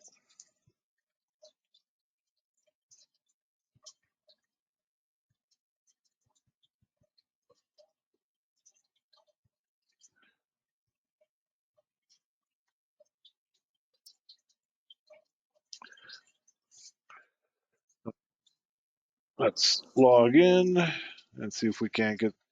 Looks like it's connected. All right, you can see it right here, down below there. Okay, good. Sometimes just rebooting the system is the only way to really get it to work. Let's try checking our IP address now.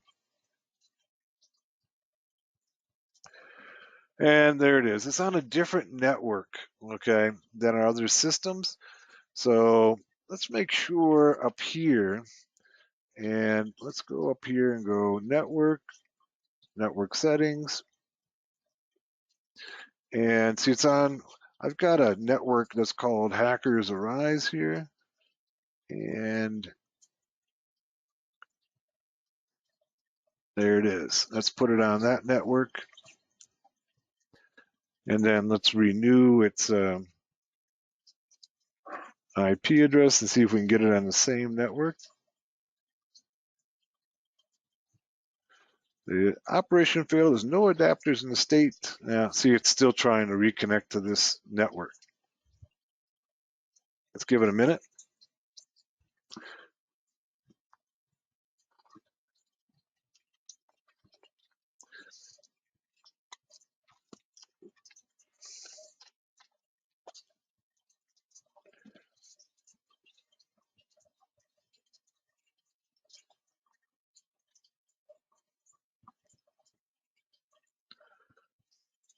It's struggling. It wants to connect, but it can't.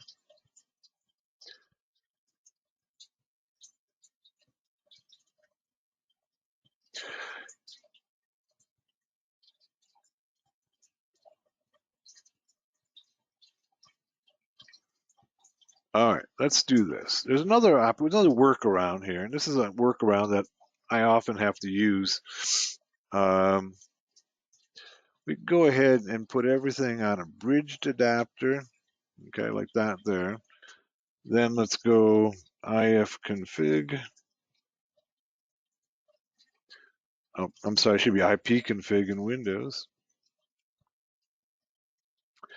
And you can see it's still trying to connect here.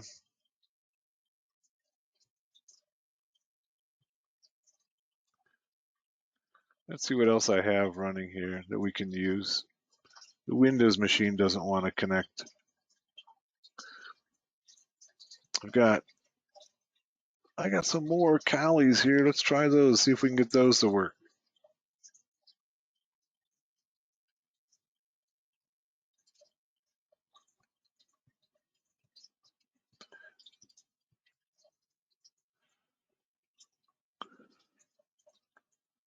All right, we got three Kallis running now. Let's close the Windows system. It's being troublesome here.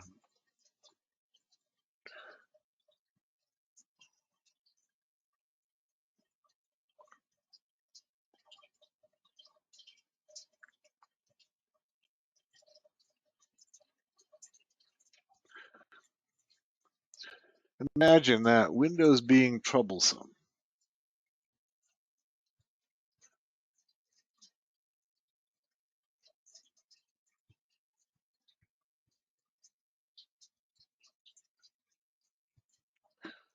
All right, let's log in, and we should have 3 different Linux systems running here, and see if we can do a man-in-the-middle attack against it.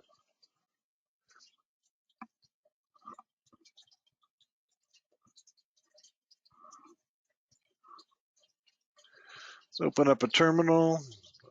Let's see what IP address it's using.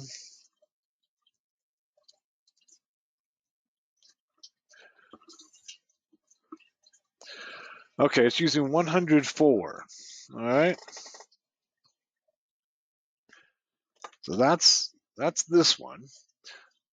Our primary system, all right, this one here is using 106 and 101. Let's use the 106 adapter, okay? That's going to be in the middle. And let's go ahead and then we have another system.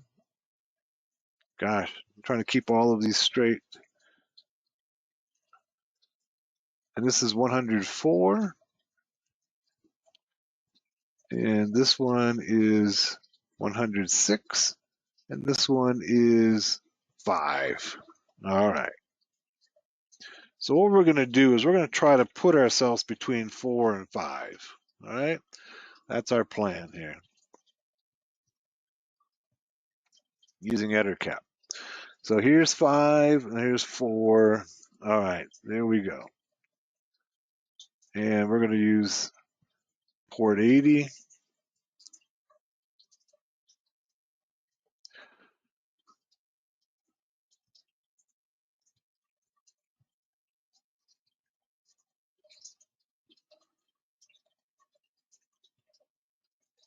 Let's go view connections. Okay, here's our connections. Looks like it's host is 103. Okay.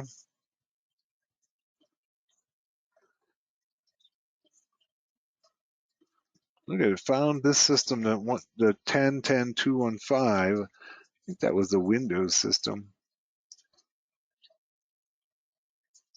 Here we go. Here's 103. 100. That's the gateway right there, or that's a DNS server. I'm sorry, that's a DNS server right there.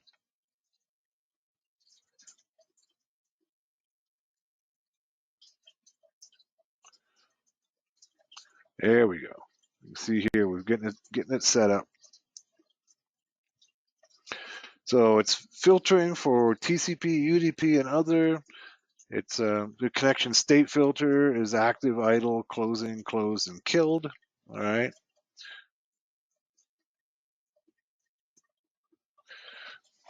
Let's put in filters.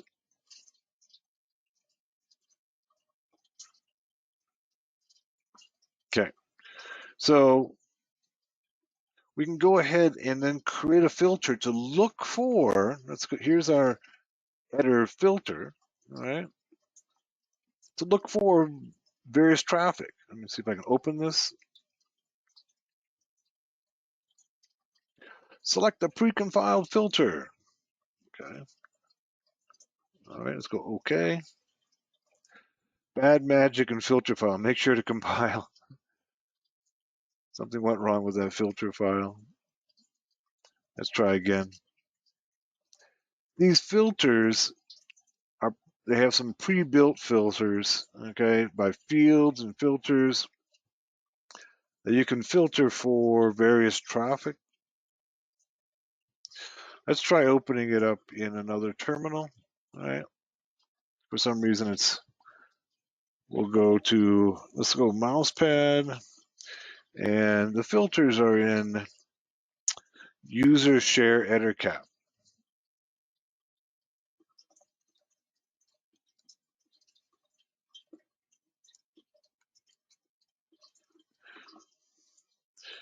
And the filter, let's get the name right so we can open it up. Ether filter.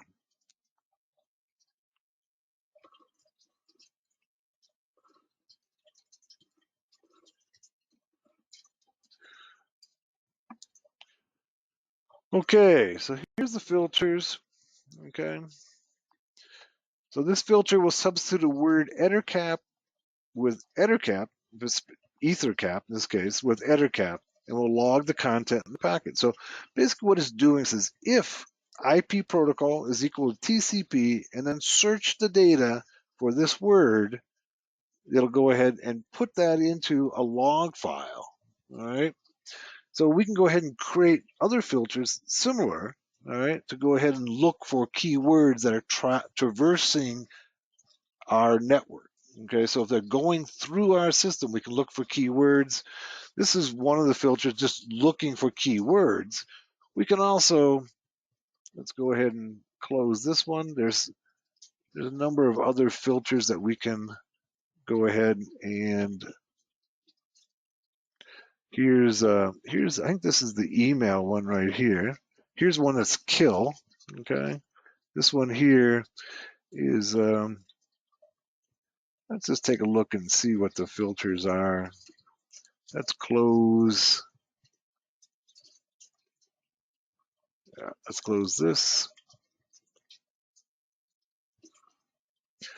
And let's do an ls-l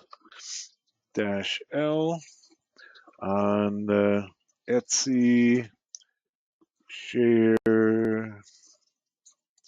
EtherCap. User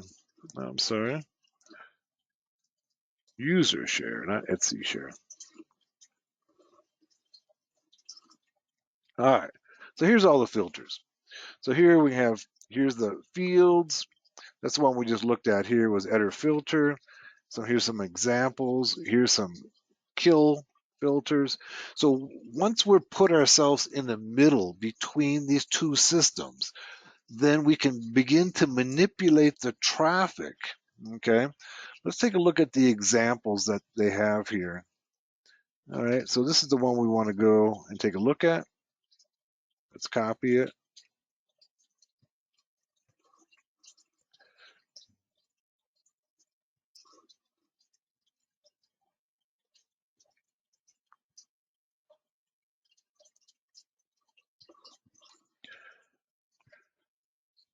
All right, so here's some of the filters that we can, some examples. Okay, if the IP protocol is TCP, okay, then you can go ahead and send a message, SSH packet if they're using, this is checking to see whether or not they're using port 22, okay. Then you could log all the telnet traffic, log all the traffic except HTTP. Some operation on the payload, we can go ahead and change the data. So it's going ahead and changing the data, okay, on the packet. All right. You can drop any packet. Okay. You can log SSH. Okay. You can kill the packets by going ahead and checking to see whether or not their TTL is under 5. Okay. You can do a string comparison. So the idea here simply is that once we've used ARP to put ourselves in the middle, now this works really well on a local area network, we can then begin to manipulate the data that's traveling from one IP address to another, okay, including the emails, all right, that are going between them. If they're an unencrypted email, that's the key part. If it's unencrypted email, you can go ahead and manipulate the content of the emails. So that's one of the ways that hackers can use ARP. Let's move on to our next protocol. Okay. Next protocol is SNMP, and this is one that's very little understood by a lot of folks. The Simple Network Management Protocol is part of the Internet Protocol Suite that is designed to manage computers and network devices. So this is a protocol, it uses port 161 and it uses UDP. And what it does is that it gets the devices on your network talking to each other and sharing information. Okay. Cisco describes it as an application layer protocol that facilitates the exchange of information between network devices. That's succinct and correct, but it misses the management function that SNMP also provides. Okay? SNMP is stateless datagram-oriented protocol. It involves one or more administrative computers called the managers. These managers monitor and manage a group of computers. Each of the managed computers has an agent installed that communicates with the manager. Okay, so let's talk about this. So each system on the network, all the devices, no matter the switches, routers, computers, they're all talking to each other. And they have what's called an agent that is able to communicate to the manager, who's kind of like the big server, the device that has control over all the others. The manager can actually change the settings in each of the network devices through SNMP. Okay, so here's SNMP. Here's our manager, right? And the manager can send a get set request, okay? And they can get a get set response, and then it can send it back to each one of the agents, okay, that has its own trap. The trap being just a receiver, a place where it connects to the network. We have 3 versions, okay? Let's talk about it. The agent on the managed computers provides management data to the managing computer. Basically, all it's telling it is, this is who I am, this is what I can do, okay? The manager can undertake management tasks, including modifying and applying new configurations. That's pretty powerful, managing new configurations. The management data exposed by the agents on each of the managed machines is stored in a hierarchical database called the MIB, or Management Information Base. Okay. Hackers in SNMP, it is this information within the Management Information Base that we can and will be seeking here. This MIB contains a vast array of information on every device on the network, including the users, the software installed, the operating systems, the open ports, etc. All this information can be invaluable in developing an exploitation strategy on a target. SNMP has 3 versions. Okay, there's version 1, has very poor security. The authentication of the clients is in clear text. Okay, so there's no encryption at all. And by default, it uses a community string that's set to public. Okay, so the password is public. That's what the password is. All right. The password on the manager is set to private by default. Very often, these are left unchanged. Matter of fact, a lot of people in don't even know that there is such a thing as SNMP, okay? Or they don't do anything with it. This community string operates like a password and is valid for each and every node on the network. The authentication of the manager is also a community string set to private. So if you want to authenticate as the manager, remember the manager has all the power to be able to change all the settings. You can use the password. They call it community string, but it's basically a password called private. With these community strings, the attacker can gather all the information in the MIB, okay, all the information about all the devices, including the software on them, the users on them, and even set the configuration on the devices with the private community string. Although it's widely known and understood that SNMP v1 is insecure, it remains in wide use, okay? I recently did a security assessment of a major New York bank, and they were still using SNMP v1. And I could then go in and use these passwords, okay, private and public, to be able to access all of their devices. Even if the network administrator changes the community string from the defaults, because communications in clear text, an attacker can simply sniff the authentication strings on the wire. So we can just go on the wire and wait for the string to pass it and sniff it out. SNMP v2 is improved upon SNMP v1 in terms of performance and security, but because it was not backwardly compatible with SNMP v1, it was not widely accepted.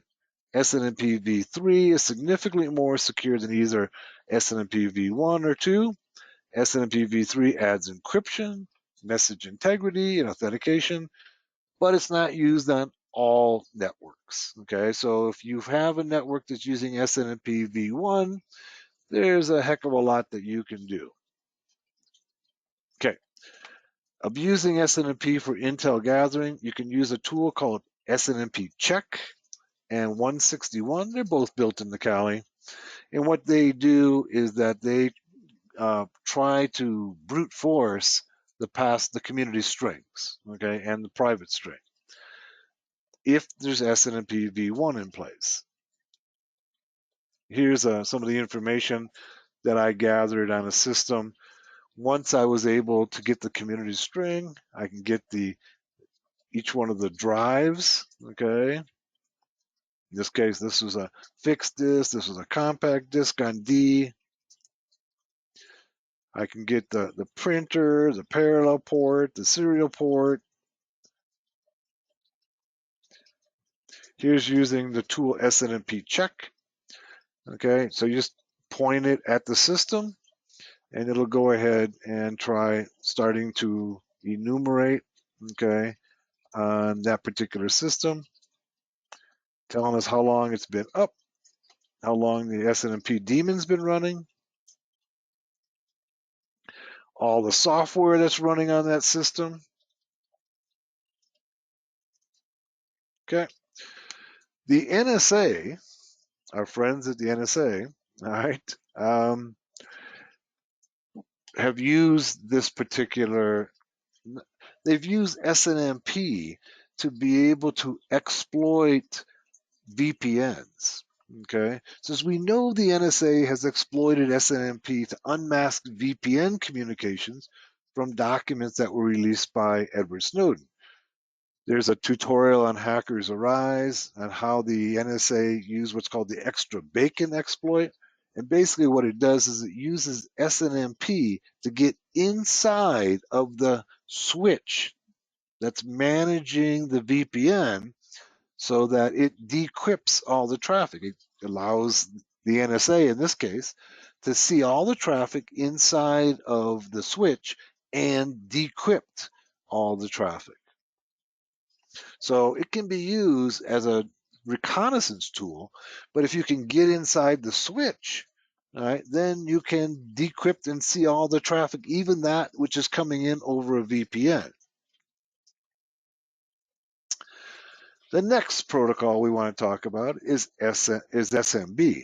All right, this is server message block. It's an application layer 7 protocol that's widely used for file port and named pipe and printer sharing. It's a client-server communication protocol. it enables users. Well, before we go on to SMB, I just want to show you the tools, okay, in Kali for exploiting SNMP. Let's see, we go SNMP check is one tool. Oh, can't find it.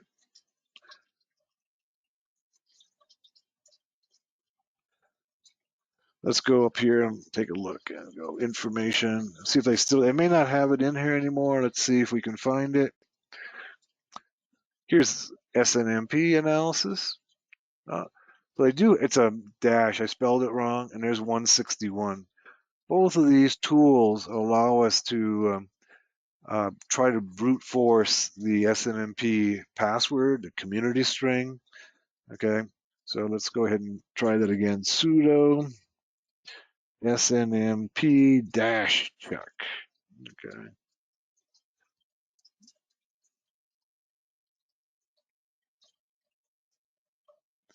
You must specify a target IP address. So let's go ahead and just put in a target IP address.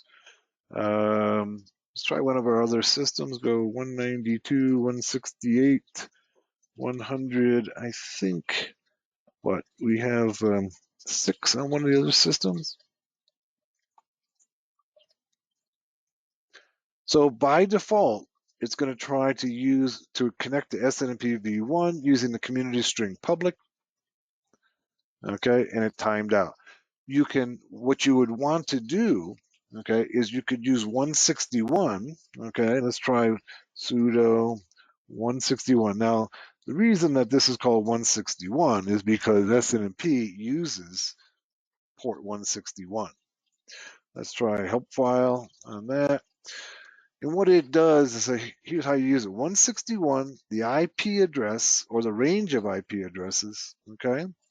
And then you could use the default, or you can go ahead and try to brute force the password, what's called the community string or the private string, and go ahead and use a file of potential passwords and try to crack it. And once you have that password, then basically you have the keys to the kingdom, or at least the SNMP kingdom, all right? And once you have the keys to the SNMP kingdom, that means you have access to the configuration files of all the devices. You can get inside the switches, okay? So lots of things that you can do. Let's go back to our presentation. Let's talk more about SMB. And we'll finish up with SMB here, all right? And then we'll call it good for today, and we'll save the rest for tomorrow.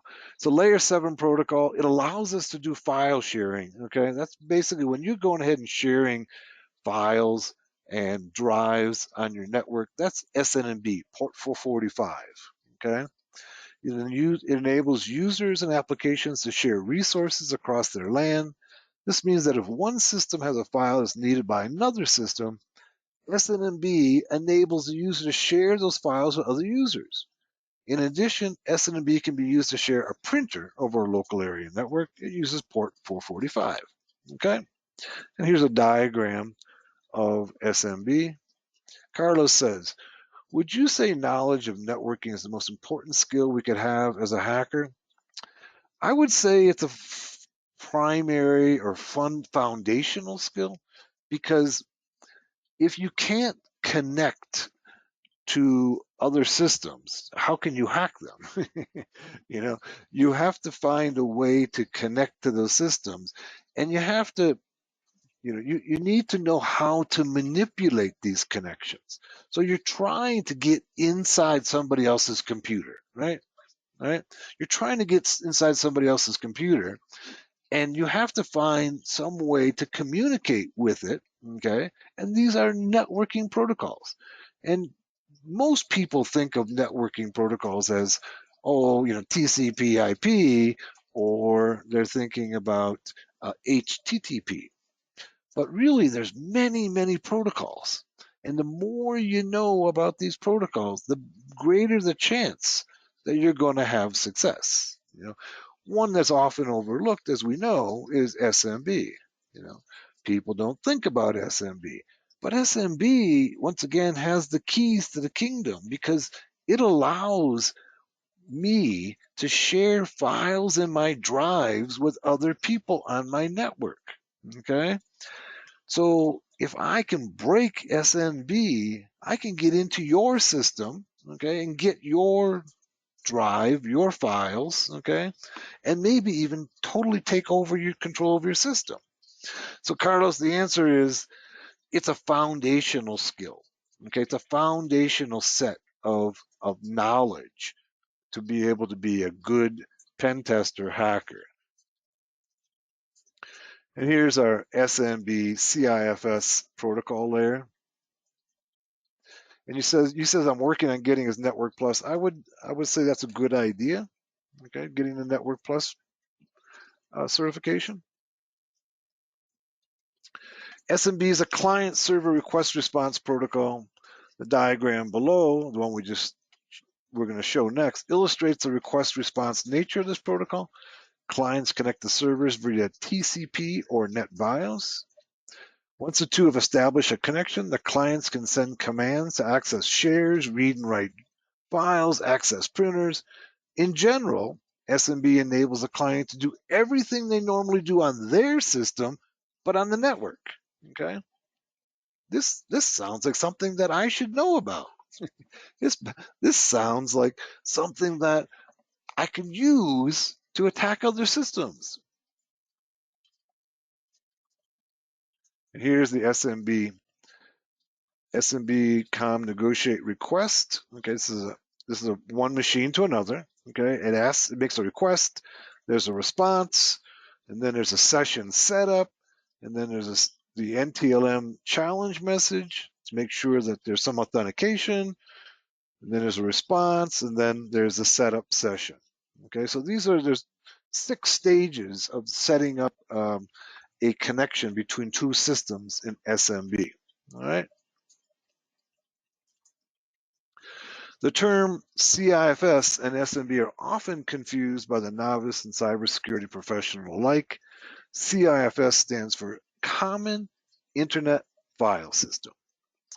CIFS is a dialect or a form of SMB.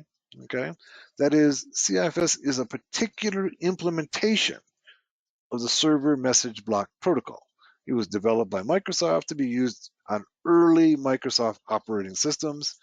CIFS is now generally considered to be obsolete as it has been supplanted by more modern implementations of SMB, including SMB2, introduced in 2006 on Windows Vista, and 3, which was introduced in Windows 8 and Server 2012. Vulnerabilities. SMB in Windows and Samba. Okay, Samba is an implementation of SMB on Linux systems so they can communicate with Windows systems or share. Has been a major source of critical vulnerabilities on both of these operating systems in the past and will likely continue to be a source of critical vulnerabilities in the future. Basically because it has so much power that a lot of effort goes into breaking it. All right. 2 of the most critical vulnerabilities over the last decade have been SNMP vulnerabilities. Way back in 2008, okay, we have MS-08067. If this terminology isn't familiar with you, this is the way that Microsoft enumerates their vulnerabilities. So Microsoft, when they acknowledge a vulnerability, it's called Microsoft MS, the year 08 dash, and then they number serially. Okay, so this would be the 67th vulnerability in 2008 of Microsoft products. And more recently, the Eternal Blue exploit developed by the NSA.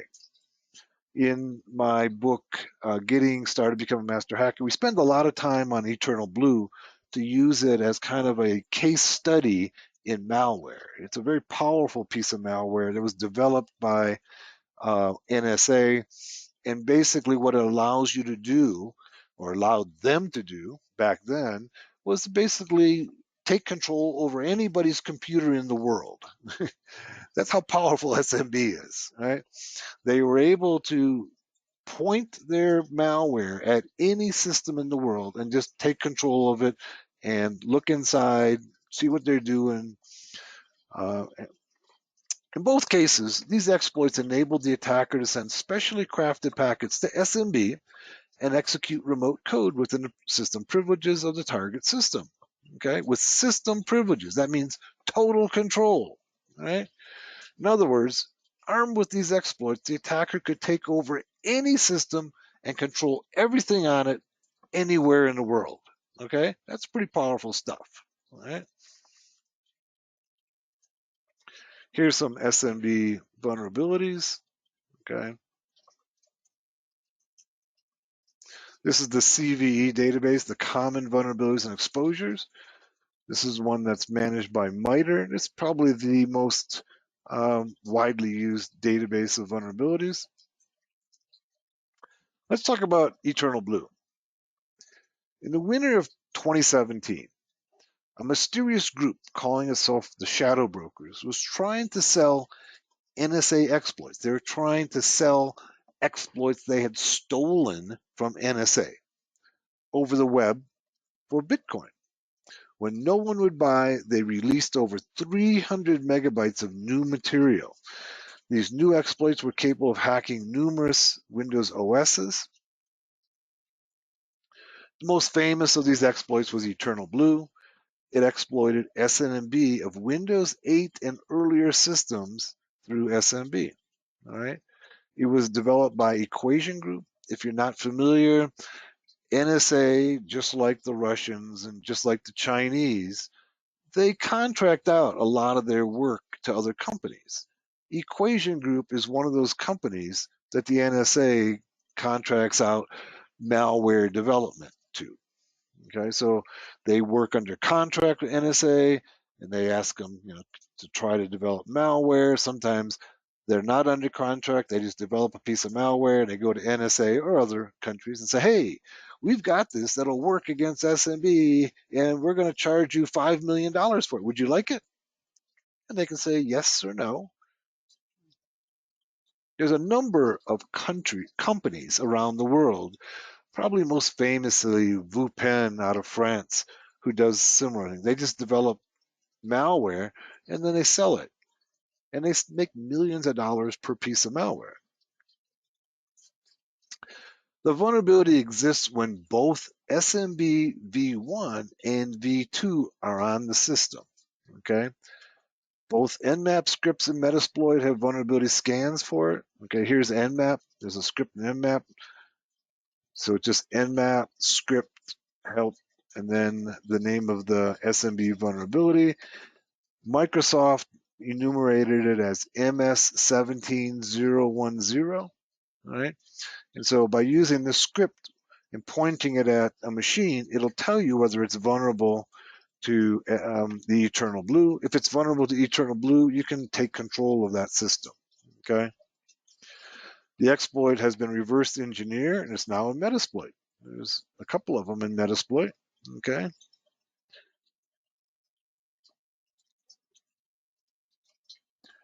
You see them here. And here's the exploit in Metasploit taking over, trying to take over the system. And here we can see it in Wireshark, the NT transfer request right there in Wireshark.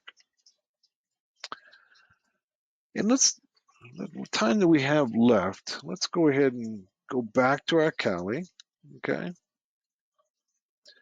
And let's go and open up Metasploit.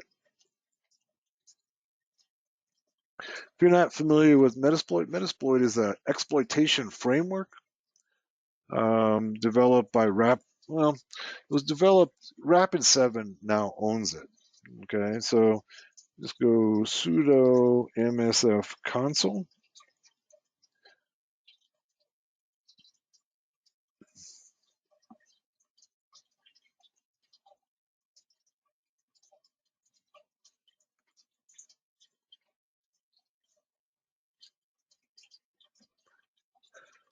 Takes a few minutes to load up.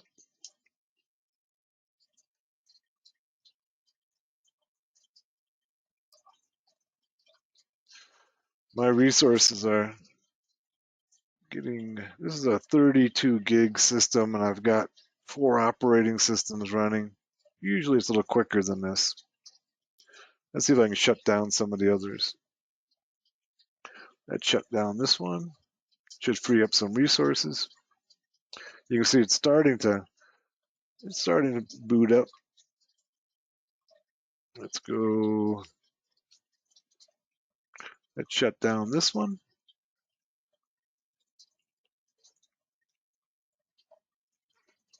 Give it some more resources, and it should come online here soon.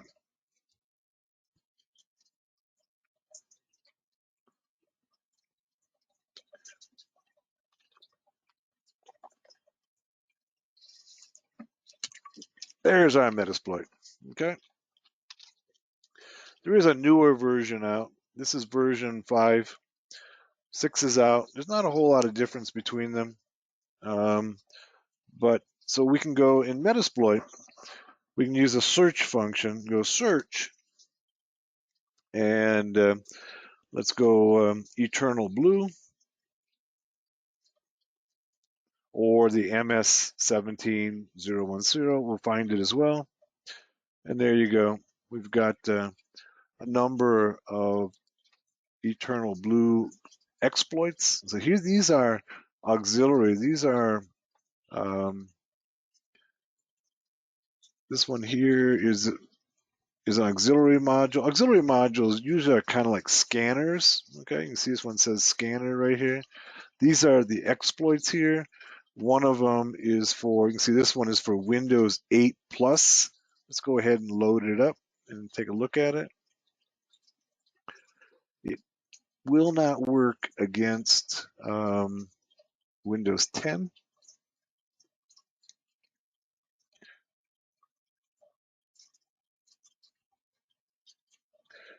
There's our loading it up.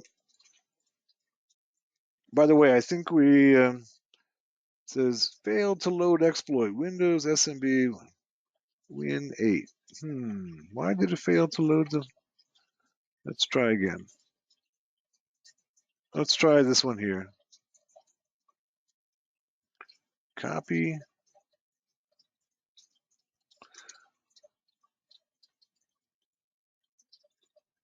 Paste.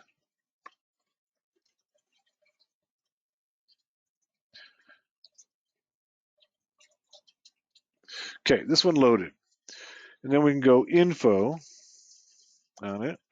You can see this module is a port of the Equation Group Eternal Blue exploit, part of the FuzzBunch toolkit released by Shadow Brokers. And you can read the rest of it. And you can also get some references to here. This will work against, this one will. The other one will work against Windows 8 and others, but for some reason it didn't load. This will work, notice here it uses the SMB v1 buffer, okay? And when it works successfully, you get total control over the other system, okay, with system admin privileges. You can't have a more successful exploit hack than this hack. You have total control over the system, okay? Let's see if we can get the Windows 7 system up and running and on the same network, and maybe we can just hack it just to show you what can be done, okay? Let's see my Windows 7 system. Remember we were having problems with it, but what I can do with it is I can put I'll just let it boot up, take its own IP address, and then put my Kali system on the same network that it's on. And then we'll see if we can exploit it. To show you how dangerous this exploit is. Now, exploits don't always work. Okay, even the best of them. And this one is probably works about half the time. Okay, on vulnerable systems. So, and by the way, I think we have the Metasploit course coming up in June. So if you're not familiar with Metasploit, well, be running Metasploit at that time. Powerful tool for exploitation and pen testing. All right, looks like it's connected. You can see it here, right down here. Let's see what its IP address is. Okay. And IP config is probably on the 1010 network. Yep, 1010.215. So what we can do is to go ahead and put our Kali system on that network. Let's just see our network settings on this system. Bridge adapter on this. Okay, let's go ahead. Before we do that, make sure that, no, it's just like its interface is still down. Right there. No network access. Let's see if we can ping out. Ping Google. No, it doesn't have any. Let's see if we can't bring its interface up. Connect network adapter. We're watching right here.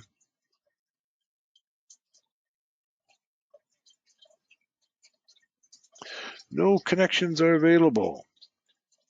Let's go into control panel. Let's go into network and internet, network sharing. Let's see, change adapter settings. See if we can't. Yeah.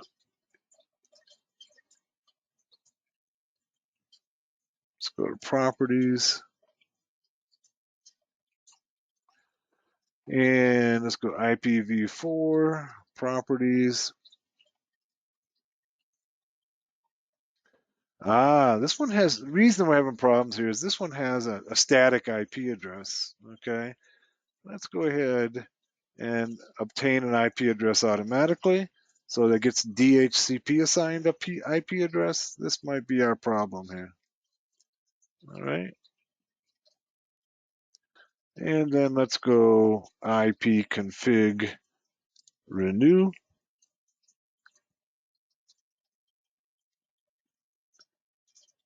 Still says the interface is down.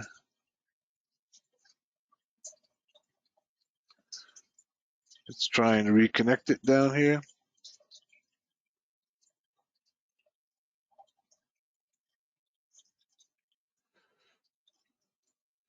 And while it's doing that, let's go see if it reset the IP address. Yeah, see you have here's an important point here, okay? It says here, auto configuration IP, it shows me 169.254.8.220. That's what's called an APIPA address, okay? An APIPA address is one that Microsoft uses when DHCP is not working, okay? Rhinus asks me, he says, where can I get a copy of Win7? Okay, well, really, getting Win7 is pretty easy, all right? Getting a vulnerable copy of Win7 is really the question that you're asking. And I hate to put to you, but there's a number of peer-to-peer sharing sites where you can get Win7 and you can get it for free, okay? Microsoft also has it, but they are not, they don't have the vulnerable version. This is a vulnerable version. I will tell you that we're going to be putting up this vulnerable version in the cloud so people can practice hacking it. We haven't got it up yet. We should have it up, say, in the next, probably in the next couple of months. And we're going to put it up on the cloud so people can practice hacking against it. But quite frankly, you don't have to look very far to find vulnerable versions. Just go looking around the internet. You'll find some. Okay.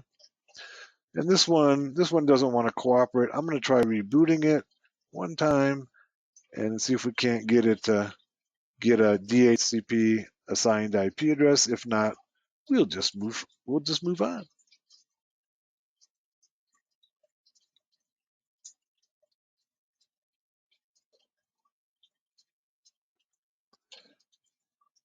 So yeah, we're gonna put it up on the cloud because so many people who've read Getting Started Becoming Master Hacker were unable to find vulnerable Win7s. So we're just gonna take this one and put it up in the cloud and allow you to hack it.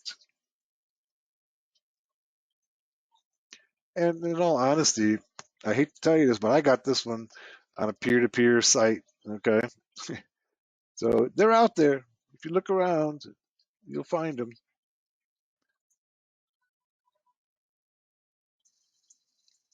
Okay, let's try one more time on this. See if we can't get it on the same network as the Kali system. So far, that's looking good right there. Okay, the interface is up.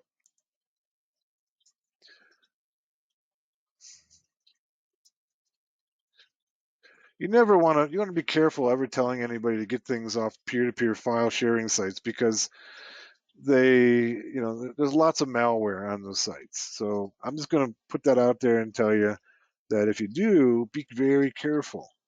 Okay. Now it's still giving me this 10.2, and then the interface went down as well. Okay. So we're not getting anything on this Windows system. Angus says same here when you use EB on our Metasploit video. Okay. Well, I'll tell you what. I'll see if I can't get these two set up for tomorrow's class so they're talking to each other, and then we'll try hacking this Windows system with the Eternal Blue exploit to show you what it can do. So let's call it good for today. Thank you all for coming. Tomorrow, we're going to handle SMTP, the email service, and we're also going to be handling the radio communication protocols, namely Bluetooth and Wi-Fi. So we'll see you then. Thanks for coming, guys. Tomorrow, same time, same place.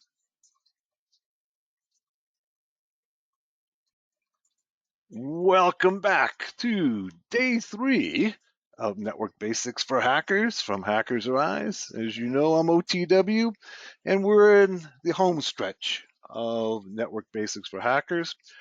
When we left off yesterday, we were looking at SMB, Server Message Block, port 445.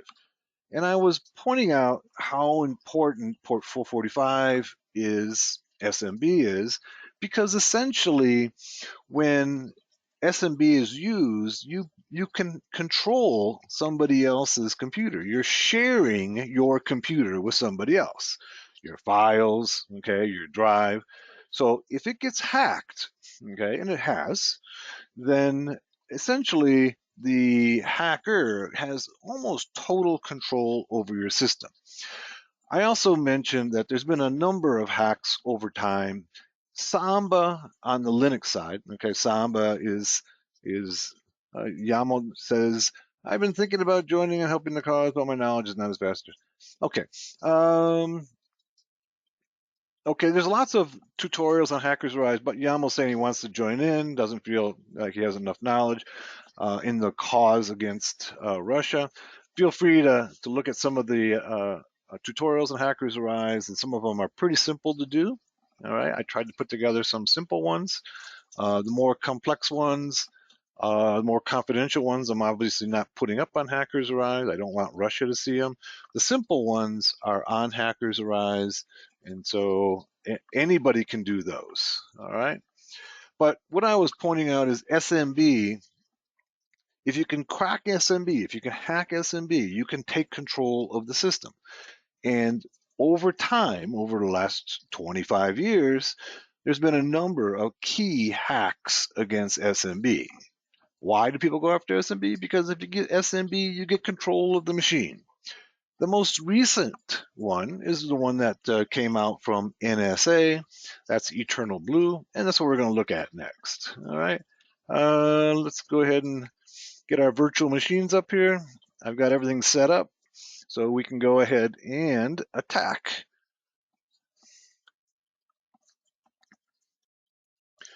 All right, so here's our, you clear my screen.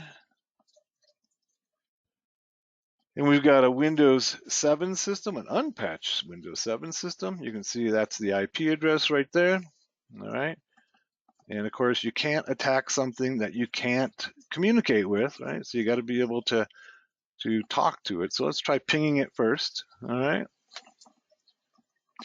Ping 192.168.109. Okay. And make sure we can talk to it. We can. Okay. So we're in good shape there. You know, you can't always take that for granted with virtual machines, right? Because if you were working on a physical machine over the internet, you know, you can assume that, you know, that you can connect to the other system. Virtual machines are a little trickier sometimes. All right. So I think we got this one all set up. We should be good to go. Let's go ahead and open up our MSF console.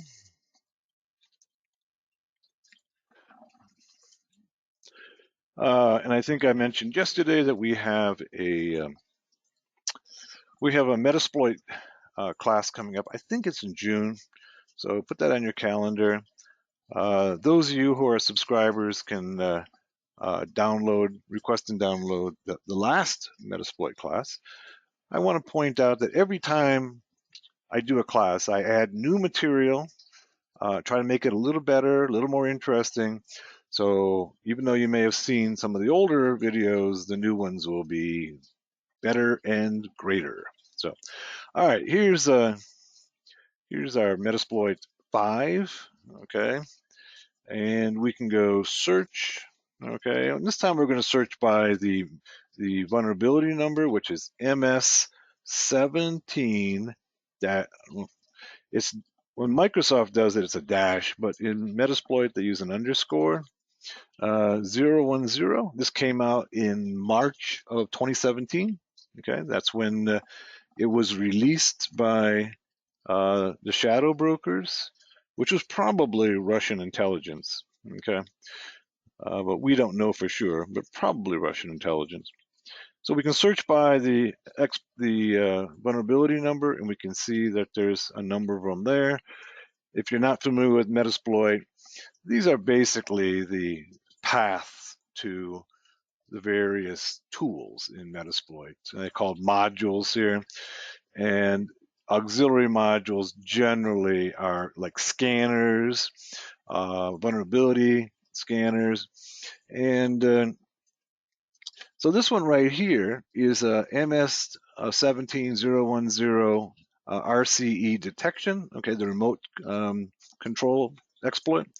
But let's use this one right here. Now, I will point out, and it's important to you to know if you're working in this field, that even the best exploits, okay, even the best exploits developed by, you know, the best hackers in the world don't work all the time. Okay, so if somebody tells you I've got this exploit that always works, you know, call them a liar. Because it just doesn't happen. Okay, if you can get an exploit to work half the time, usually that's very good. Okay, because remember, when you're exploiting a system, you're trying to get it to do something it was never intended to do. Okay, you're trying to break it. All right. So let's go ahead and load this module. So I went and just copied it, and then the keyword is use. All right, and then paste. And it's loaded. It tells you that since version 5, it says no payload was configured. Okay, so it goes ahead and defaults to a payload. This one is the Windows x64 Meterpreter Reverse TCP, which is fine. You can change it by going set payload. And when we say payload in Metasploit, basically we're talking about a rootkit, a listener. Okay, but we're just going to leave it as it is. I'm happy with that one. Let's go info, and it tells you, it describes, okay, the exploit. If you go up a little bit, we can see some information on it. This is the MS17010. Its platform is for Windows. Is it privileged? Yes, that's key. That means we're coming in as system admin. That means we have total power over the system. All right. rank. This is ranked average. Average means this is how successful is it? About average. That means if you get to work half the time, you're doing pretty good. Okay. It was disclosed on 3/14, and it ended up, being patched in about the same time, maybe April of that year, but not everybody patched it. So as a result, we got a bunch of ransomware that came out right after that. So we got NotPetya came out and WannaCry came out, and they all used this exploit to get inside your system to then encrypt your data. All right. So for a few months there, while a lot of people did not have it patched, hackers were running wild with this exploit, making a lot of money. All right. It tells you who put it together. These two guys are the reverse engineers. They're the people who took the exploit that came from the Equation Group and Shadow Brokers and then reverse engineered it for Metasploit. Shows me the targets, Windows 7, Windows 2008. There's another version that works with Windows 8, okay? And then it tells you the basic options. And we don't have to do a whole lot to get this thing to work, okay? What we have to do is we have to tell it what the R hosts are, okay? And our host is the remote host. So who are we attacking, all right? And pretty much that's it, okay? We also will have to set up the L host, which is the R IP address. So let's do show options, all right? And here's our payload options, okay? Everything's already set up for us, all right? And then we still got to set up our R host. Who are we attacking? So we're attacking, I think it's 6, right? Set our hosts, okay, plural, 192, 168, 106. Okay. By the way, there's, I covered the Eternal Blue extensively in my book, Getting Started Becoming Master Hacker.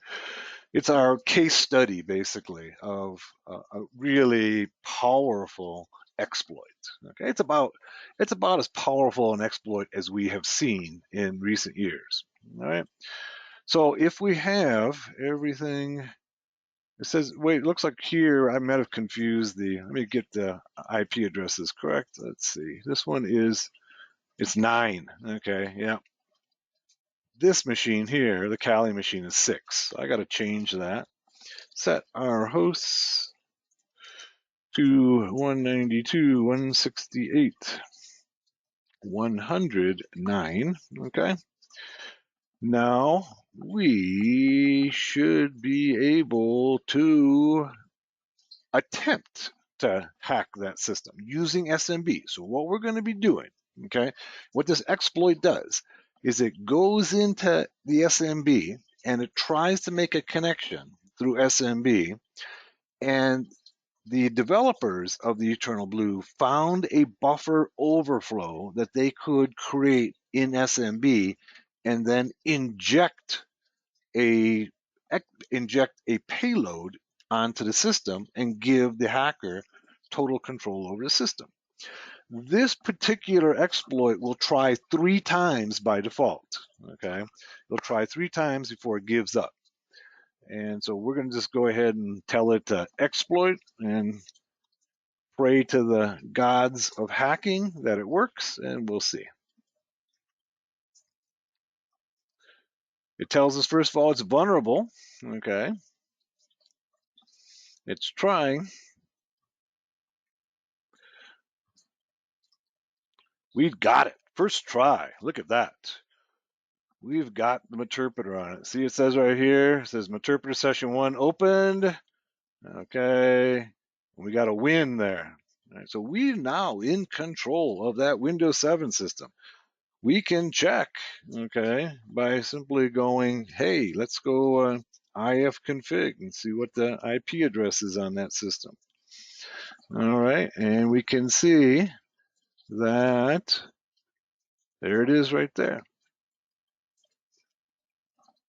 That's the other system. we can go, say dir. You can see these are all the Windows directories.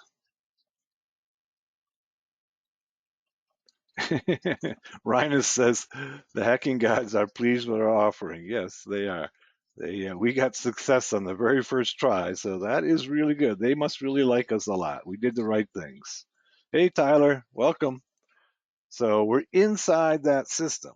And basically, we have system admin, okay? So we can go sys info, right? And it tells us that the name of the computer is OTWPC, Windows 7, x64, okay? There's 2 users logged on, okay? And Meterpreter is x64 Windows. So this is exploiting SMB. So if you can get into the SMB, you can usually take total control over the system, all right? That includes putting a keylogger on it, turning on the microphone, turning on the camera, looking at any of the files on that system. So there's almost unlimited what you can do. So in this case here, we have total control. This is what it looks like to have total control over somebody else's system, right? And I can navigate around. So I can go say CD to the desktop. Wait, let's first of all see what directory I'm in. Okay. Let's go PWD. Okay. I'm at system. All right. And let's go back a couple of levels. And then go dir.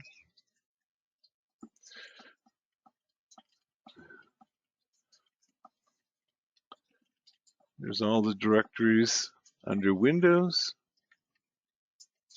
And then let's go back and go dir. All right. Here's our documents and settings, program files, program data, users, Windows. Let's see what's in the, let's go to documents and settings. And since it's there's spaces in it, we're going to have to use double quotation marks around it. Okay, and now I'll go PWD, and we'll see we're in documents and settings, and then go ls-l. And it comes back, operation failed, access is denied. Interesting.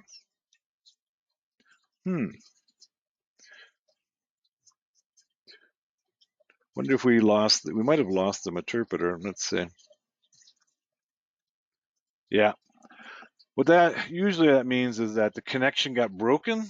Okay. And let's go try exiting. So we're back out. And so you see it says Meterpreter session closed. Let's see if we can go ahead and exploit it again and get back inside.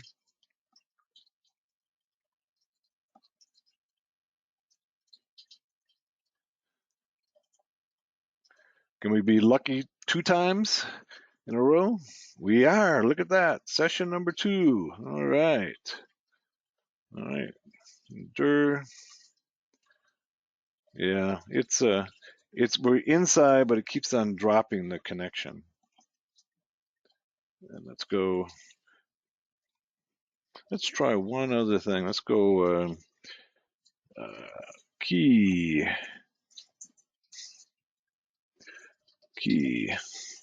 scan start. So for some reason it's dropping the dir, but I got the keystroke scanner going. Okay, it's a sniffer that it'll now capture all the keystrokes on the other system. So if I go over to my Windows system and open up, say, let's just open up something simple like Notepad and say, say Hello. Hello, generals. Hello, generals. See, things are not going well in Ukraine. Okay, as a result, you are all fired. Best wishes, your friend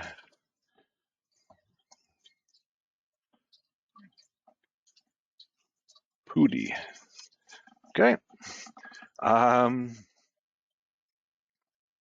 Sartorius says, this is a regular Windows computer or domain controller. This is a regular Windows computer, but it works on a domain controller as well. It works on Windows 7 and Windows 08. There are other versions that work on other versions as well.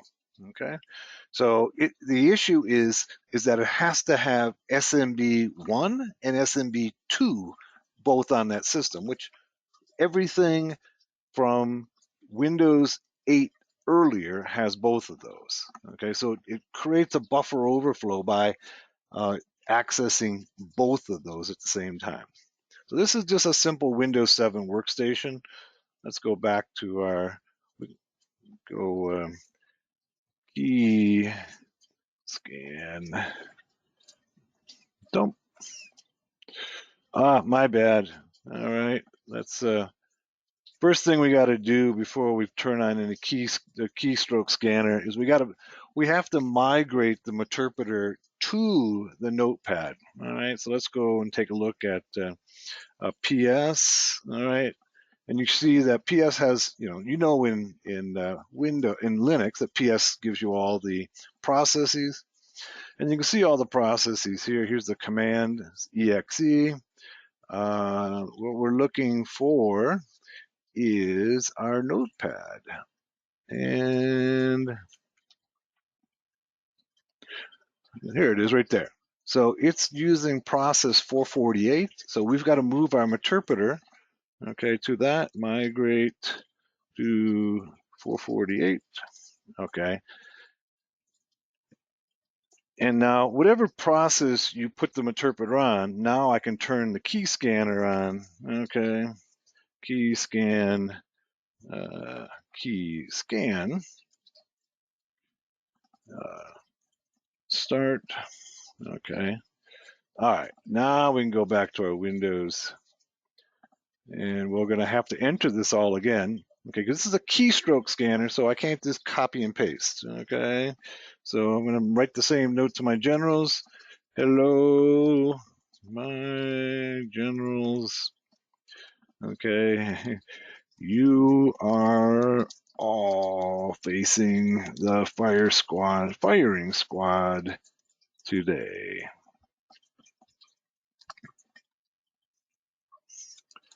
Best wishes in the afterlife, Pooty. Okay, and then we can go back here and say key scan dump, and there's our little message. Okay, so once we have control over the system, we can do just about anything with it.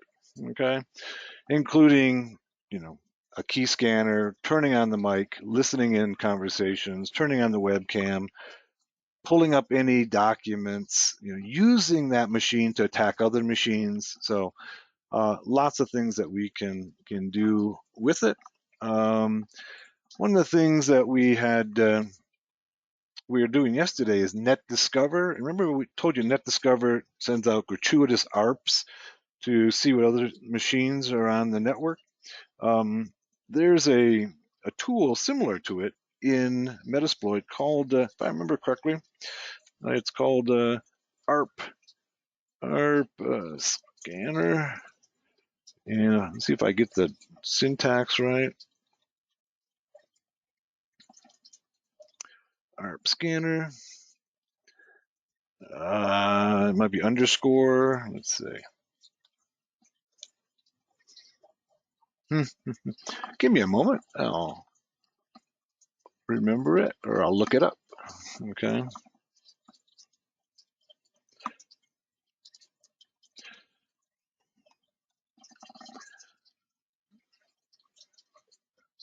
All right, here we go. I have a tutorial on Hackers Arise on all of the scripts that are built in.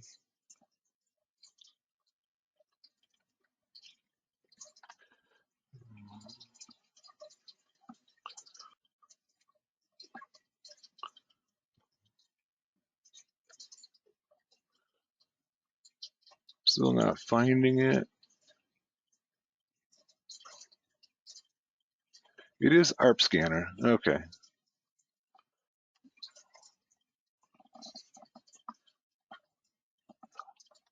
One moment. Let me see what the syntax is like.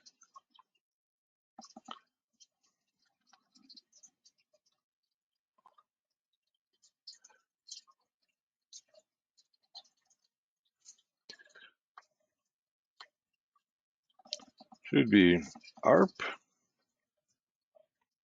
Scanner.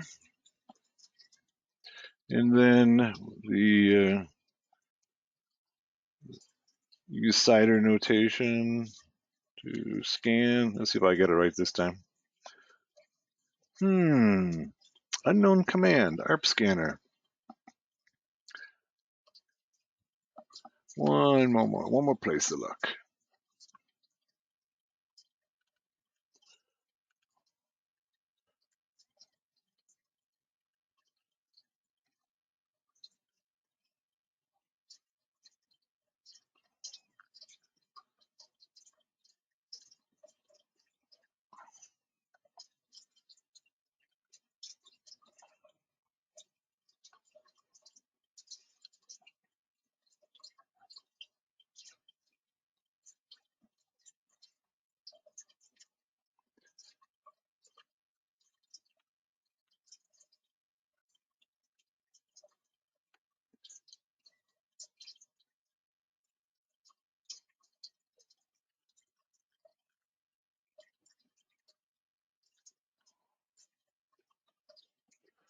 All right, my bad. Let's get it right this time. Run ARP Scanner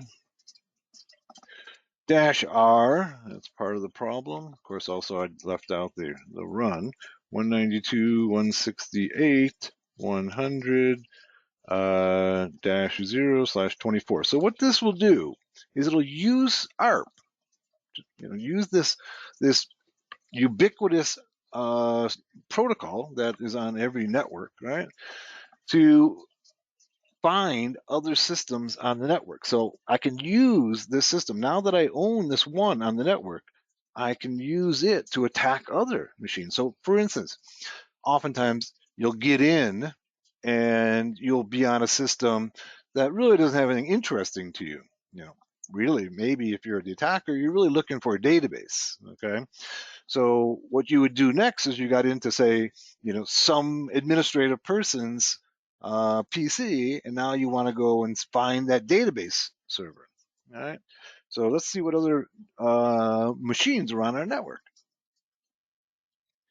And this is basically NetDiscover, but it's built into, there you go. You see all the machines on the network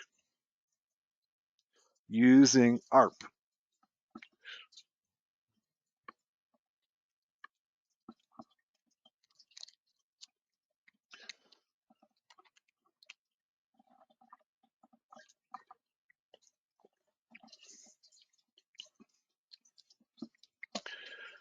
Okay, well, that's good for, we're basically trying to demonstrate, oh, there's another one coming up, still got some more coming, but demonstrate that how SMB can be exploited, this very powerful and dangerous protocol that every network uses, right?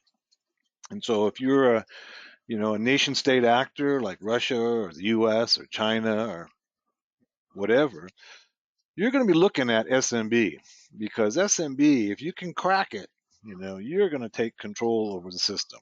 Let's stop it there. And let's go back to our presentation. So SMB, it's going to be the target for anybody who wants to take control of a system. All right. Let's go back to our presentation and let's move on to the next subject matter. All right. That's SMB. And in all honesty, it's not just Windows that's had this problem with SMB. It's also been Linux as well. Samba has had lots of vulnerabilities in it. And all right, here we go. Here's SMTP. Okay, SMTP, as you know, is the simple mail transport protocol. Okay, is among the most important protocols in our digital age. It's used to transfer email from one user to another. Okay, actually, it's used to transfer email from one email server to another. All right, so it's a key cog in the wheel of email. Although most people use a client-based email protocol like IMAP or POP3 to retrieve their email from the server. Right? Although SMTP was first codified in 1983, it's still the same protocol that carries nearly all email with some enhancements. Here's the way it works, okay? So SMTP, you can see it's used primarily or exclusively, let's say, the communication between email servers is exclusively SMTP, okay? So you got two email servers for two different companies, okay? This is company ABC, this is company XYZ. They communicate with each other over SMTP, all right? But the clients can either communicate by SMTP or, okay, so to send their messages, SMTP, to retrieve their messages, either POP3 or IMAP. The same over here, okay? There's a diagram above, okay, or previously. The client, Anna, at maildomainabc.com sends email to the MTU, that's the mail transfer unit, okay, server via SMTP, and retrieves the email via either POP3 or IMAP. The same is true on the other client. Communication between the email servers or MTUs exclusively at SMTP on port 25. First, email is submitted by an email client or mail user agent, such as Microsoft Outlook, Mozilla, to the email server, the mail server agent or MSA, using SMTP on port 587. This email is then transferred to the MTU. Most often, these two agents, the MUA and the MTU, are the same system managed by the same piece of software, like XM in Linux, like Exchange in Windows, okay? The boundary MTA uses DNS to look up the MX record, just like we did, okay? Remember, we did the DNS, we used the dig to find the MX record. So it goes into DNS to find out what the MX record is of the system that is the target of the email. This record includes the name of the target MTA, which can demonstrate that we can demonstrate this with a dig command like we did earlier. The MTA then selects the target host, connects to it, and sends the message. Once the server receives the incoming message, it hands it to a mail server agent, MDA, for delivery to the recipient. Once the message is delivered to the local mail server, the email is stored for retrieval by an authenticated MUA. Types of MTUs. These are the most common ones. It used to be that postfix and sendmail were the most common MTUs in Linux. Now it's XM, which is built into your Kali. All right. Exchange on Windows systems. By the way, this past year, 2 years ago, maybe a year and a half ago, Exchange had a huge vulnerability that the Chinese exploited. So the Chinese came in and just exploited almost everybody's, all the big corporations and government services, and hacked open their Exchange servers, and were retrieving all their emails. it was such a serious matter that the FBI got involved and basically patched everybody's Exchange server without them even knowing it. Okay, so they basically went into your system and patched it without you doing anything. It was that serious of a situation.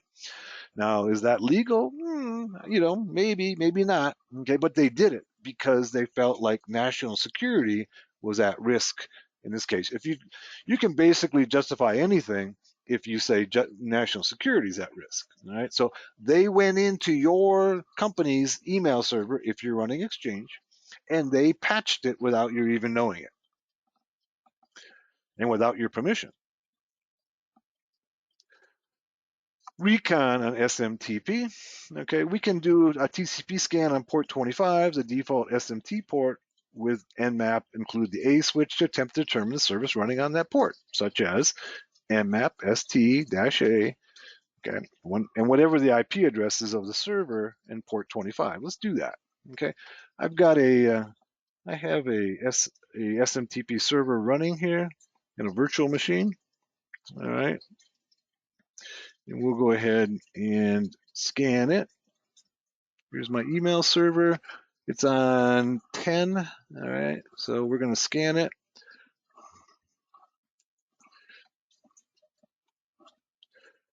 And we're going to go quit from here. Okay, back to our Kali prompt.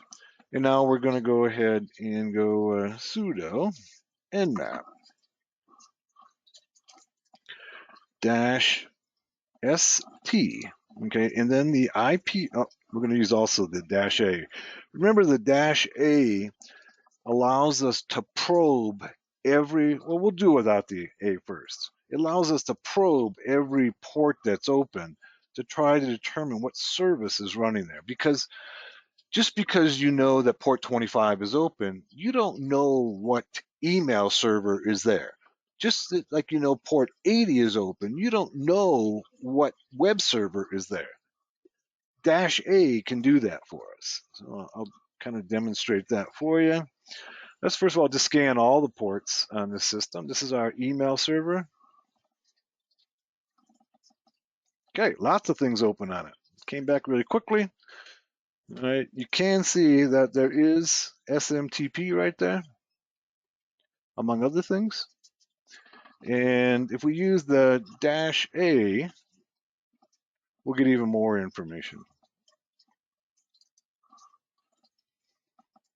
Now it's going to go in there and probe each one of those ports to try to determine what the service is running behind that port. When we do it just without the A, all it tells us is whether or not the port is open or not. And it tells us what the default protocol on that port. Default protocol. It doesn't tell us the service, okay?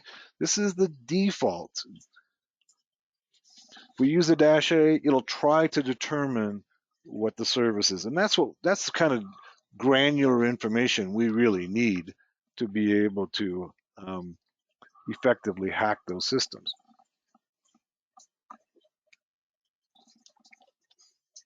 And it takes a little while. It takes you know what?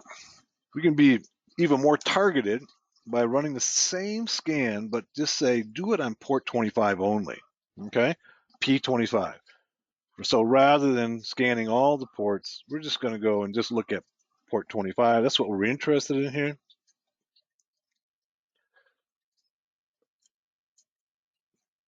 There, so it comes back much more quickly, okay? So it comes back and it tells us, oh, look at this. It's an XM server, which is the most common SMTP server in the Linux world now. Okay, it's overtaken everything else. I think it comes out of, it was developed at Cambridge University. It's open source, okay, and shows us what version of it is. Okay, it gives us a little more information on it, like what kind of commands it supports, authentication, hello, mail, receipt, data, what have you. Okay, gives us the Linux version it's running on, the Linux kernel. Okay, so, and it's only one hop away. Imagine that, all right? So now that we know that, we can go and potentially exploit it, maybe, but let's give it a shot. All right. So let's go back to our MSF console again.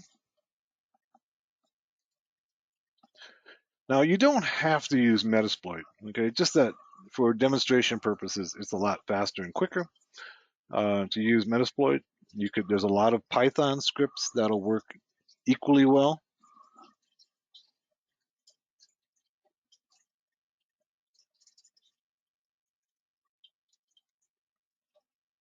Okay, now back to our Metasploit, and then let's go search. Okay, and let's go we know it's an XM server, so let's go look for XM, see what it has in terms of XM. And it looks like we got 5 different modules, okay? And they're all exploits, okay? And this one, okay, this one is pretty, this one here is 2019. You can see some of the others. Just kind of explain to you what's going on here. This is basically, this right here is the path to the exploit, okay? Here's when that exploit was disclosed. So, you know, an exploit that's only 2 or 3 years old is pretty new, okay? Obviously, you know, if it's 1 month old or 6 months old, that would be even better because that means it's probably not patched, right? The rank is excellent. That means that it probably has close to like a 90% chance of being successful. And will it check to see if it's vulnerable? Yes, that's tells us there. And it tells us description. This is the XM 4.87491 local privilege escalation. Okay. Let's see what version that we are running over here. It tells us up here that we're running 4.68, right? You can see it right there. That's the version. And this exploit, okay, is actually too early for this exploit. Okay, so that one's not going to work. Let's see what else we have. This is an old one here. This is a buffer overflow on XM4. All right, let's give this one a shot and see. Let's copy it and then let's use it.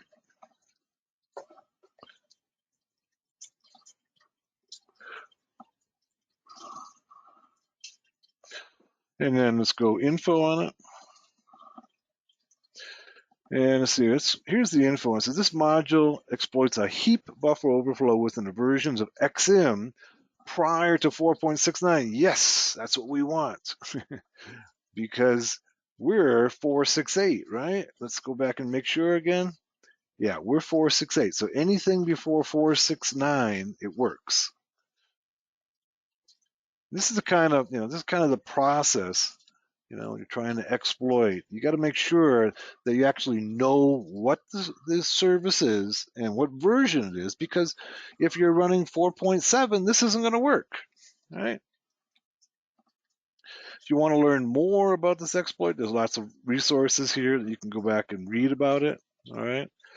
So let's go show options.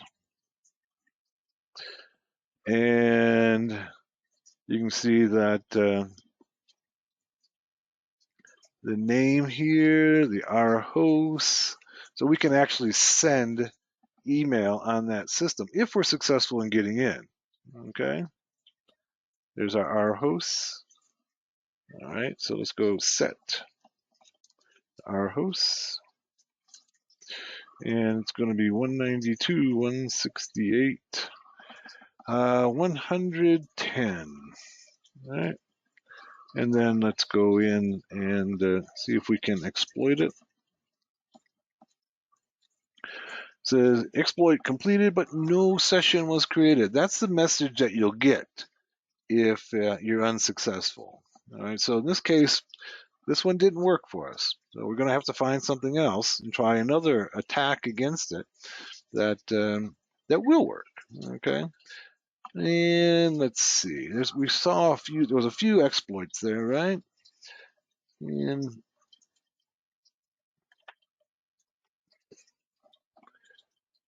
exploit field, an exploitation error occurred.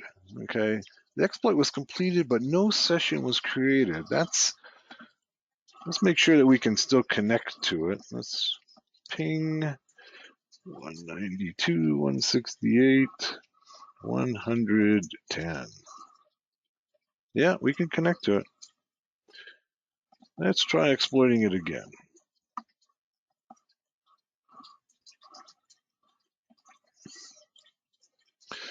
Maybe my mail server got patched. Okay, this one should work against it. And this is kind of a good example that it doesn't always work, right? You know, what you see in movies and TV shows where every exploit always works all the time is not real.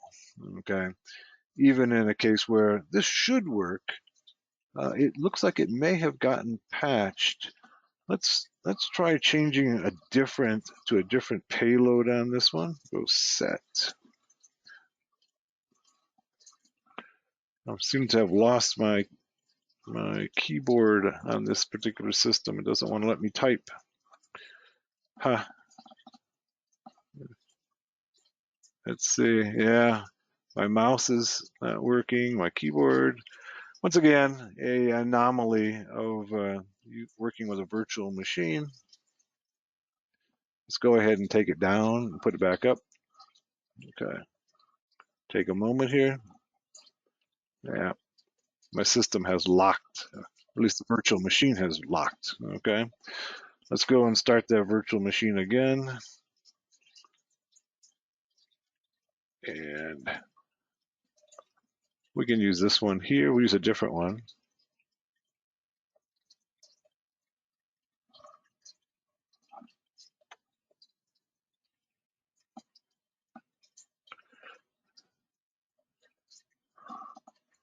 Yeah, if you're successful half the time on exploiting a system, you're doing really good. Because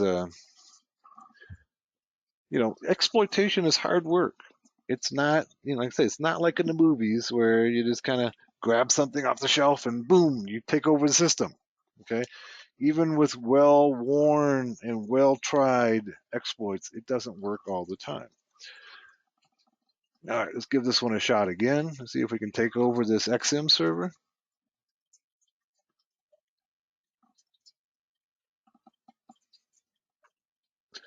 Let's open up and let's see what make sure I check our IP address on this one.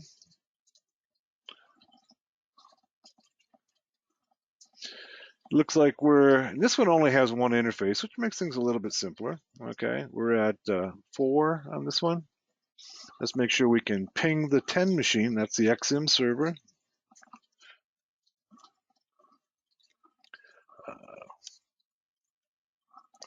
Yep. All right. Good.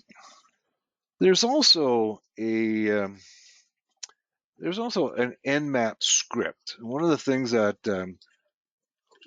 we may or may not be familiar with is Nmap, besides being simply a scanner for ports being open, actually has a bunch of scripts that do various things. Some of them are almost exploitation.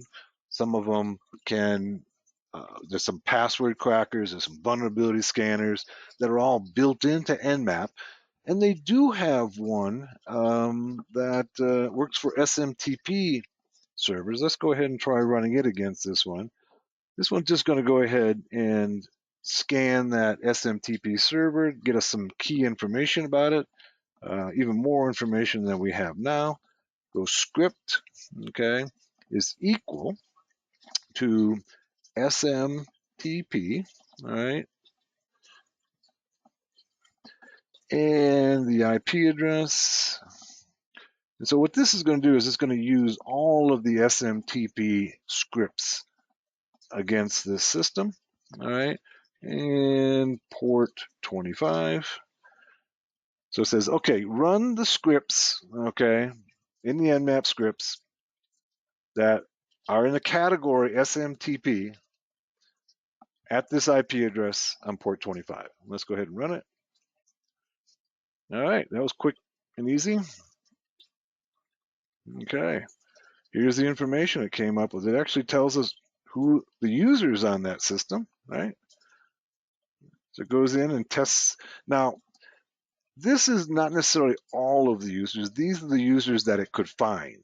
Okay, so now we have more information. We now know who has email addresses and who are users on this system. Okay, which can be really important in cracking the system. It also tells us that, look at this here, the XM heap overflow, it's probably vulnerable. Okay, likely vulnerable, not certainly, but likely vulnerable. All right. So let's go ahead and give it a try again.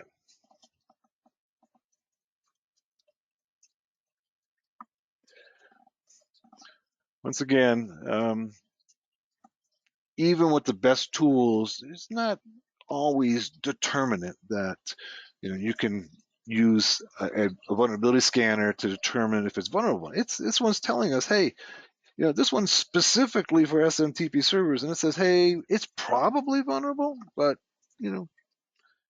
we're not entirely sure. And let's go once again and try our exploit again. It told us that it's probably vulnerable to this one right here. That's the one we just ran. Let's try it again. We'll try one more time. If it doesn't work, we'll just move on.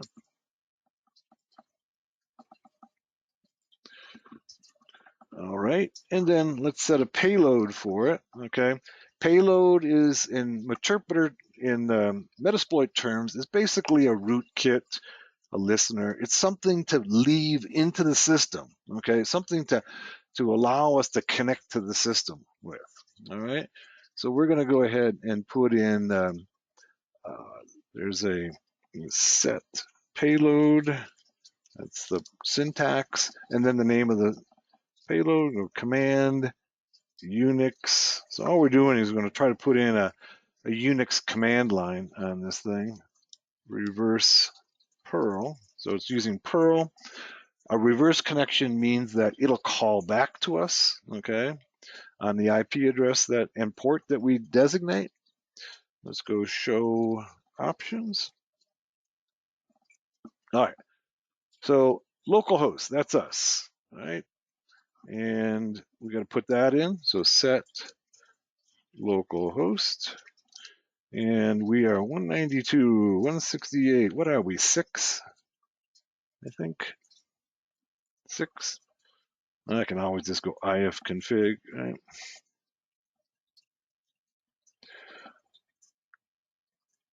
Command unknown because I didn't use sudo. We're 4. Okay. Good thing I checked. Set lhost to 192, 168, 104. And show options again. All right, so we got this one set. The port is set. It has to be on port 25 here. We can change this if we want. Okay, that's just where we're listening at. This we can't change because it's an SMTP server. It has to connect on port 25. Our host right here, let's go ahead and make sure we set that to the remote, the target machine. Okay. So we go set our hosts, and it's going to be 192, 168, 110. All right, good. And of course, before you do any exploitation, I always recommend to do one more show options to make sure that you review all your options, make sure they're all set. Okay. Notice here that it says required. So if it's not required, you don't need it. Okay. All of these that are required, the yeses, are all filled in. Let's go ahead and try to exploit one more time. Keep our fingers crossed. Say a prayer to the hacking gods. They've been really kind to us so far. Looking good.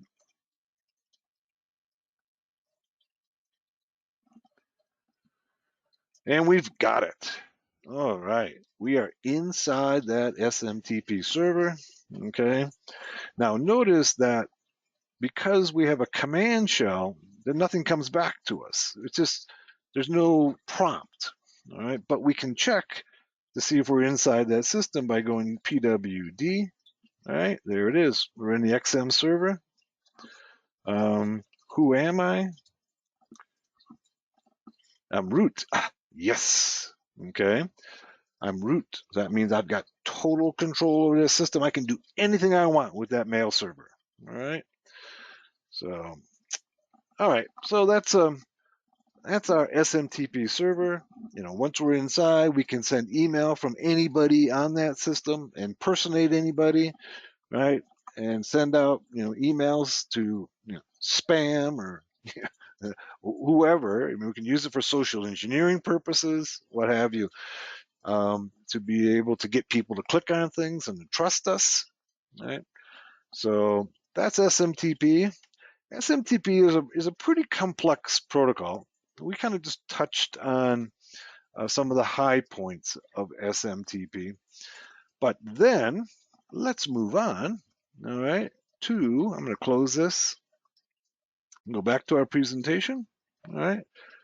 By the way, my book on network basics for hackers will have more detail on SMTP, so look forward to that. All right, let's talk about last couple protocols I want to talk about here are radio protocols. All right, Bluetooth and Wi-Fi. So Bluetooth is a universal protocol for low power near field communication operating at 2.4 to 2.485 gigahertz using spread spectrum frequency hopping at 1600 hops per second. Okay. If you're not familiar with spread spectrum frequency hopping, basically all this is to be able to make it more difficult for somebody to be able to intercept the communication. So it basically it changes the frequency 1600 times per second. All right. So that if you lock on one frequency, all you're going to hear is 1/1600th, okay, of the message. It was developed by the way, one of the interesting things about spread spectrum frequency hopping is it was developed by a Hollywood actress by the name of Hedy Lamarr in the 1940s, developed it and patented it. She was a very famous and very sexy movie actress, and she patented it right after World War II, or maybe it was still during the war. But it didn't get implemented until like the 1980s for the first time. So it took your patents are only good for 20 years. So even though she had the patent on it, she never made any money on it because by the time anybody used it, her patent had expired. It was developed in 1994 by Ericsson Corp of Sweden and named after the 10th century Danish. Sweden and Denmark were a single country in the 10th century. King Harald Bluetooth. The minimum specification for Bluetooth range is 10 meters, but there's no limit to the range that manufacturers may implement in their devices, okay? So even though it must be reachable, it must reach 10 meters, oftentimes you can reach Bluetooth for 100 meters, okay? So, which is about the same as Wi-Fi. Wi-Fi will go out to by default, to about 100 meters. Bluetooth devices, I've been able to pick up Bluetooth devices for 100 meters, all right? Many devices have ranges as long as 100 meters with special antenna. We can extend the range even farther. So if we're looking for Bluetooth devices, okay, say we want to hack Bluetooth devices, we're not limited to, the range that the Bluetooth device is built for. You can, because these are radio signals, right? Because they're radio signals, we can use special antenna to amplify or capture more of the signal and amplify it and use it that way. All right. Just like you can with, a TV broadcast signal or, FM signal, you can use special antenna to pick up, signals from great distances that wouldn't be normally available, be too weak at your location. But with special antennas, you can pick up much longer distance. Give you some ideas that in Wi-Fi, Wi-Fi antennas, Yeah, they're built to reach about 100 meters, 300 feet approximately. But with special antennas and Wi-Fi, people have been able to pick up Wi-Fi signals for, in an extreme case, like 90 miles, okay, or about 60 kilometers. I'm sorry, about 145 kilometers, okay. That's a good distance, but that's under very special conditions. Normally, in an urban environment with special antennas, you can pick up, yeah, it has to be line of sight, as Yamo points out, okay, because these radio signals, you know, they can be obstructed by walls and buildings, right? So you have to be, you don't have to be, but you get a stronger signal if you're in line of sight, right? We all know that, oh, for instance, I'm in my office right here and I'm using Wi-Fi. It's a radio signal, right? But I don't have line of sight to my AP. It's going through several walls in another office, okay? So it doesn't have to be line of sight, but every time it has to pass through a wall, it gets weaker, okay?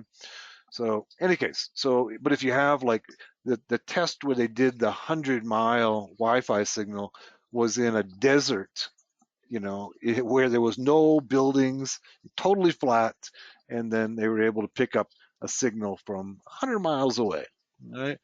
So it's not unusual to be able to pick up in an urban environment with special antenna for a couple of miles, okay? The same thing applies to Bluetooth, okay? Though Bluetooth is really low power, but you can pick them up for quite a distance under the right circumstances, okay? When two Bluetooth devices connect, this is referred to as pairing, okay? You've all probably done this with your Bluetooth speakers or your Bluetooth headset, what have you. Nearly any two Bluetooth devices can connect to each other.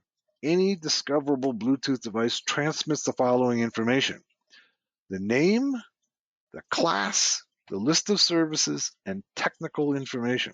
So as we all know, there's different types of Bluetooth devices, okay? There are Bluetooth keyboards, right? There are Bluetooth mice.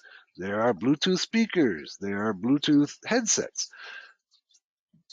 Those are all different classes.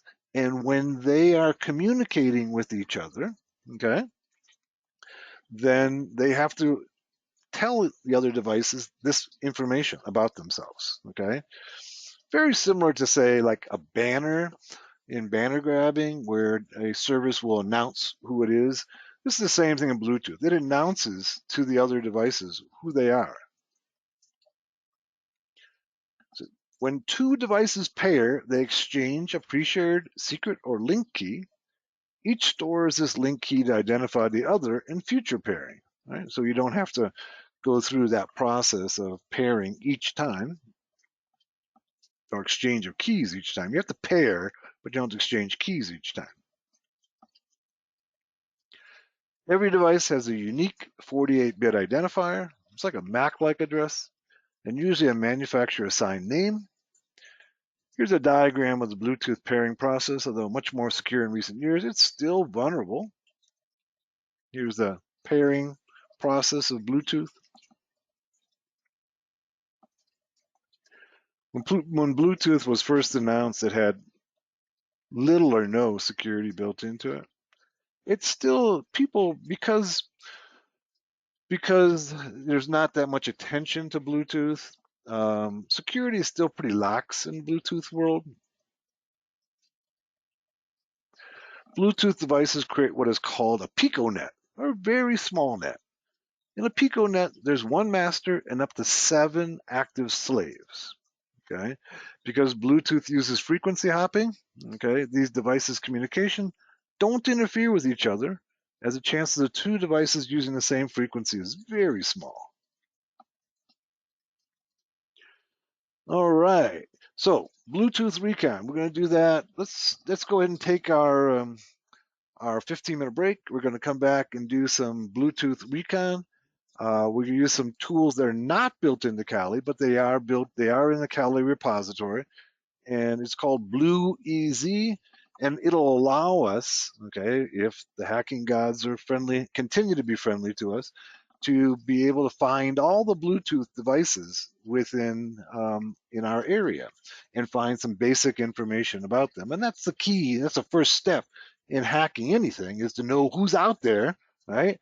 And what their MAC address is, you know, who manufactures them, what their firmware is. That's the kind of information we need before we can hack anything. All right. So let's go ahead and take a 15-minute break. Let's come back at 27 minutes after the hour, and we'll look at some Bluetooth reconnaissance. See you then. Okay, we're back, and we're looking at Bluetooth, and we're going to try doing some Bluetooth recon. Let's go to our Kali system. All right, and here we go.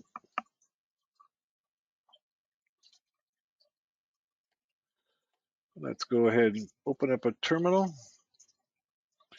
And the first thing we have to do is, once again, I'm using a virtual machine. So if you're not using a virtual machine, this becomes not irrelevant, but less important. You have to have a Bluetooth adapter that will work in Linux. Not all Bluetooth adapters will work in Linux, okay? So I've tested a few out, and I have one here that works pretty good. I got a couple, 2 or 3 of them here. And if this one doesn't work, we'll try another one. But I think basically all I did was go on Amazon and search for Linux Bluetooth adapter. They're pretty inexpensive. I ended up buying 1, 2, 3 of them, tried them out to see which ones would work best. So first thing we got to do is we got to go ahead and connect it. Okay, and you can see there's my Hack RF1. Okay, here's a couple of Wi-Fi adapters, but here's my Bluetooth dongle right here. We have to connect it first. That's the first step. And let's see if we've got it connected. Looks like it's connected. Okay. Then the next step is to go and get the software, sudo apt, okay, install BlueEZ.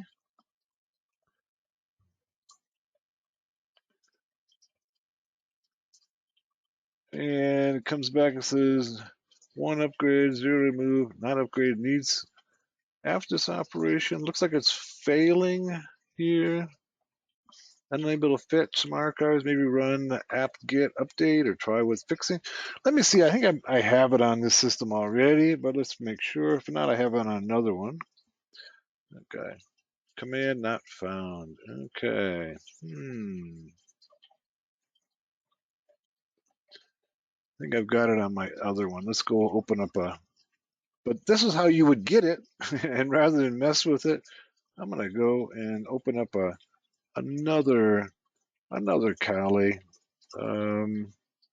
Yeah, I've got one here. This is the one I shut down earlier.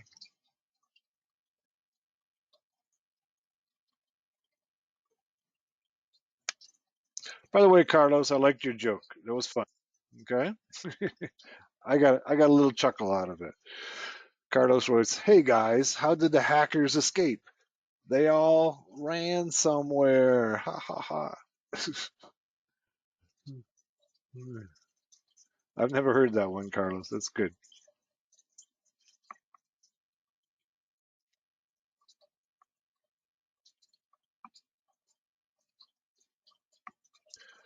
All right, booting up another Kali.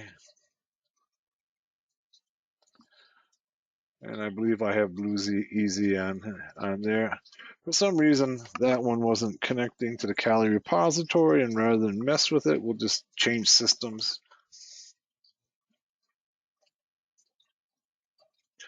It also means I now have 5 operating systems running. Even my 32 gigs of RAM are being stretched at 5 operating systems. All right, let's let me just check to see if it's here. BlueEZ. Command not found. Oh, I'm sorry. Sudo, okay, HCI config. BlueEZ is the package, but HCI config. All right. Looks like it's probably there. Looks like it is. It didn't give us any error message. So for you, you want to go ahead sudo, okay, apt install BlueEZ. And BlueEZ is a package with a bunch of tools in it. Yeah, there it goes. Oh, I don't have it on this system. It's going ahead and installing it. Okay. Give it a minute to do its work.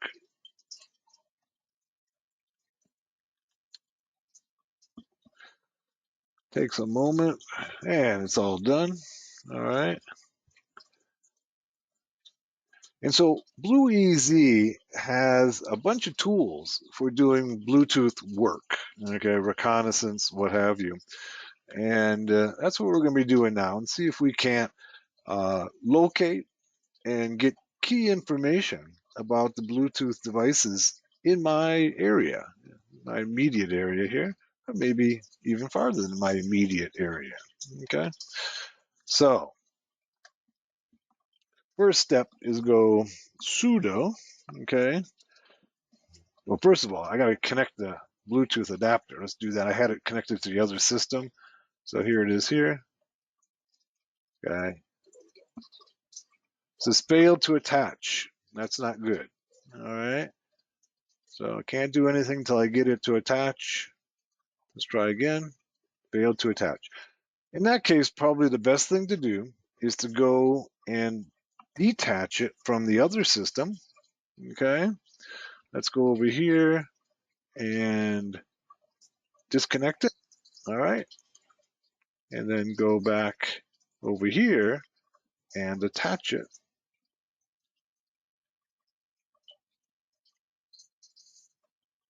Looks like it worked this time. Let's go and check. Yep, there it is. Okay, now we got it attached. All right.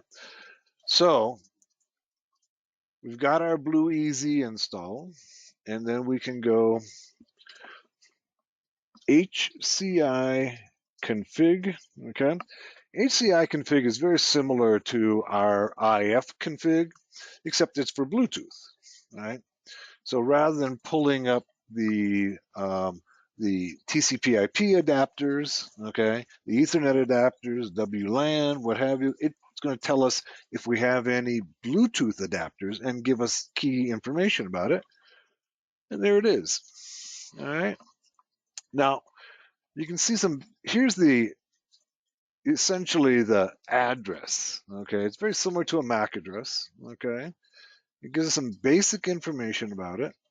But you can also see that it's down, okay? So it's not running. So the first step we have to do is we have to basically bring it up. Sometimes if you've ever done this in Linux, when you have an adapter down, you can just say, ipconfig and then the name of the adapter up, and you can do down as well. But here we want to take this one up to make it active, all right? So we do that by going HCI, and we know that it's HCI 0, right? And then up. Okay. Now, when we go run HCI config, you can see it's up and running. That's what we want. All right. Within the suite of tools, the BlueEZ suite, there's a tool called HCI tool. Okay. And this tool will allow us to scan and see if there's any Bluetooth devices in the area. So let's go sudo HCI tool scan. And it's scanning.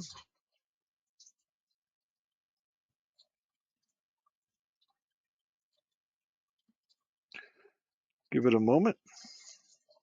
It found just one device, and that's a speaker system, a Bluetooth speaker system in the next office. And there's another speaker system in my office. So that speaker system is, I don't know, at more than 10 meters away. Okay, give you some idea. And it picked that up. Let's try again and see if we can pick up some other devices. Sometimes you got to run it a few times to pick up all the devices within in the area.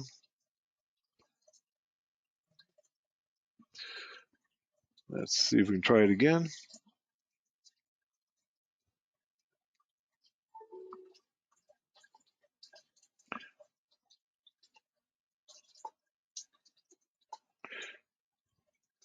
We're finding more now. Okay, see? So now we found a couple. We found another speaker system here and a phone here. 2 speaker systems and a phone. All right. We can also use another tool, okay, called HCI tool, and then use the inquiry. All right. It gives us a little more information about these devices.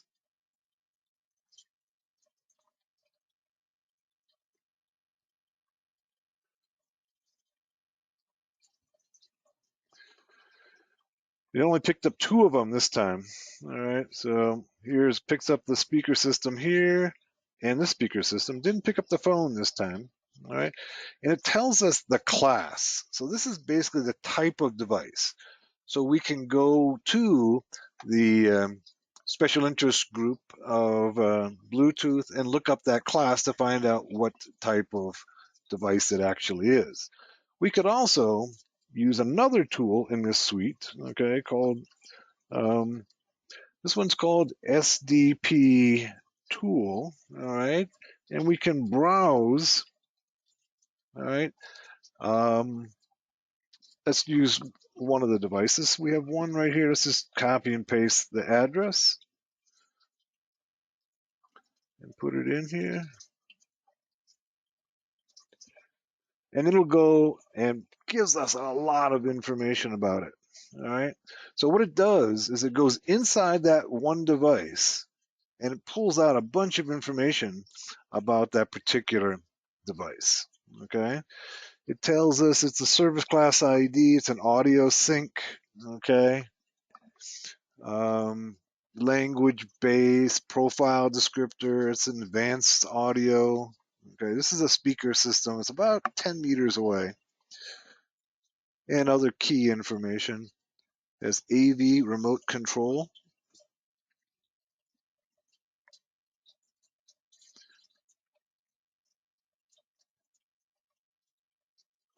Actually, this looks like not the speaker system, but the remote control for the speaker system.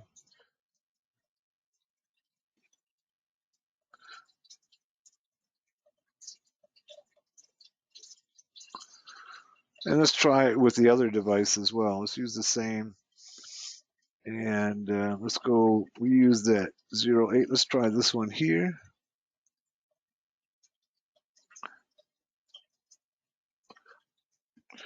And we'll go sudo, that's just up arrow. And just put in the other device's address.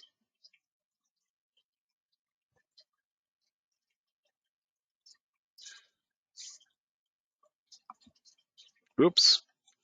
Paste selection, not copy. All right.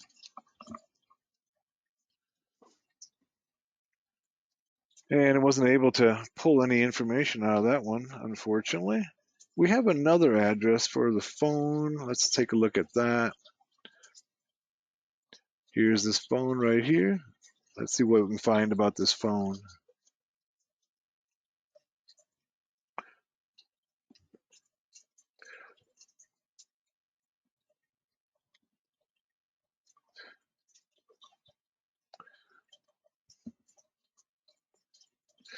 There we go.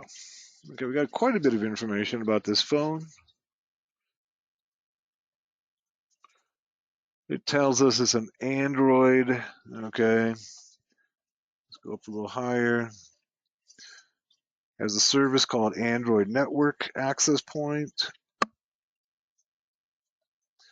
It has Android audio service. It has an AV remote control target.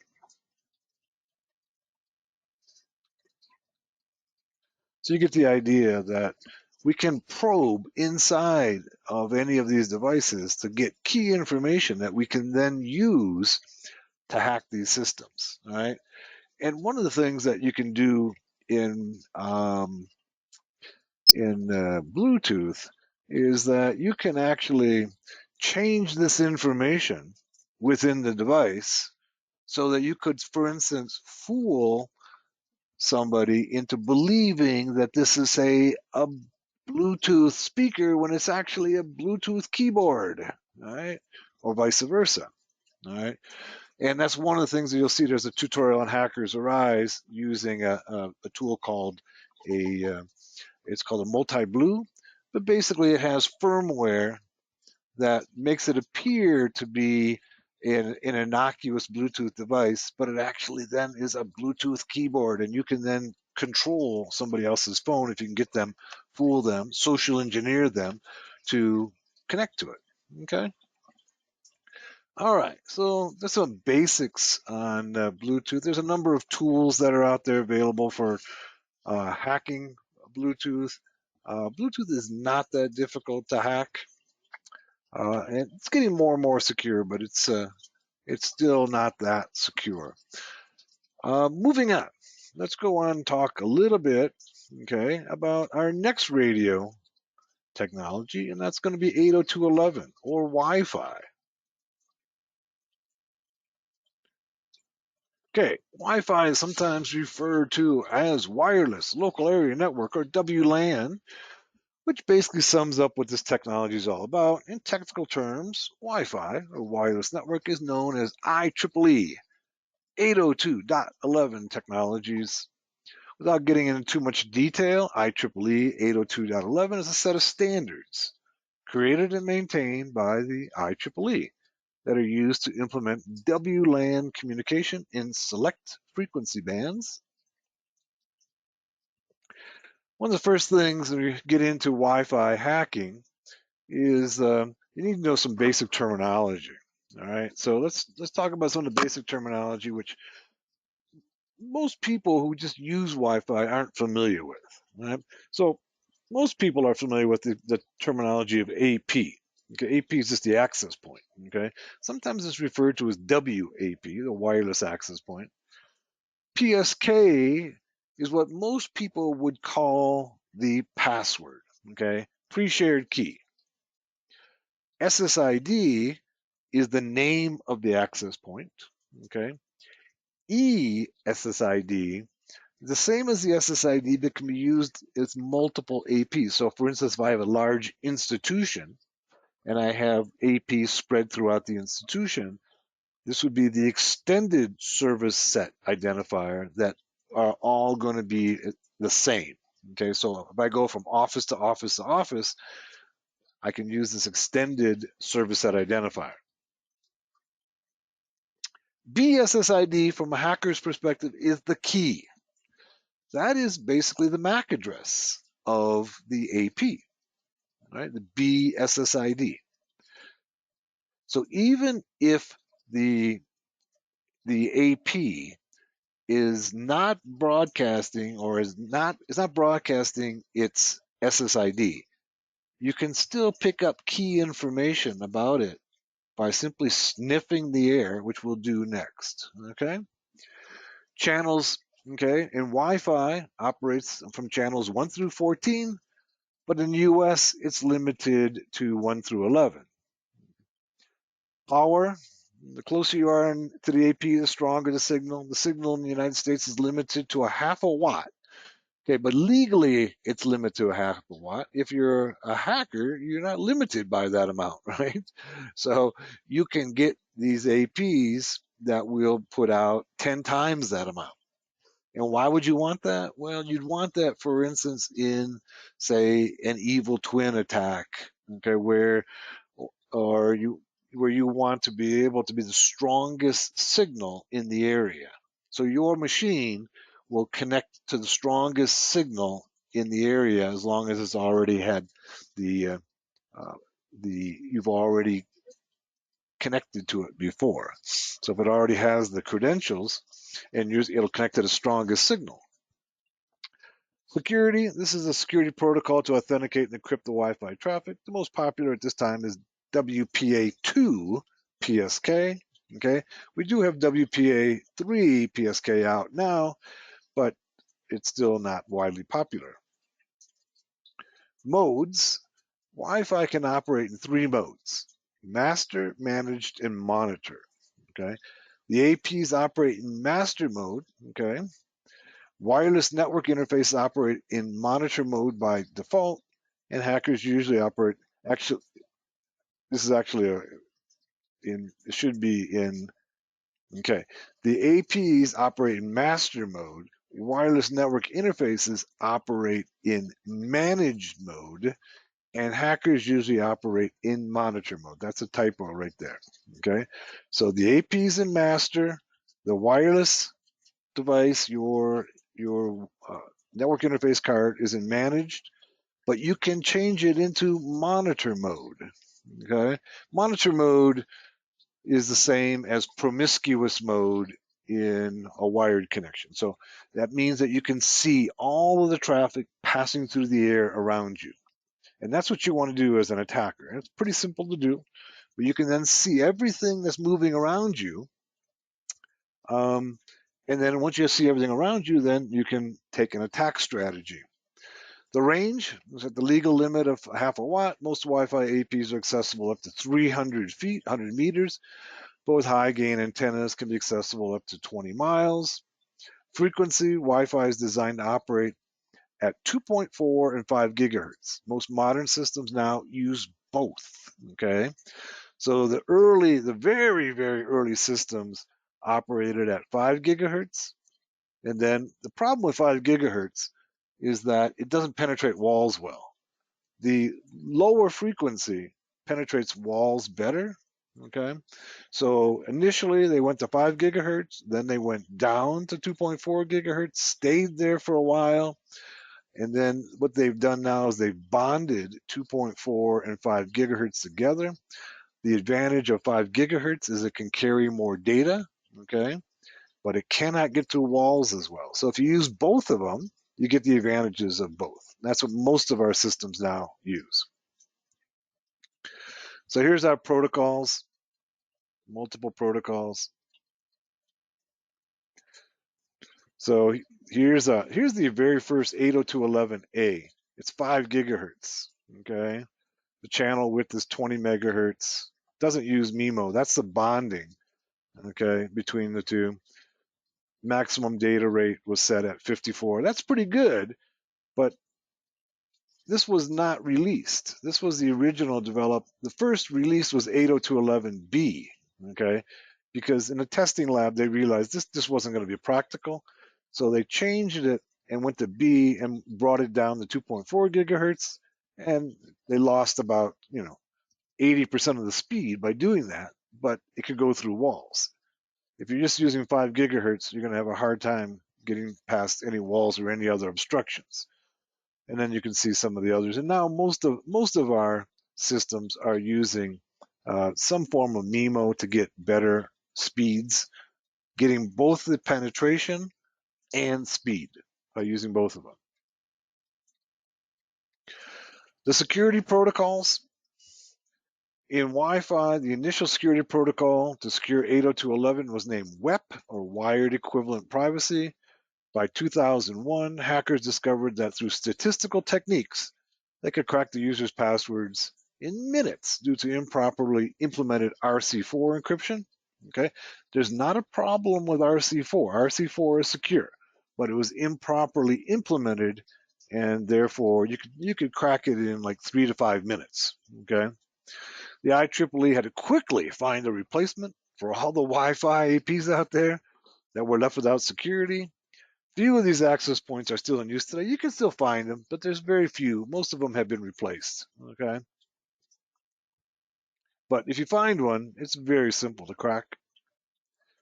WPA. In 2003, IEEE created a short-term fix they called Wi-Fi Protected Access, or WPA. The key part of this new security protocol is that it does not require replacing the existing hardware. So they realized they had sold all these Wi-Fi access points and they were all insecure. But they also recognized, okay, that they couldn't recall them all and ask people to bring them in and replace them. So what they did is they put a firmware upgrade on it, okay? So you could just download the firmware upgrade and it made it slightly more secure, okay? WPA also relied upon RC4 encryption algorithm, but added some additional features, making the PSK, the pre-shared key, more difficult and time-consuming to crack, but not impossible. Okay. WPA2, okay. This is WPA2 802.11i standard, was finalized in June 2004, so it's been around for 18 years. WPA2 uses the counter mode with cipher block chaining message authentication protocol, more commonly known as CCMP. This new protocol was based upon advanced encryption system standard. You are familiar with that. That's the most secure encryption. It's a standard set by the NIST, and it's implemented into WPA2 for authentication and encryption. CCMP was more processor intensive, so most APs had to be replaced. So you couldn't implement this in the old APs. You had to buy a new AP with a more powerful processor. Here's a little bit on Wi-Fi frames. On Hackers Arise, I have a breakdown of all of the frames. Okay, that frames are similar to what we think of as packets in TCP/IP, but essentially a frame encloses the packet in the Wi-Fi protocol. You see, these are all the different frames, types of frames. Over here, I've got for you the Wi-Fi, the Wireshark display filter. Okay, so you can find these various frame types in the traffic. Notice that I just backed up a little bit.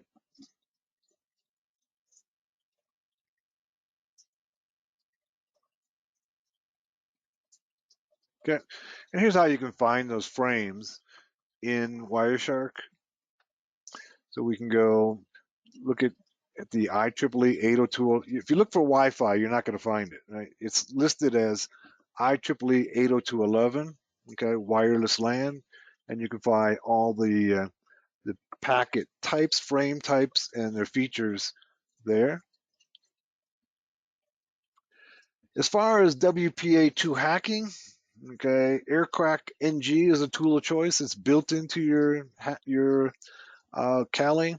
Also, Wi-Fi, BetterCap, and there's several others that are out there as well. These tools primarily automate the use of AirCrack NG. So AirCrack NG has been around for 20 years, right? And so these other tools, these newer tools, basically put a GUI on top of AirCrack, make it a little easier to automate the process.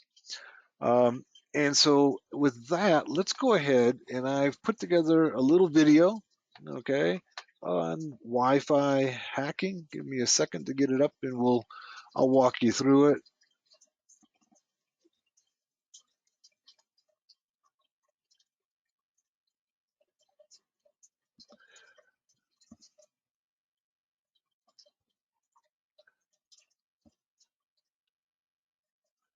Okay.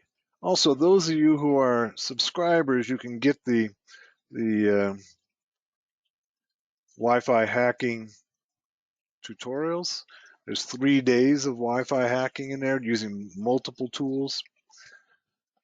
So when you go ahead and you put a Wi-Fi adapter on your Kali system, you can see, we saw this the other day, right? Here's our WLAN 0, right? And I'm gonna go ahead and just start this video and we can watch it together, and I'll give you the commentary as we go through.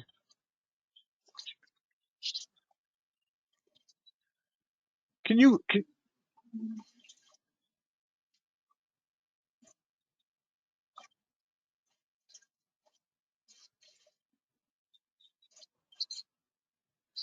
Can you hear that, my voice on this video? Carlos says, is that in Dropbox? Yes, it is in Dropbox. It was part of the last. What happened is that it's the running Wi-Fi hacking through VMware's, through Oracle's VirtualBox is difficult, okay, and it's quirky. So what I did last time I ran this class is I basically created a separate video on a machine that was using VMware's workstation. It works a lot better through VMware's workstation. So this is part of the last Network Basics class. You can get a more complete understanding using the Wi-Fi hacking class. But I don't know. Can you hear the sound?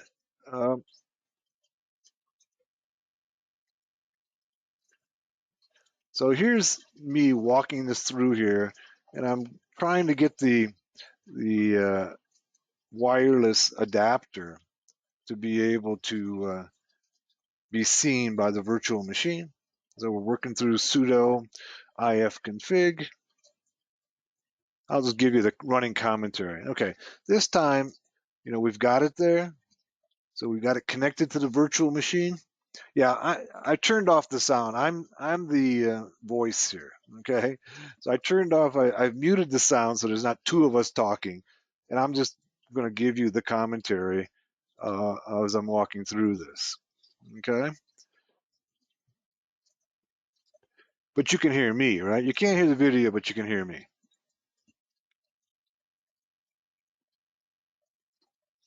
Yeah. All right. So I'll just tell you what's going on here. So first step, of course, is to make sure that your virtual machine can see the wireless adapter. That's what that is right there. Okay, WLAN 0. And rather than mess around with VirtualBox, I'm just using this previous video from the previous class. And actually, I did this after class and added it to the class because it's really kind of squirrely to be able to use Oracle's VirtualBox. VMware, it works pretty darn good, all right, but not so much in VirtualBox. You can see there's many tools there. All right, here's AirCrack right here. This is the primary. This is the best tool for cracking Wi-Fi. But you see there's Fern, there's Kismet. Kismet's not a cracking tool. Wi-Fi works pretty good. There's a number of others. If you watch the wireless hacking tutorials, you'll see I use 3 or 4 different tools there.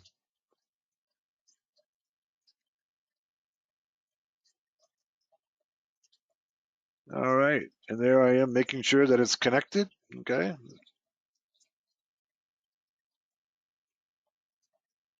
You can see I have multiple Wi-Fi adapters there, and the one I'm using is the Raylink. Usually in VirtualBox or VMware, it doesn't give you the name of the manufacturer. It gives you the name of the chipset. Okay, it gives you the name of the chipset. So it won't actually display the name. And this is actually, all of these are alpha. They're different versions of the alpha adapter. Okay, and so it's telling me what chipset is on those. And the one that I'm using is actually an older version, but speed is not that important to Wi-Fi hacking, right? Speed's really not that important. So as long as you can connect to the AP, that's all you need. You don't need speed.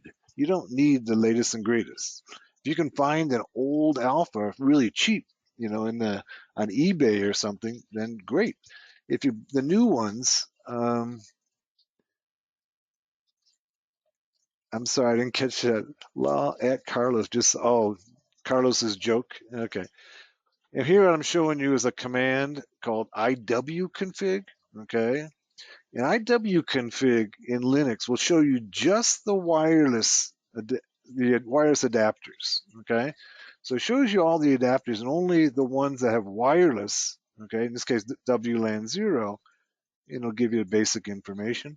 So if that's all you're interested in is wireless, IWconfig does the job.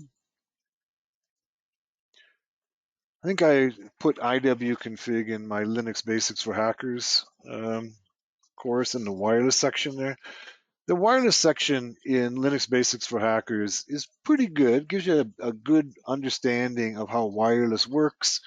Gives you a good understanding of how to go about doing reconnaissance in wireless. But it doesn't really go into the hacking because the book was designed to familiarize you with Linux for hacking, not necessarily doing the hacking. I have a big section in getting started becoming a master hacker on using multiple tools for hacking and hacking with AirCrack, using we use PMKID, Wi-Fi, a number of different tools to hack. Here what I'm doing is I'm using IWList, okay? And IWList will go ahead and look for all the Wi-Fi APs in the area. Here it came back with no scan results. That's not good.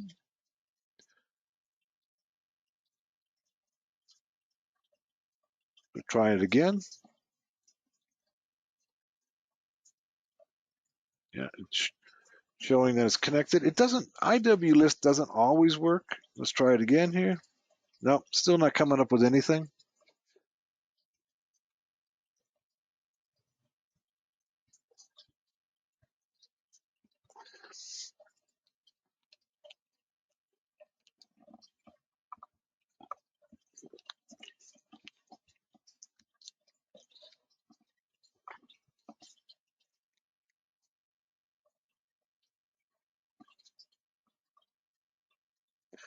I think at this point so here what we're doing is we're using the first step in hacking Wi-Fi is to put your interface into monitor mode. And you do that by using airmon-ng.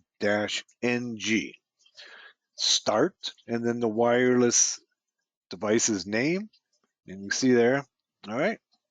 So I went ahead, and now by putting it in monitor mode, now I have it essentially in promiscuous mode. Promiscuous mode means that it can see all the traffic, not just my traffic. It can see all the traffic coming and going to all the APs in the area. When you put it in a promiscuous mode, it changes the name right here. You can see it. It changes the name of the wireless device. So we have to note that. Okay. From now on, that wireless device is no longer named WLAN 0. It's named WLAN 0 MON. And we have to use that new name from here on out. I'm showing you here that it indicates that the Raylink is the chipset, okay, and that is the version of the chipset. This is an older version of the Alpha. It works great, okay. I have newer versions too. It works just as well as the old one. Works just as well as the new ones. So, like I said, if you can pick up an old one used, you can probably pick them up for less than $10. The new ones cost $30, $40, $50, something like that. And actually, I think that this one, I use this one because it's actually more reliable, this older one is, than the newer ones. At least in Linux, it works, it's more reliable. So now that we have it in monitor mode, okay, the next step, okay, is to go ahead and look at all the traffic that's in the area. And that's what I'm doing here. AeroDump NG, okay. AeroDump NG allows you to see all the traffic in the area. Notice that I'm putting in WLAN 0 MON, okay. That's the new name for the interface. If I use WLAN 0, it'll tell me cannot find that interface. I have to use the new name. And then if it's successful, it should then be able to show you all of the traffic that's in the area. Show you all of the APs and all of the clients as well. So you should see all the information that you need to be able to hack the system. What I didn't do here is I didn't put in sudo, so I put in sudo and now, okay? And you can see, so far it hasn't pulled up any information. I'm gonna have to, in this video, I had to go through and try it a few times before it worked. Once again, it's a virtual machine anomaly, okay? But you can see it's going through all the channels right there, okay? And when it works, it shows me all of the BSSID, which is the MAC address of the AP. Down here, it'll show me the MAC addresses of the clients that are connected to it. So I'm sitting here and I'm waiting for it to collect any data. It's not being successful. We're going to run it again. And you can see this was just on, what is about a year ago.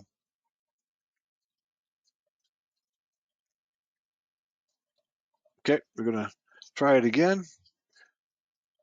See the wired connection. It's kind of spinning up here. So it really, the connection isn't there yet. This is one of those virtual machine issues.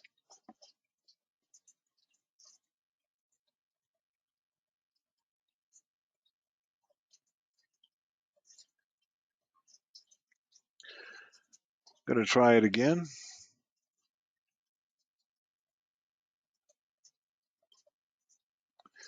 Eventually it works, so be patient, okay? Okay, you can see I've gone ahead and done IWconfig, and you can see there's the new name of the wireless adapter. It also shows me right here that it's in monitor mode, okay? Monitor mode is what we need. We can't really do any kind of hacking in any other mode other than monitor. And that's what AirMonNG does for us. It puts the device into monitor mode, similar to promiscuous mode in a wired connection. Okay. We're going to try running AirDump again. It's going through all the channels, looking, pick up information, and still not getting anything. Probably because it's not properly connected. Eventually, once again, it's one of those issues of a virtual machine. We'll go ahead and let me just fast forward through and we can get to where it actually worked rather than watching these attempts.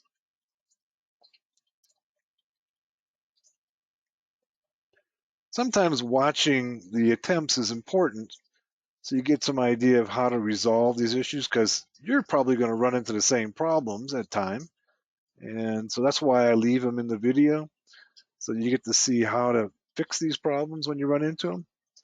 I think what I've done here is I've gone ahead and rebooted it and reattached the Wi-Fi adapter. And now we're going to go and once again having some. Let's see if we can find the section where it actually does work.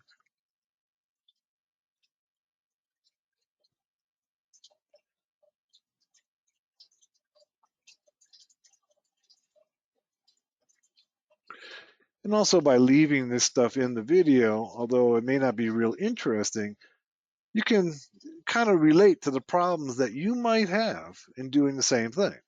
When you run into these problems, most people, when you watch their videos, everything works perfectly, right?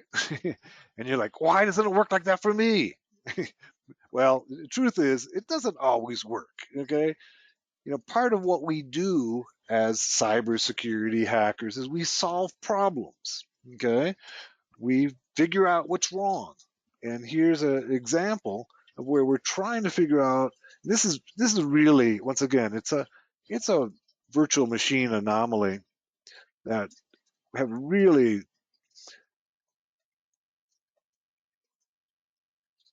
having difficulty getting the wireless adapter to connect.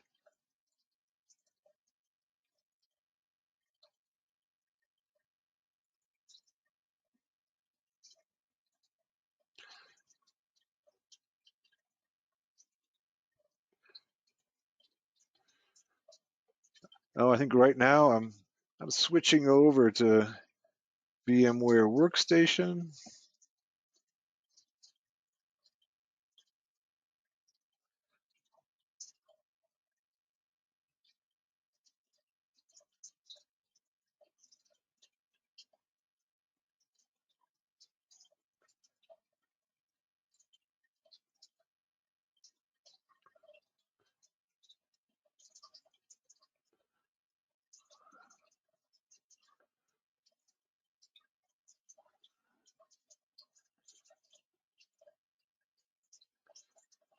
And now I'm in VMware Workstation.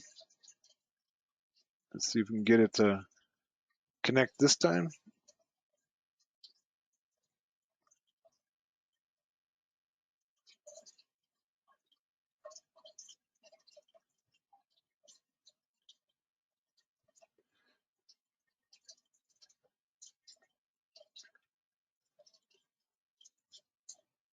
I may have to go to another video to show you. This one is you see it's still spinning there, having problems with the connection. Let's go and let's see what else. I have the another one I can show you. Let's go ahead and close that, and let's go over to, some of you have probably seen the Wi-Fi hacking. Let's go ahead and pull that one up and show it to you.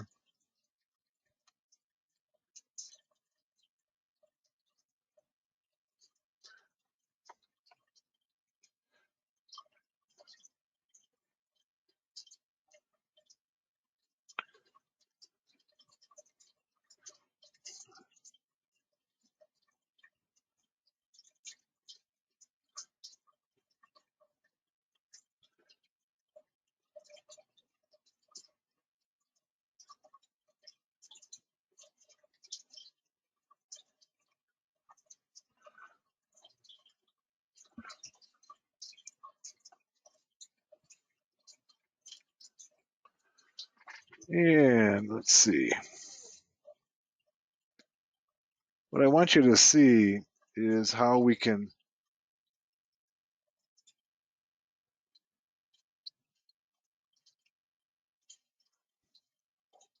all right,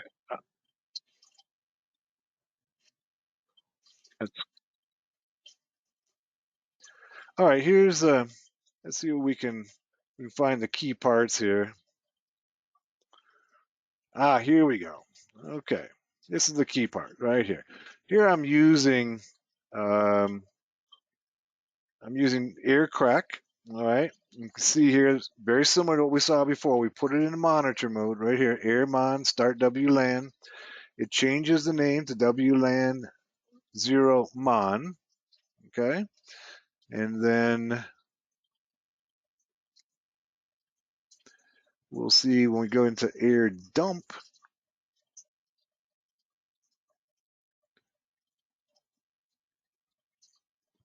I'll see if I can fast forward a little bit through here. We get to the key parts. All right. There's our WLAN 0 Mon. Trying the air dump NG.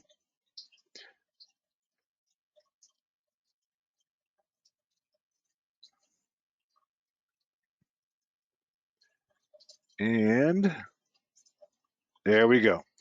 This is what happens, okay?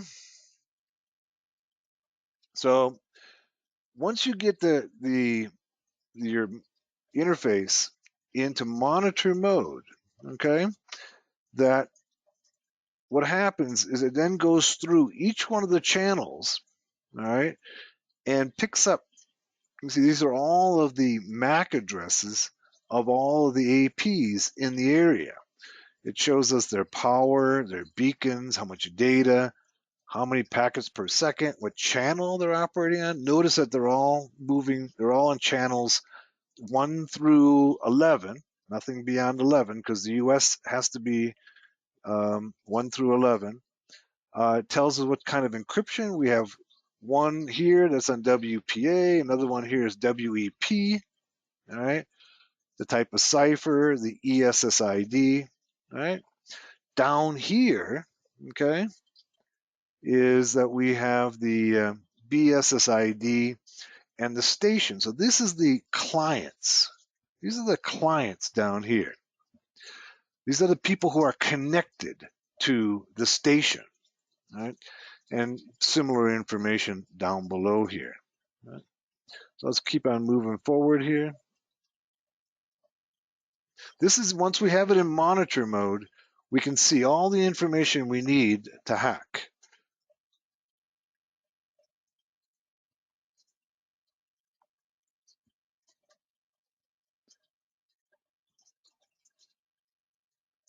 Emily says, can I possibly get this video sent via email? It's too big to send via email, okay?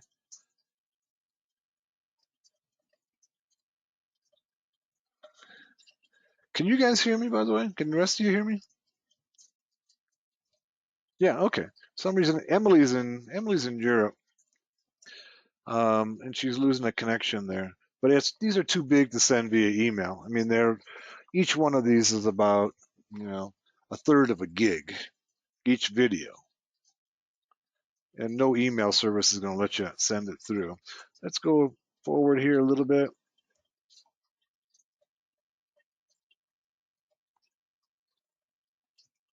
Here I'm using the IW list, okay?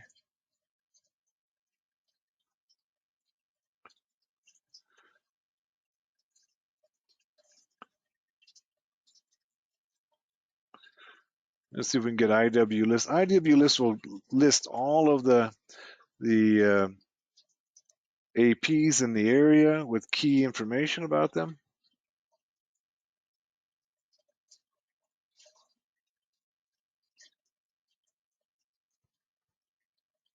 But of course, Emily, you can get it through, you can get it through Dropbox, okay? Here I am going and checking all of the processes that are running on that system.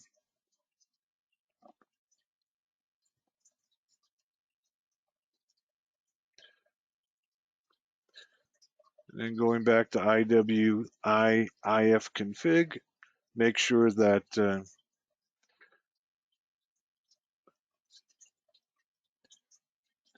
we'll go back to airmon-ng, put it back into monitor mode.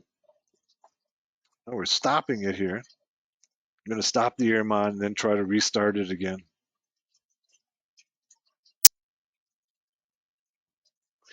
All right, so we've put it back. We've taken it out of monitor mode. Okay. Yeah, all of the videos, by the way, they're all available on Dropbox. Okay. So if you're a member pro, you can get any course. While you're a member pro, you can get any of the courses from Dropbox, the videos. Those of you who are subscribers, you can get all of the courses via Dropbox. So we're still here kind of struggling with the connection issues. This is all connection with still using VirtualBox here. These are typical VirtualBox issues. VMware works a lot better. But the key part that I wanted you to see is this part right here, okay? That's the part where we've got all the information, okay, about all of the APs and the clients by using, let me get to it again here in the video, wherever that's at. Right here, this is the part I wanted you to see. So once two steps, that's all you got to do, is put your Wi-Fi adapter into monitor mode. Then use AirDump, okay? And AirDump then pulls up all the key information that you need, even if they've turned off the beacon. So most cybersecurity people are taught that you turn off the beacon on the AP and nobody can see it. Well, that's not true, okay? I can still see it, even if it's turned off, okay? Because these frames, as they're coming out, include information about the AP. So turning off the beacon will only keep out the good guys. The bad guys are going to still be able to find all the information they need. And basically all you need to crack these, okay, is the BSSID, okay, what channel it's on, and then maybe the client that's connected to it, okay, and that's all available here. Now, cracking the password, the PSK of modern systems is basically a brute force attack, okay? So what you do is that you need to go ahead and grab the the password when you're in monitor mode like this here. If somebody connects, okay, it'll come up with a little signal right here telling you that we've got the hash of that client.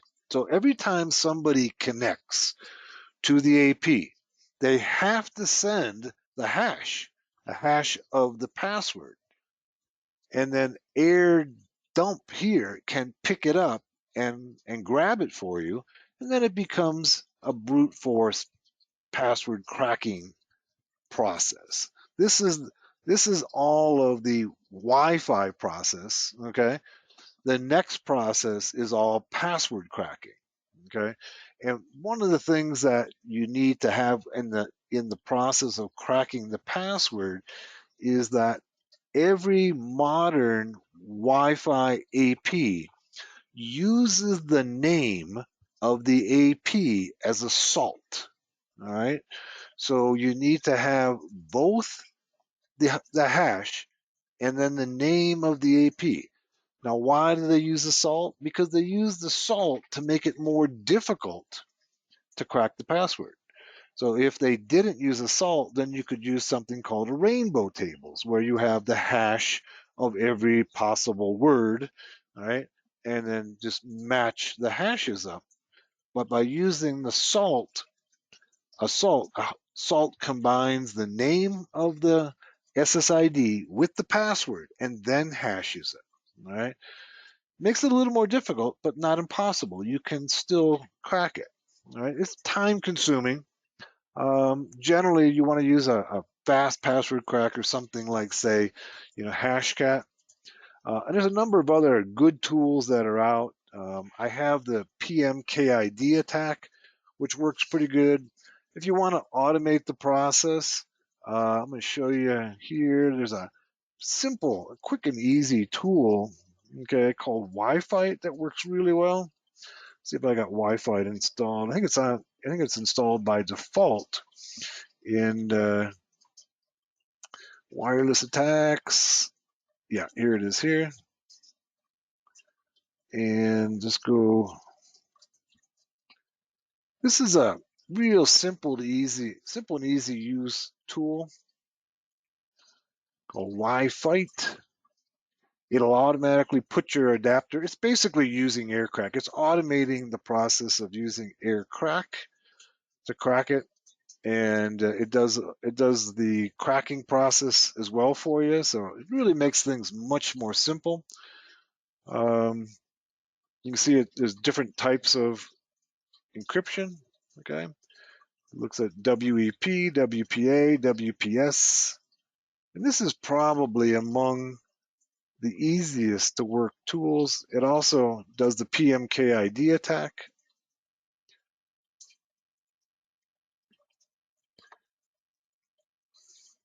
So to simplify, the hacking, this is really an excellent tool for automating the process of cracking. But basically, they're all using the AirCrack, and they're automating the process. These guys who built Wi-Fi did a good job. You don't have to know a whole lot to be able to actually use Wi-Fi to get it to work. All right. You probably want to go ahead and download the uh, the PMKID. I'll show you what I'm talking about. So sudo Wi-Fi. So when you go ahead and start Wi-Fi, okay, it says, all right, here's a wireless auditor, blah, blah, blah. It tells you that you probably should install Pirate, HCX dump tool, HCP cap tool. These are the tools that are used for doing the PMKID attack. It also tells you that it went ahead, here's your adapter. WLAN 0. It put it into monitor mode automatically for you, right? And then calls it WLAN mon just like we did manually, okay? And then it says scanning, found 0 targets, 0 clients, okay? That's because I don't have a Wi-Fi adapter connected to it, but let's go and do a Control C and see what it does. Get some idea of how simple this tool is. All right, so once again, it's an issue with the I'll go ahead and see if I can't connect. You can see it right there. It shows it connected. There's the Ray link right there. Let's go and do sudo ifconfig, and there it is. Okay, but once again, you have the virtual machines sometimes have difficulty passing information through the virtual machine to the USB adapter, no matter what the USB adapter happens to be, including even some thumb drives. Sometimes they have difficulty passing information. And if you're doing, for instance, software-defined radio and using your USB, it's really troublesome. I have not been able to get most of the software-defined radio transmitters to transmit through into a virtual machine. I have to use a physical machine to do it. Okay, so that's one of the drawbacks of working with a virtual machine. Let's try Wi-Fi one last time. And you see it found 0 targets and 0 clients. It's already, but it really is a slick tool that does a lot of the work for you. No targets found. You may wait longer, or you may have issues with your Wi-Fi card. And that's it right there. Is the Wi-Fi card isn't talking to the virtual machine. And it actually shows it's connected, but it's just not passing data between them efficiently. Okay, any questions, folks? If they're not, that's it for Network Basics for Hackers. Look for my book coming out soon. We're expecting to have it completed by June. There'll be a lot more detail on these protocols in the book. Also, look for next month. We're going to have staying anonymous on the internet. Okay. Sartoria says, have you used the Hack5 Pineapple? Yeah, the Hack5 Pineapple is a great tool. All right. And so it's something that if you have the resources, you want to go ahead and put it out there. You can get people to connect to it and get and hack them that way. Okay. Carlos asks, will the recording of this class be posted? Yes. Everything will be everybody who's here. Okay. Yamal says he owns 2 pineapples and already has a rubber ducky. Okay. And those are all from Hack5. They're excellent tools. But yeah, the videos will be available probably tomorrow. So when I'm recording this class, it's basically raw data going into a file. They have to be then converted into MP4s. So that takes about 24 hours or so to convert them all into MP4s. I will put them, then I'll upload them to Dropbox, okay? And then once they're uploaded to Dropbox, I will then give you all access. Yamal says, when will the new book ship out? It's expected June, okay? So hopefully we'll have it all shipping in June, and there'll be more detail about all of the network basics and the protocols there. All right, thank you all for coming, and have a good weekend. I will look for my next interview coming up from David Bombal, probably Sunday, and I'll send out links on Twitter to it. So, and I'll see you all again in class soon. Bye. Mahalo. Hack the world. See y'all. Thanks for coming.